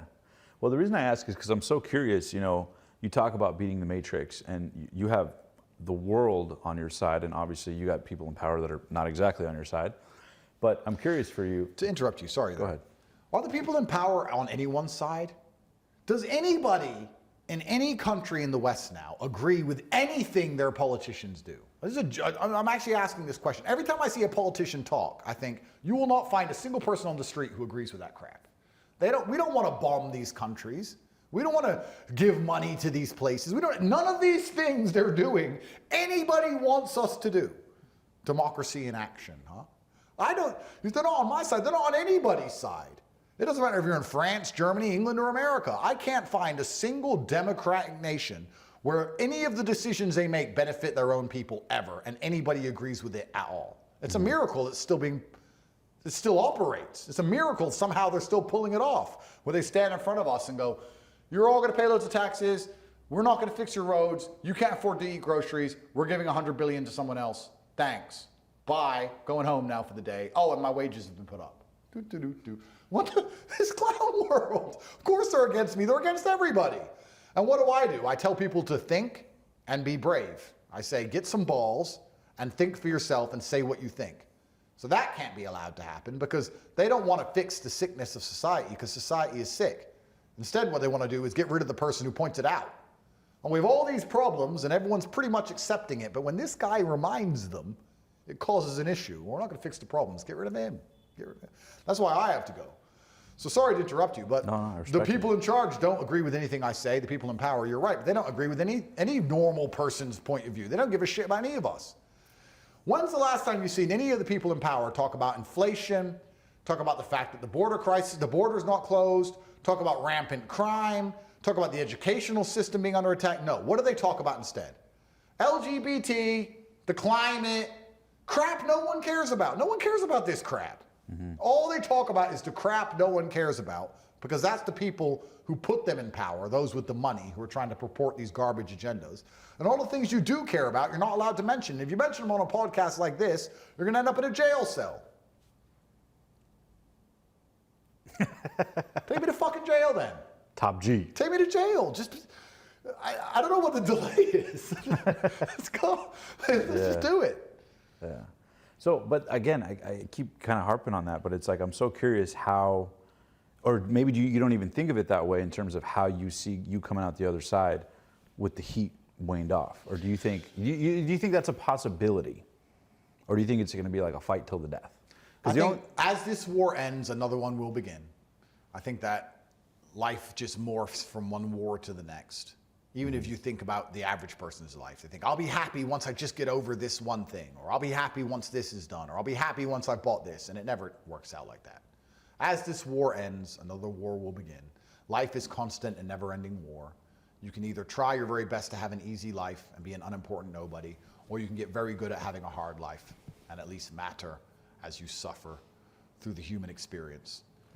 And I don't see an ending, because I don't think war is ever going to end. The war will change, perhaps. Perhaps it's not a Romanian court, perhaps it's something else, but the war is going to go on forever. And every single day I'm going to get up and do my best while I'm breathing. And that's the reality I'm going to live for as long as they let me live, until they decide that they don't want me around anymore. And I would never kill myself. And that's the bottom line. And I love that you say that too. You always say, I would never kill myself. I wouldn't. When I was in jail, the first month I was in jail, I think there was 4 suicides, and I got really nervous that they were trying to set up a pattern. And I kept tweeting, I would never kill myself, never kill myself, never kill. I tweeted it nearly every other day. So that's the one psyop I don't want anyone to believe. There's no circumstance on earth in which I would kill myself, ever. You're gonna have to kill me. You're gonna have to do it. I'm not gonna make it easy for them. I'm not gonna allow them to upset me. Take my ice cream away like a little girl, boo-hoo, and me do it for them. No, do your own dirty work. Unless, well, you were born in Washington, D.C., right? Correct. Unless you run for president of the United States. Bro. How many cases has he got against him? 100? I'm only dealing with like 3. I don't know, bro, it's 97 more. Well, Trump's catching up. I am praying for the West, because if he doesn't win, I think it's the end of America as we know it. In a hypothetical universe, obviously it's totally hypothetical, but if you ran for president, what was the first things, if President Tate was in office? As crazy as that sounds, what would you do? Well, it would be 20 years from now, and I think the world will be a dramatically different place in 20 years. But I do believe that the core tenets that Western leaders are lacking are a degree of nationalism, a degree of care for their own people. I think that would be refreshing to see. Wouldn't it be nice to see a president who cares about Americans over everyone else, which is what Trump was. I think nationalism and competence are probably the 2 things that you expect in a leader of a global power like America. It's a shame that none of the current leaders have those 2 tenets. But I think that a prioritization of your own people should be your primary objective in all things. And regardless of how different the world is in 20 years from now, or the geopolitical landscape, my intention would be to serve the people who put me in power. Radical idea, I know, crazy. But perhaps the people who vote for me and pay for the government that I'm in charge of should be the ones I'd be concerned about, as opposed to everything and everyone else. Yeah. I know, crazy, I know, but yeah. It seems the people who are in charge are more interested in global money and the global finance, which the people who put them there in the first place. And obviously, if you're global finance, you have no particular concern for one geographical area or nation. In fact, if you're global finance, you can benefit off the burning of a nation, off the destruction of a nation. There's no light without dark. Global finance has benefited off the exploitation of the second and third world for a very long time to enrich the first world. And it can also benefit just as well off the destruction of the first world to enrich other parts of the planet. Most people don't understand that. People think they need to keep America alive because of the dollar and because it's America. No, they can live in Saudi or Tanzania. They can live in a mansion anywhere, and they have a globe master, so they can fly anywhere they want. And if America being decimated or destroyed will benefit them and make them forever profit, they have no problem with that, because they are globalist. It's a different attitude. I know what I'm talking about, because I'm as rich as these fuckers, and I'm telling you, you get to a certain point where you can be anywhere, and if your allegiance isn't to a particular land. Let me put it this way. There are very powerful people in the world today who you could say, and they could be American, born American, And you could say to them, you will make forever profit, but America will degrade at a rate of 0.2% every single year for the rest of your human life, but you will make forever profit with your company. And they will say yes. And they'll think, it'll be okay, because all of the crime and all the degradation will hit areas they don't live in cities they don't live in neighborhoods they don't live in, while they're in America, if they're in America at all. And if you compound that across a bunch of people with power, 0.2%, 0.1%, 0.3%, 0.4%, all adds up, and you start to realize why society is being destroyed and why these people don't care, because they don't experience it. The average person experiences it, and the average person is stuck with it because they can't move. They don't have a private jet, and they can't leave, and they don't have global money. They have one job in one place, and they are stuck there. And those are the people who suffer. And that's the reality. And then these people get the people who are in charge into power to represent the people, but they don't represent the people, they represent the global money. And that's why they make the decisions they make and talk about the things they talk about, and they don't talk about anything important. Try and distract you, keep you confused. Inflate the currency to zero, but keep us arguing about whether men can get pregnant or not. It's all a clown show, it's all garbage. Andrew points out the truth, destroy him with the legal system. Now we're in a current predicament, our current quagmire. If Andrew walks, he becomes more powerful than ever before. Romania is embarrassed, DCOT is embarrassed, FBI is embarrassed. MSM is embarrassed. BBC said he's a human trafficker. You can't just lose the credibility of the BBC. We need them to lie to people. Oh, but he's innocent. Yeah, but no, he may be innocent, but look at all this mess it causes. Yeah. Isn't it easier just to put him in jail? If it bleeds, it leads, yeah. If you beat this case, and when you beat this case, and you have the whole world's support with you, a lot of people, where do you see yourself moving to? That's another good question. Maybe I'll become a globalist. Maybe I'll live on a little boat, Tate yacht, with my 11 wives, settled down, all my children, some machine guns. What would you call your yacht? Everybody has a name for their yacht. What would you call yours? The International Master, which is not a girl's name, but my father was an international master of chess. That's what I call it. I love that. Now, I want to talk a little bit about family, and obviously it's a very sensitive topic, but I'm curious for you, I know you have kids. What are ways in which you recommend people, not necessarily that you're the all end all be all of how they should, but just your personal philosophies on raising kids in, particularly a Western world, as the Western world starts to influence with the internet, the rest of the world. What are some things that you'd recommend for people who have kids in terms of how to raise them to protect them from the moral degradation of society? It's difficult. It's really hard because you're fighting a war against the matrix, and they have more hours with your child than you ever will. Yeah. You need to have strong creeds within your household. You need to have strong creeds amongst you and your spouse. And you need to make it very clear and curate your child's reality, because if you're just going to allow them to be raised by the school system and YouTube, you're going to be very disappointed with the child they end up being. And like most things, it takes a degree of effort. And it also needs you to understand that your influence for 20 minutes a day can't often trump the influence of 12 hours a day of bullshit school and the internet. And it goes down to the same things we said earlier. I don't think most parents are too stupid to counteract the programming. I think they're too lazy or too arrogant. They're too lazy to bother trying to deprogram their children from the matrix mind they've learned, or they're too arrogant to believe they should have to. They sit and think, oh no, my kid will be fine. They know I don't believe in these things. Well, you don't talk to your kid very much. You're working. They're watching this crap on YouTube all day. So it's extremely difficult. You need to create their reality. Like everything in life, you need to work for it. Nothing in life comes easy. You need to sit and work and dedicate yourself. It's different for my level of finance than it is for the average person. The average person has a harder job. If I wanted to make sure my kid wasn't raised with LGBT insanity, I would send him to school in Saudi. I can do that. I'm rich. Why Saudi? Well, it's an Islamic country. And what did we talk earlier about religion and how they know what's right and they know what's wrong. But I am rich. Most average people can't just send their kids to a school in Malaysia or Saudi or Indonesia or any country that they believe would teach them the things they want to learn. So it's a very difficult thing to do. It takes work and it takes effort. And I think most parents would know how to do it. They're not too stupid. They're just too lazy or they're too arrogant. And your child is susceptible, and it's going to adhere to a power structure. There's a power vacuum inside of their mind, inside of their soul, and they're going to adhere to a power structure they end up respecting. And if they don't respect you and your gravitas, they're going to end up respecting the school system, and we know what garbage that is, and YouTube, and we know what garbage that is. So good luck. Did having children or daughter change you in any way? Having children is so remarkably easy. I heard everyone talk about how difficult it was, but then obviously after having kids, I wasn't surprised by. Most people find everything difficult. Going to the gym is difficult. Making money is difficult. Waking up is difficult. Not being a lazy idiot is difficult. Having kids is easy. You make sure that they don't eat too much food, and you make sure they do as you say, and you make sure they say please and thank you. I'm not trying to belittle it, but how difficult is it to raise a 3-year-old? Say thank you. Thank you. Okay, sit down. Sit down. Quiet. Okay. How do you struggle with that? Yeah. Maybe some people do. Do you but struggle? People struggle with everything. I don't know. People struggle to be anything in life. Having kids is remarkably easy, and it's a blessing. There's nothing better than raising children. Did it soften your heart, or did you find like yourself like growing in terms of the tenderness with the child or any of that? I always knew I'm a soft person. I'm a nice person. I get that vibe from you. Yeah, that people have a judgment, like they judge you as a whole based on your political philosophies, and that's who Andrew is as a whole. You know, they miss the tenderness. Of course, but as a man, if you don't have that edge, if you don't have that competitive or combative edge, then what's the point in being tender at all anyway? Right. What's the point in me loving my kid if I won't kill the people who try and hurt her? Right. What's the point? I mean, maybe there's some men out there who are weak and would say, oh, I'm really loving. Okay, that's great until shit hits the fan. Then your love's worth nothing.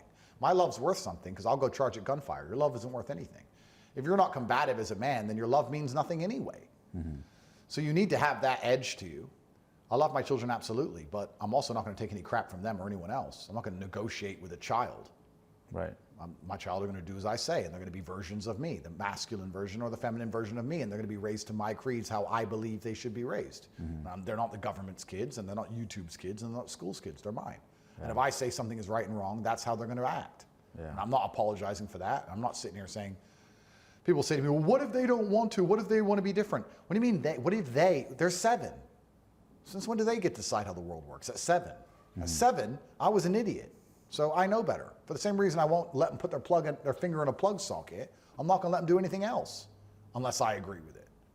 Call me authoritarianism, call me bad person, whatever they're going to call me. But this is how children were raised for the longest period of human time, and I think that's why families stayed families. That's why families had honor, because they were raised to be a particular way because of the creed of their last name. That's how it's supposed to be. And my children will do the exact same thing. What would your pop say if he was still around today about where you're at right now? I think part of him would laugh. I don't think he'd be surprised. Son of a gun. Yeah, he'd be like, I knew it. I don't think he'd be surprised at all. He understood how the government and how the world works. He'd be 0% surprised. He'd certainly be proud of me.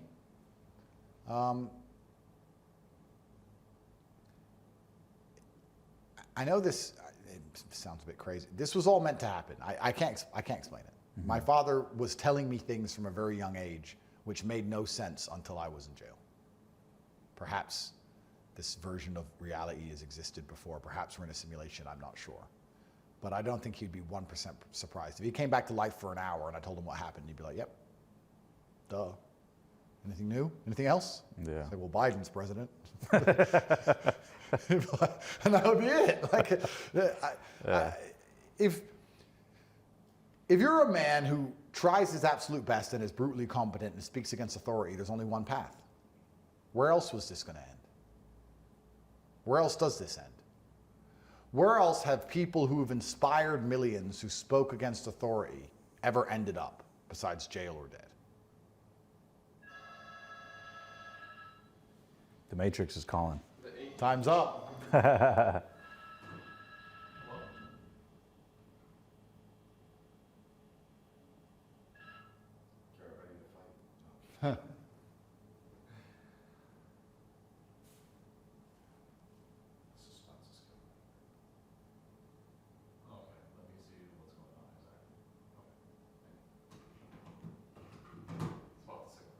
It's about the cigars? Cool. Okay. Almost done anyway. Yeah. What'd they say? The smell the smoke? Okay. Are the windows open? No, the windows aren't open. Open them. Open them, air it out. We're almost done here.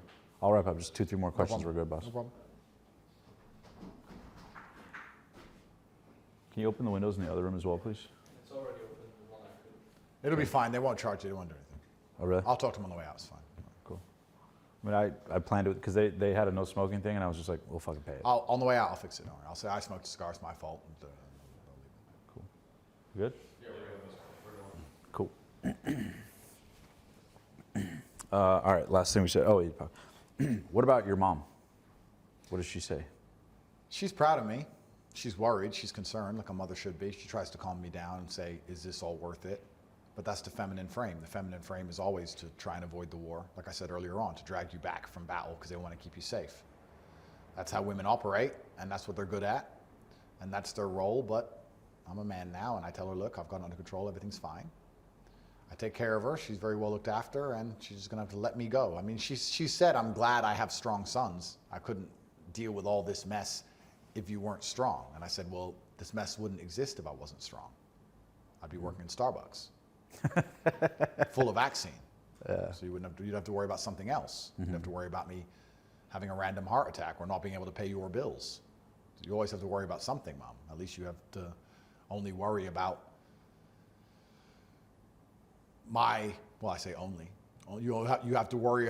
You don't have to worry about your bills being paid. You don't have to worry about my competence. You have to worry about them allowing me to survive. But the other way around, you'd have to worry about me getting up each day without wanting to shoot myself in the head because I'm a minimum wagee at 40. So there's no way out.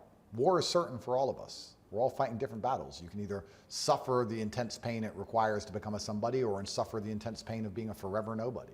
Yeah, it's your choice. Yeah, the pain of discipline or the pain of regret. Oh, absolutely. Pain's there. Yeah. There's no doubt about it. Yeah, choose your hard. Absolutely. Yeah, absolutely. Now, what about Tristan? What are Tristan's thoughts on this? I'm sure Tristan goes, Andrew, why are you doing all this shit, man? We could be living it up. I mean, have there ever been conversations like that? You know what? Tristan doesn't say that. You know what? Tristan actually thinks the whole thing is super funny and hilarious.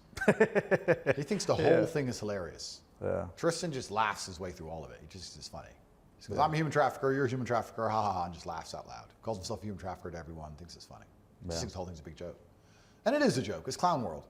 It's clown world, and I'm trying to fix it and fight against it. He's accepted it's clown world and is enjoying the show. And you guys have always had a strong brotherhood? There was never... All the time. We weren't allowed to do anything else. My father wouldn't allow it. Yeah. That's how we were raised. Because I heard you guys like shared bank accounts, did everything together, supported each other. Always. Women, the whole thing. Always. We've always been a team. We've always had each other's back. Doesn't matter what it was. And I think that that's the way men were initially raised and supposed to be. I think men have always operated that way. I think masculine strength comes from fraternity, from brotherhood. Mm-hmm. It's one of the reasons why it's under attack. It's one of the reasons why they don't want people to be that way anymore. Even, you talked about women, even if we had a heartbreak or a woman left us or whatever, it couldn't affect us properly like it affected most people because we were busy with our brother having a great time. Mm-hmm. So we've always had that unity, and that's a huge source of strength. I love that, man. And then I want to ask two more questions, then we have a quick game, and then we're done. Cool. Is when the Andrew Tate legacy is complete, right? And you're dead, gone, and nothing but a pile of dust, as inevitably we all will be. Yep. What do you hope the Andrew Tate legacy was all about? Well, I'm sure I wasn't right about everything. Perhaps only 99.9%. But I would like people to understand that I took the brave option always, that I had a bunch of other ways out.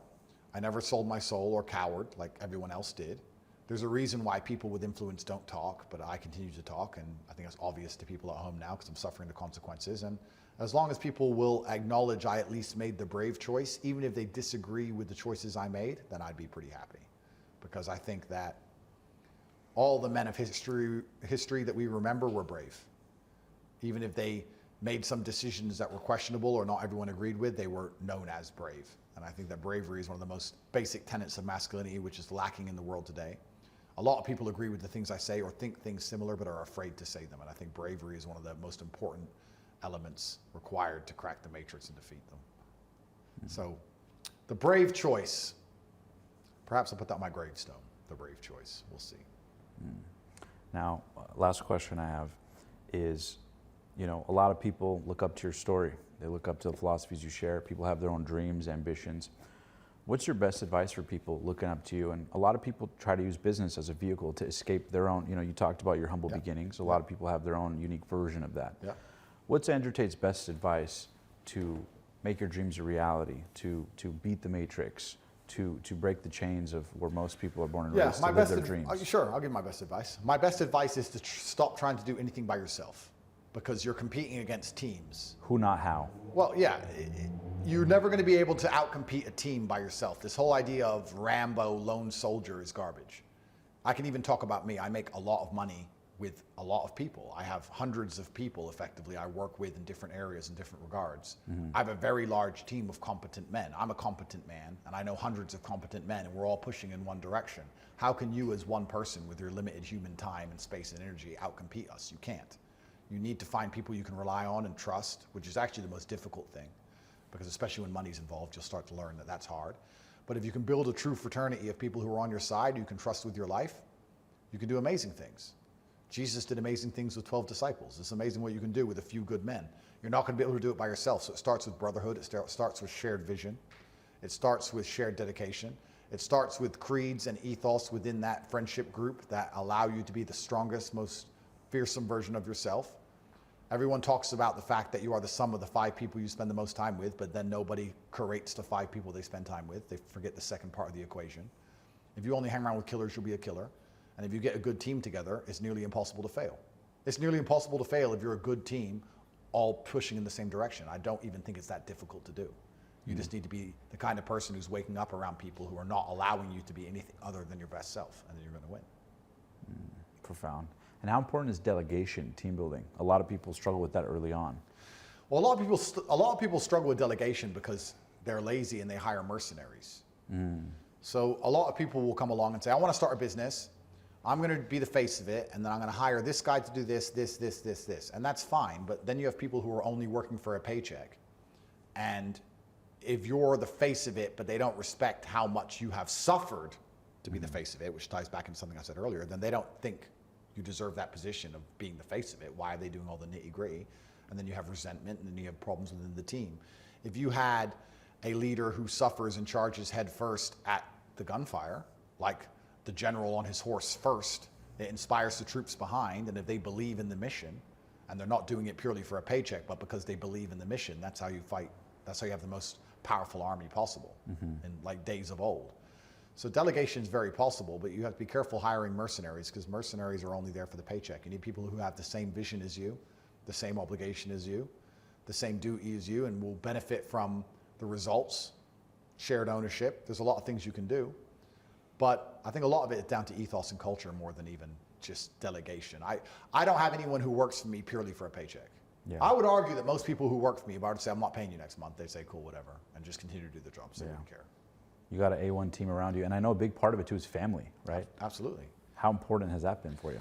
Yeah, my cousins, my brother, a lot of the men in my family, we all work together. People say you shouldn't mix family and business, but I strongly disagree. Especially if you have a good family life and you already have a good hierarchy within the family, then it gets even better. But we all do our jobs and we all do them flawlessly, and I do believe you have to lead from the front.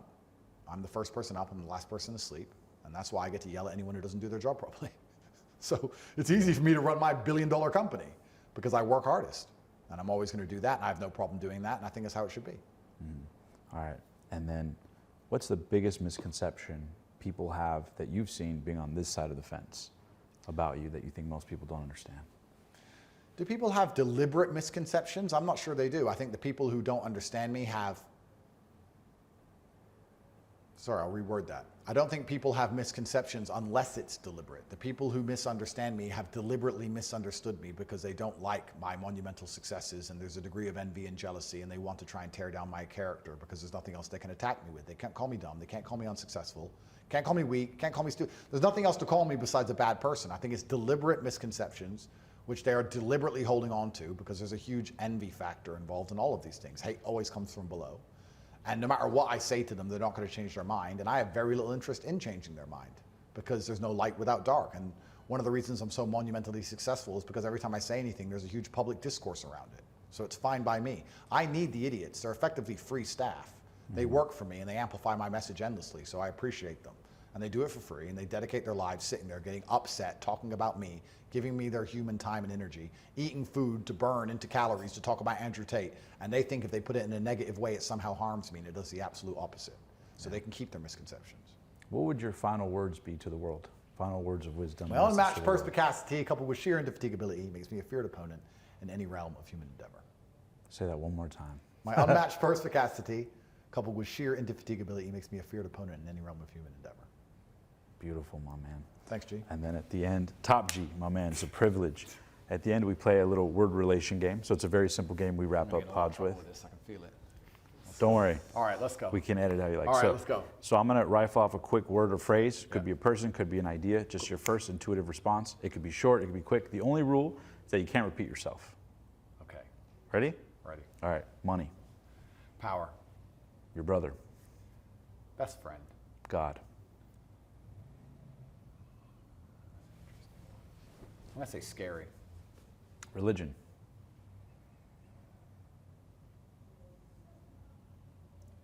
I don't want to break the rules, but you ask me these words and I can only think of very long answers.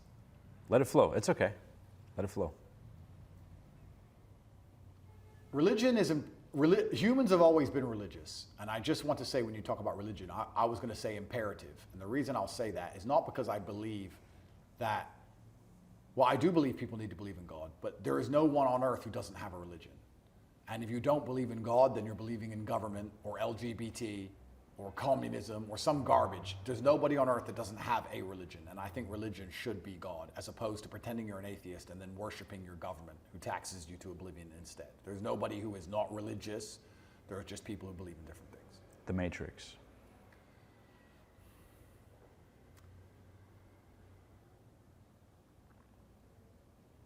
I can hear all the conveyor belt of words and phrases and ideas.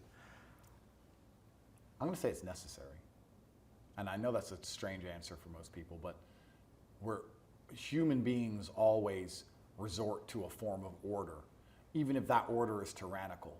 Because without order, there's chaos, and I don't think humans actually like the idea of chaos. The reason dictators stay in power in these countries is because if you remove the dictator, it just becomes warlords, warring tribes, and gang wars. And no one likes the idea of their children getting shot in the street by a random gang, and there's no repercussion, there's no law, there's no order. There's nothing they can do about it besides go out there and die themselves against the gang. I think humans naturally incline towards order. And as broken as the Matrix is, it is a form of order for the people who are prepared to be slaves. I'm not. And there's a lot of men out there who are not prepared to be slaves anymore. But it does keep a degree of law and order amongst society for now. And I don't think it's going to last much longer. However, a version of the Matrix is always going to be, to some degree, necessary. The afterlife.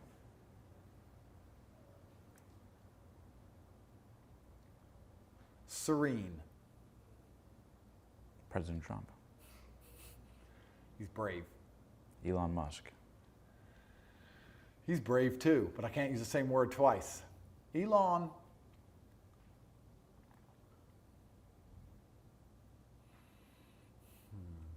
What one word do I use for Elon? Word or phrase. It's okay.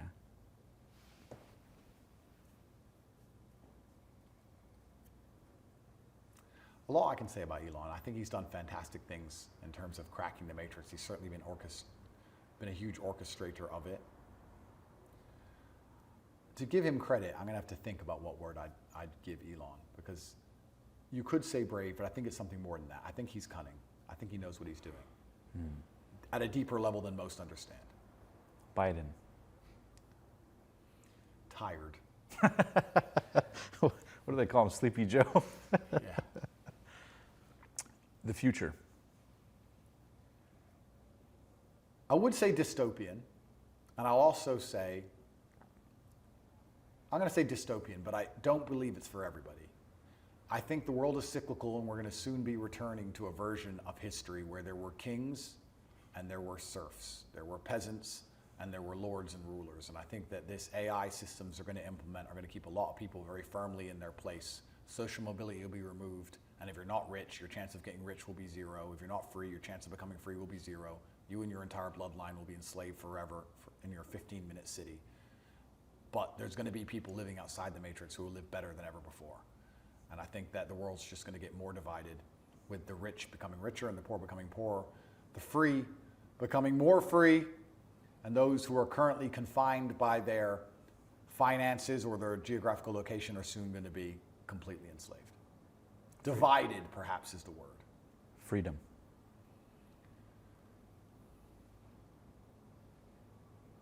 I think it's a decision, because I felt free in jail, because I knew I'd made the decisions.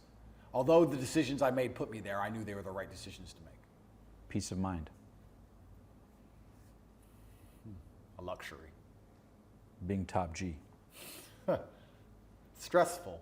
The key to getting women, for men out there wondering. Key to getting women, competence. They like men who can get things done. Your biggest insecurity. We talked about this earlier, didn't we? What is my biggest insecurity? Not having any? Yeah, I'm not sure. I'm gonna have to think of one for the next podcast. Part 2, I'll come back with a whole list of insecurities. I'll see if I can find any. But like, I don't operate under that paradigm. I don't operate under that frame. There could be something glaringly wrong with me, and I refuse to operate under that frame. I don't think it's advantageous. I think I'm most competitive if I don't operate under the frame of this is bad about me. So I don't have any. Best advice you've ever been given? Best advice I've ever been given. I've had a lot of good advice, but I heard this, someone reminded me of this only yesterday. I heard it many years ago and they reminded me of it yesterday, and they said, never scare a coward because they're going to do the most heinous things to get revenge. Worst advice you've ever been given? Follow your passion. It's garbage. The man who made money with concrete was not passionate about concrete. He just wanted to win. Your passion should be winning at any cost. A lot of people say to me, I want to do a business I'm passionate about. I said, yeah, girls want to open flower shops, but guess what? Flower shops don't make girls rich. So, Fulfillment. children. Children. Yeah. The next word was Fulfillment. children. Ah, smart. And Andrew Tate in 2024 and 2025. Hopefully, free. Be nice to have a couple years of free in between the incarcerations. We'll see how it goes. And the last one, Andrew Tate 10 years from now.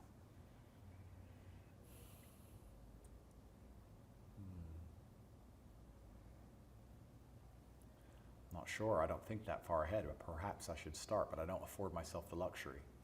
If I'm alive in 10 years from now, my intention is to have 20 sons so I can raise the future generation of troublemakers for the Matrix, the John Connors, Some Andrew Tate Jr.'s to floating fight around. against Skynet. And I haven't got 20 yet, but we're getting there. And then, I know we mentioned it earlier, but I got to ask again. When you're dead, gone, and nothing but a pile of dust, what do you hope the world remembers Andrew Tate as? Brave is the word I'm going to stick with. I made the brave choice. Every time there was a choice on my table between left and right and I wasn't sure which one to choose, I chose the one which took the most bravery. And what it means to be one of the passionate few. It's the name of the podcast, so. You don't own anything in this world but your soul anyway. And what is a soul without passion, right? So I'm quite blessed, to be honest, regardless of what happens to me. I'm glad there's something I feel is worth standing up for. I think there'd be nothing worse than living a life where you didn't feel anything was worth risking yourself for. What's the point in being alive? Oh man, Andrew, thank you so much for being on the show, brother. Thanks, bro. Top G, I appreciate you, man. Thank you. Hope you enjoyed the podcast, brother. Absolutely. Thank you very much. Absolutely. Thank you. Cheers, guys. Oh man, thank you.